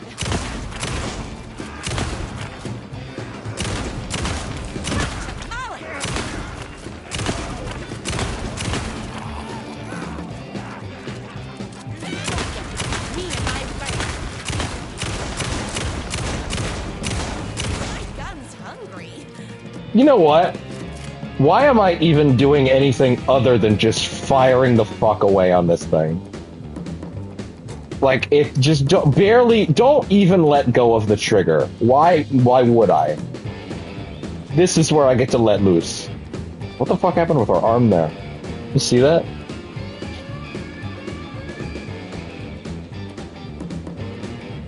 Sorry, I was checking the stream. It was being real weird.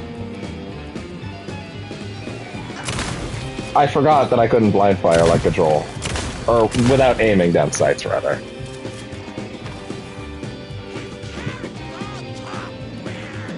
His characters all talk weird. You can tell that's a tweet. Oh, I dodged.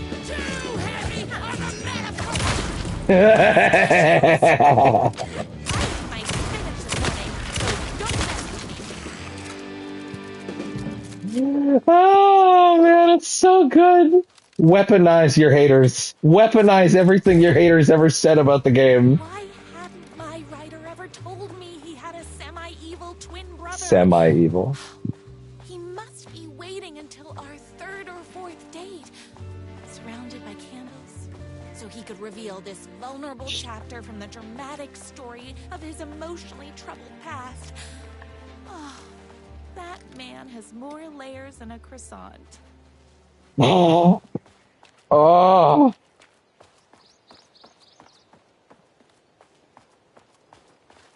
Yeah, I think I will stop after this episode. It's a good break point for one, and it's also like a good. I feel like I need to make this last a little longer than I thought I originally did. To be honest, like I thought I might. I can't let these monsters continue to plague my dear writer with their negativity. I would treat them the same I thought that Baldur's Gate 3 mod would be out by now, but unfortunately it's not, so I need to stall for time. them from life. Probably gonna need to stream Stellar Blade or something. Hi-Fi Rush. Gotta filibuster once this thing's done. So let's drag it out a little bit. Besides, a nice nearly 5-hour stream, probably still over, is not bad by any means. To be fair, there's not a lot to find in this episode, so I probably don't need to be scouring quite like this, but this is just what I do.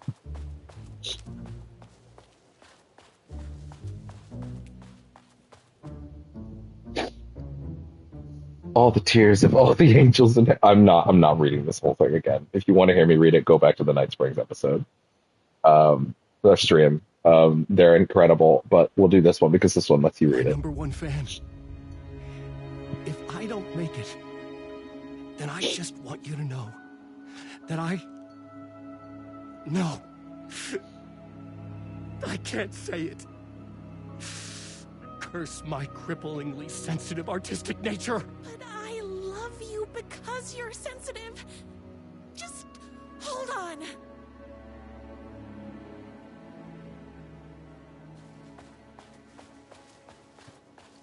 Besides, I'd rather stream this game when I have a couch that is, like, comfortable. I'd rather savor more of it then. The motorcycle tracks ended at a cabin. Was my rider inside?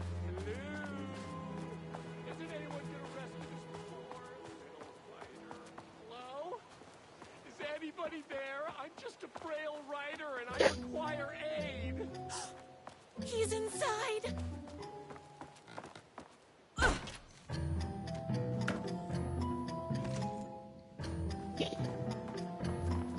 I'm here. I've come to save you. Oh, joy! We can finally be together and sit and be poetry readings and drink $18 cocktails and have high tea with the queen. Wait a minute. My rider only drinks coffee. 2 sugars, no milk. I keep all the mugs. Okay. What? Girl, what? I'll be waiting upstairs. Going the alpha, everything you need to know leads your own wolf pack like a true alpha. TJ Wolf. Oh my god.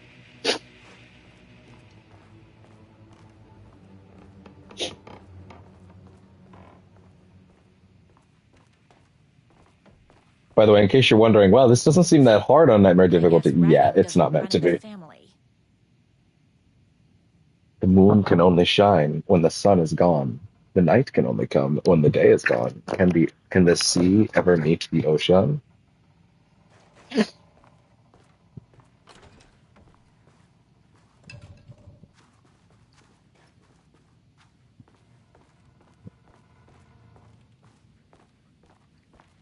Where are you? I was never upstairs. I lied when I said there were no more tricks. You're starting to piss me off, mister. Where is my rider? Car battery, solid potential. Pulling fingernails, too messy. The bell. Where do I get a bell? One spoon, nice and simple. He kidnaps my rider. Dismantle typewriters. 8+ psychological damage. Gasoline flush by my burner on my cabin. Maybe overcomplicating this. And give this jerk the scolding of a lifetime. So good. She's getting turned around.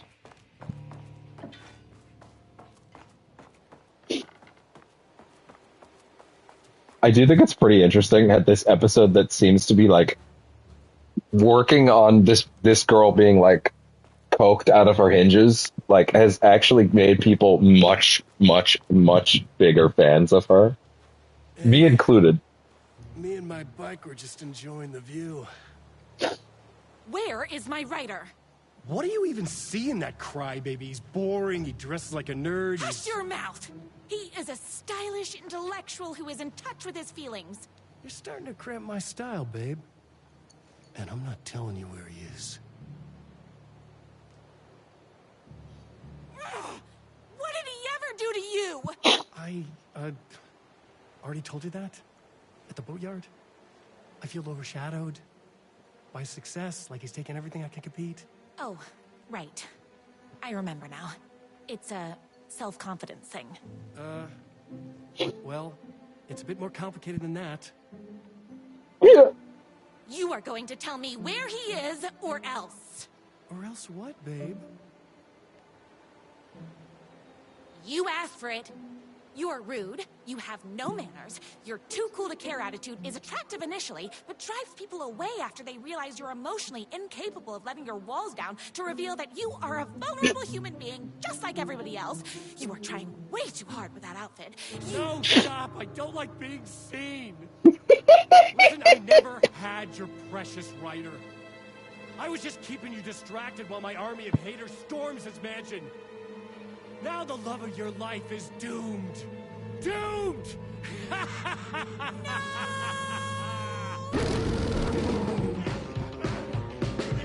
He tricked me, even with my famously keen perception. You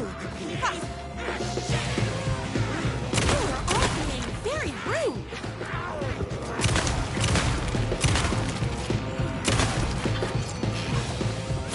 Oh! Ah! Crackers, that stings! I had to get to my writer's mansion as fast as my chunky kitten heels would take me. Oh! Whoops! Gotta put more bullets in. I love that she's just caked now. The artistic choice to have that happen during that fight is so good. So don't mess with me.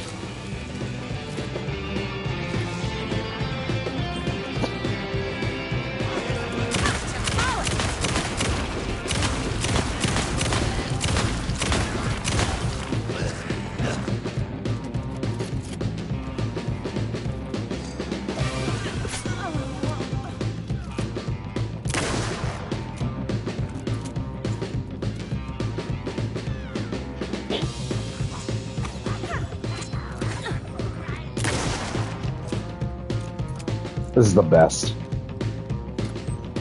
I love all three episodes, and I've actually the control one. I think the first time I said that it didn't hit to me quite as much.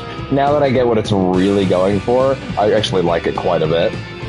But I love that they're all different. I love that none of them, they're not just all the same thing. Oh my. Bullets o'clock.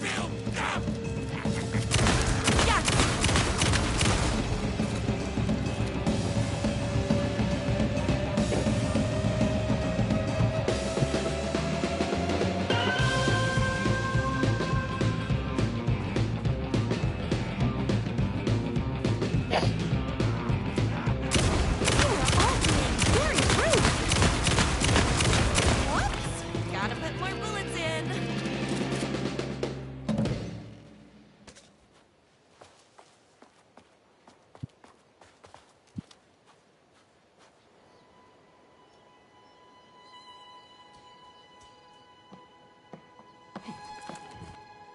I knew you, my #1 fan, would never fall victim to my twisted brother's lies.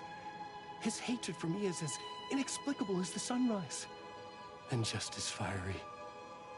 But I knew your heart would never waver. You're the only one who can save me. I believe in you.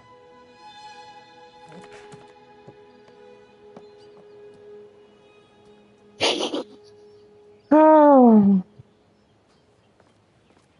My writer believed in me. We were kindred spirits. We fit together like a bicycle chain and that spiky wheel thing the chain fits into. We were connected by love and destiny. He was meant to be mine, always and forever. There was no time to lose. I was the only one who could save the writer and the very soul of literature from these evil haters. The fate of all art rested on my shoulders. All art. The stakes have never been higher.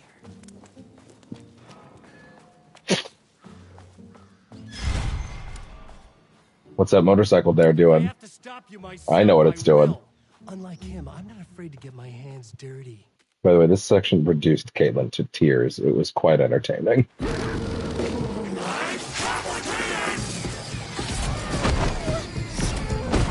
Oh my god.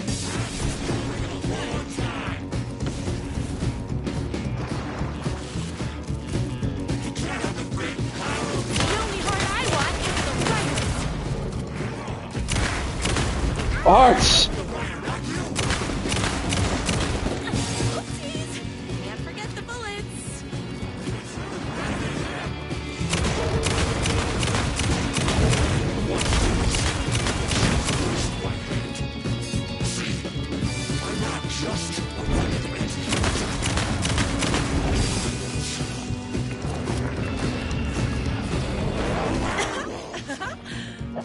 I should have known. But that won't stop.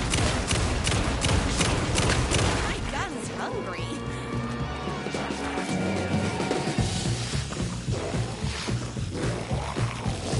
I can't even follow him.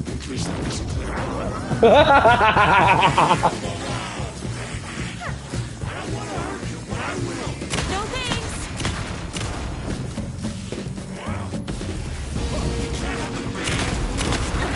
Ah! Love!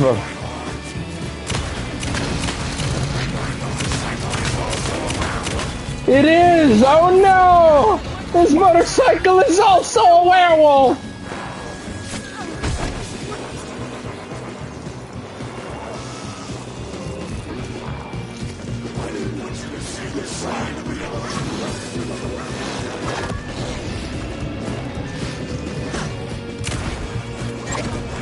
Oh, it explodes relatively quickly, actually.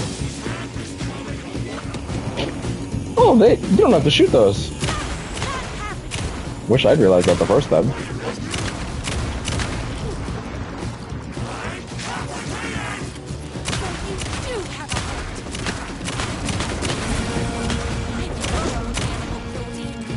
You've given me no choice.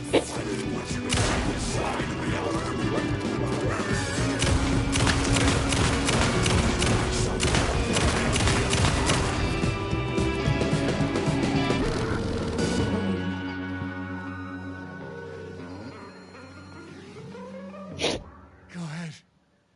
Finish me off. I'm not going to kill you. You're my darling writer's brother. You really do love him, huh? I guess I never even had a chance. I was just jealous of his talent, his money, his velvety hair. But mostly, that he's got the love of somebody as amazing as you. Oh, you silly werewolf. You could have all those things too.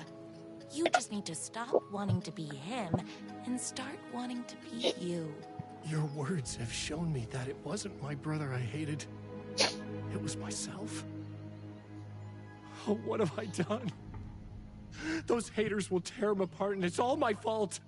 Please, go save him. Oh, I intend to. This morning, so don't mess with me. Did someone order a reckoning?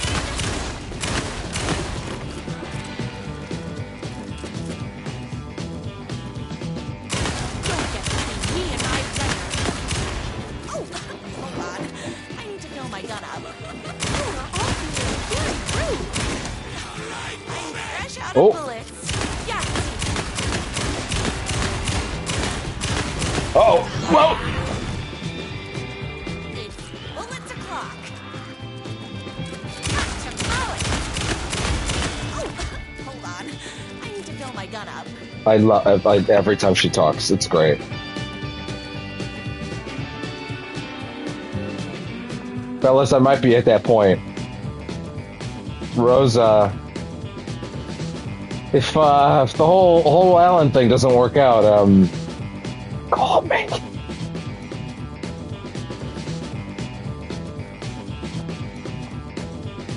I think I'm there, boys. I think I'm there.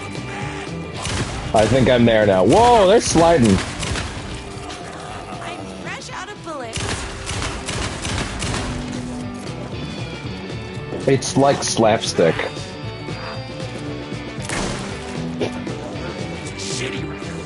He's a shitty writer.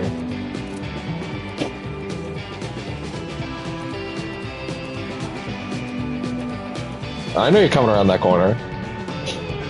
Well, maybe you're not.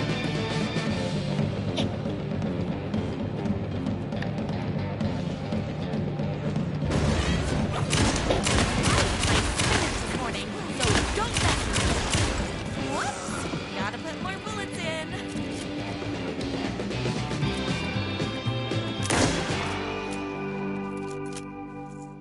Frankly, a precision shot makes the most sense for this anyway.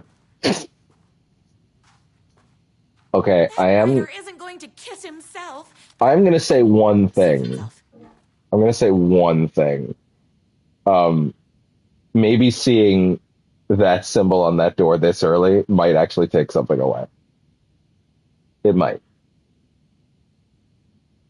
But anyway, inventive murder weapons. Stapler, look. I felt it. I felt it coming. Gnome, swordfish, philosophy. Escalate the crime. Plunge the depths of humanity's darkness. A murder religion. Hero's motivation. A rival private eye. His wife returns from the dead, only to be killed a second time. Too much, not enough. A waitress character who is intelligent, sophisticated, and good with a weapon. Smells like cinnamon and gunpowder. I don't have time to admire my writer's taste in decor. Hair beard regimen. Twice a week. Wash thoroughly with cold water. Gently pat dry with high thread count towel. Brush 3 times with honeycomb bought locally at the farmer's market. Apply shampoo to dry hair. Rinse with cold water. Gently pat dry with high thread count towel. Condition often. General rules: never wear hats. Once a month. Rub 3 mixed eggs bought locally at the farmer's market into damp hair, scalp, and beard. Avoid chlorine, heat, and inexperienced barbers. So here's the thing. Remember that Alan wrote this in her head, right? Right? This is how she sees things. That means Alan is in on the bit of his mahogany beard. Like, he's actually in on the bit. To be fair, the moment with the door probably still works because the average person probably has not noticed the spiral to the same degree I do, right? Doesn't know that spiral has the significance that it did that I knew it did even before I came into this, right? Therefore, figuring that out probably doesn't mean as much. Also, let's be real, the moment you walk up to the door, the point of that isn't to see the spiral, it's for Ati to jump scare you, so.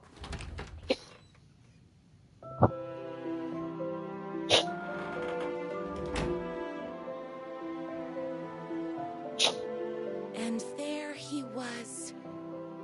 The smile. After all the fighting, we were finally alone. Together. I love that I didn't catch it, but they made her hands do a perfect heart shape there. If you don't believe me, rewind the VOD. But like, wow. Our love was written in the stars. And so we danced like 2 spinning planets that would eventually crash into each other. I may have flipped on Rose. She's great. Not that I ever disliked her. He told me all the sweet things I'd been waiting a lifetime to hear. I saw myself reflected in his eyes. I would always be at his side. To inspire and protect him. He needed me now and forever. After all, I am his #1 fan. Okay. A fan and the object of her joy come together against a world trying to keep them apart. A happy ending for some. But his happiness... It just occurred to me that I can't stop right away anyway, because I gotta get to a save point, but whatever, still. Where is the line between fandom and fixation? One can never tell. Well, it might autosave when I get out of this. I don't know if I want to risk that, though.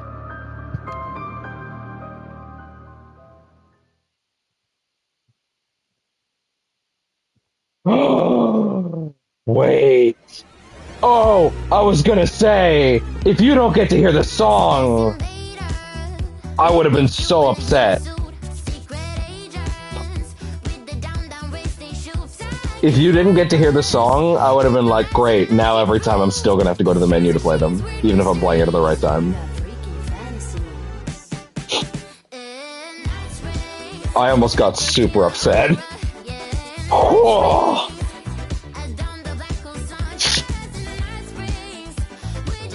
I was like about to shit.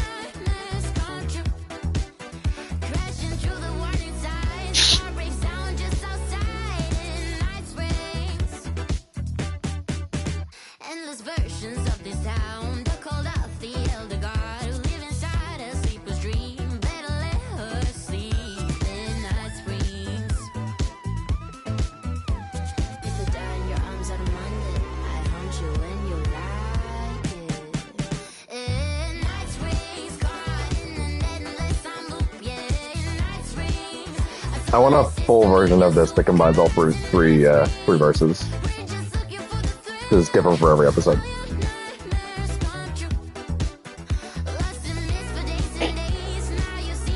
That might already exist, to be fair. I might just not have looked. And I haven't, so.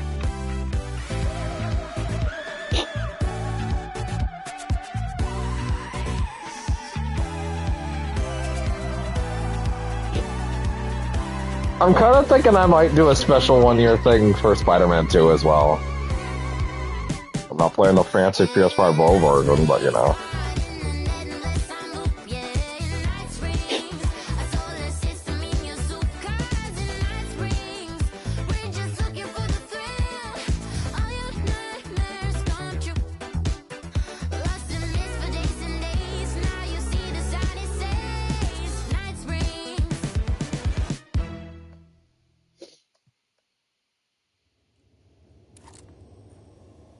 And all right, we're back. Yeah, I'm not going to trust, unfortunately. I'm not going to trust. The gates to the platform were closed. Oh, but you know what I could do? I had a ticket.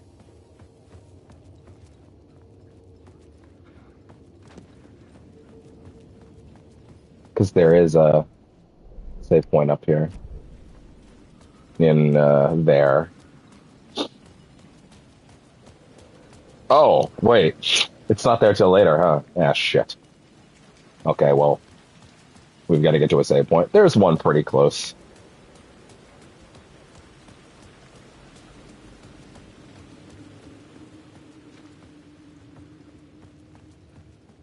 Or I could just check. 1 second. 3 minutes ago.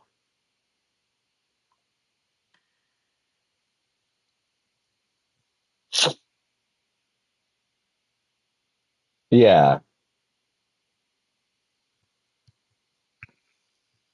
Okay, yeah, it did actually. It did. Okay, it's fine.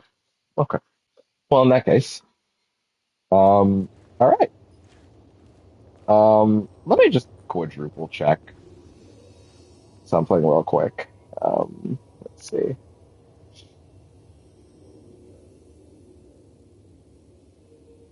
Oh, I have some messages. I could check those messages off stream. It's fine. All right. Okay. Yeah, I don't think 5 hours is bad. I think 5 hours is pretty good, honestly. So yeah, I'm gonna tap out for the night.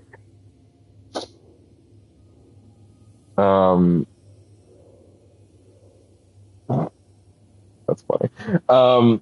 Yeah, I'm gonna tap out for the night. Tomorrow we will head into the subway. Yeah, I gotta say, I'm really happy with that being where it is. That's really good. That is a really good break in the pacing for Alan's stuff. It extends his sequences a little bit. It makes them a little more vibrant. And hell, even Saga has an extension because of the Lake House. That's an extension for her. It's actually really neat that they made these essentially as additives to both halves of the game. And I think that's really cool. But yeah. All right. That'll be it for me tonight. Thank you for watching. And yeah. If I come back tomorrow, it'll be later in the night. And we'll see what happens from there. Bye-bye.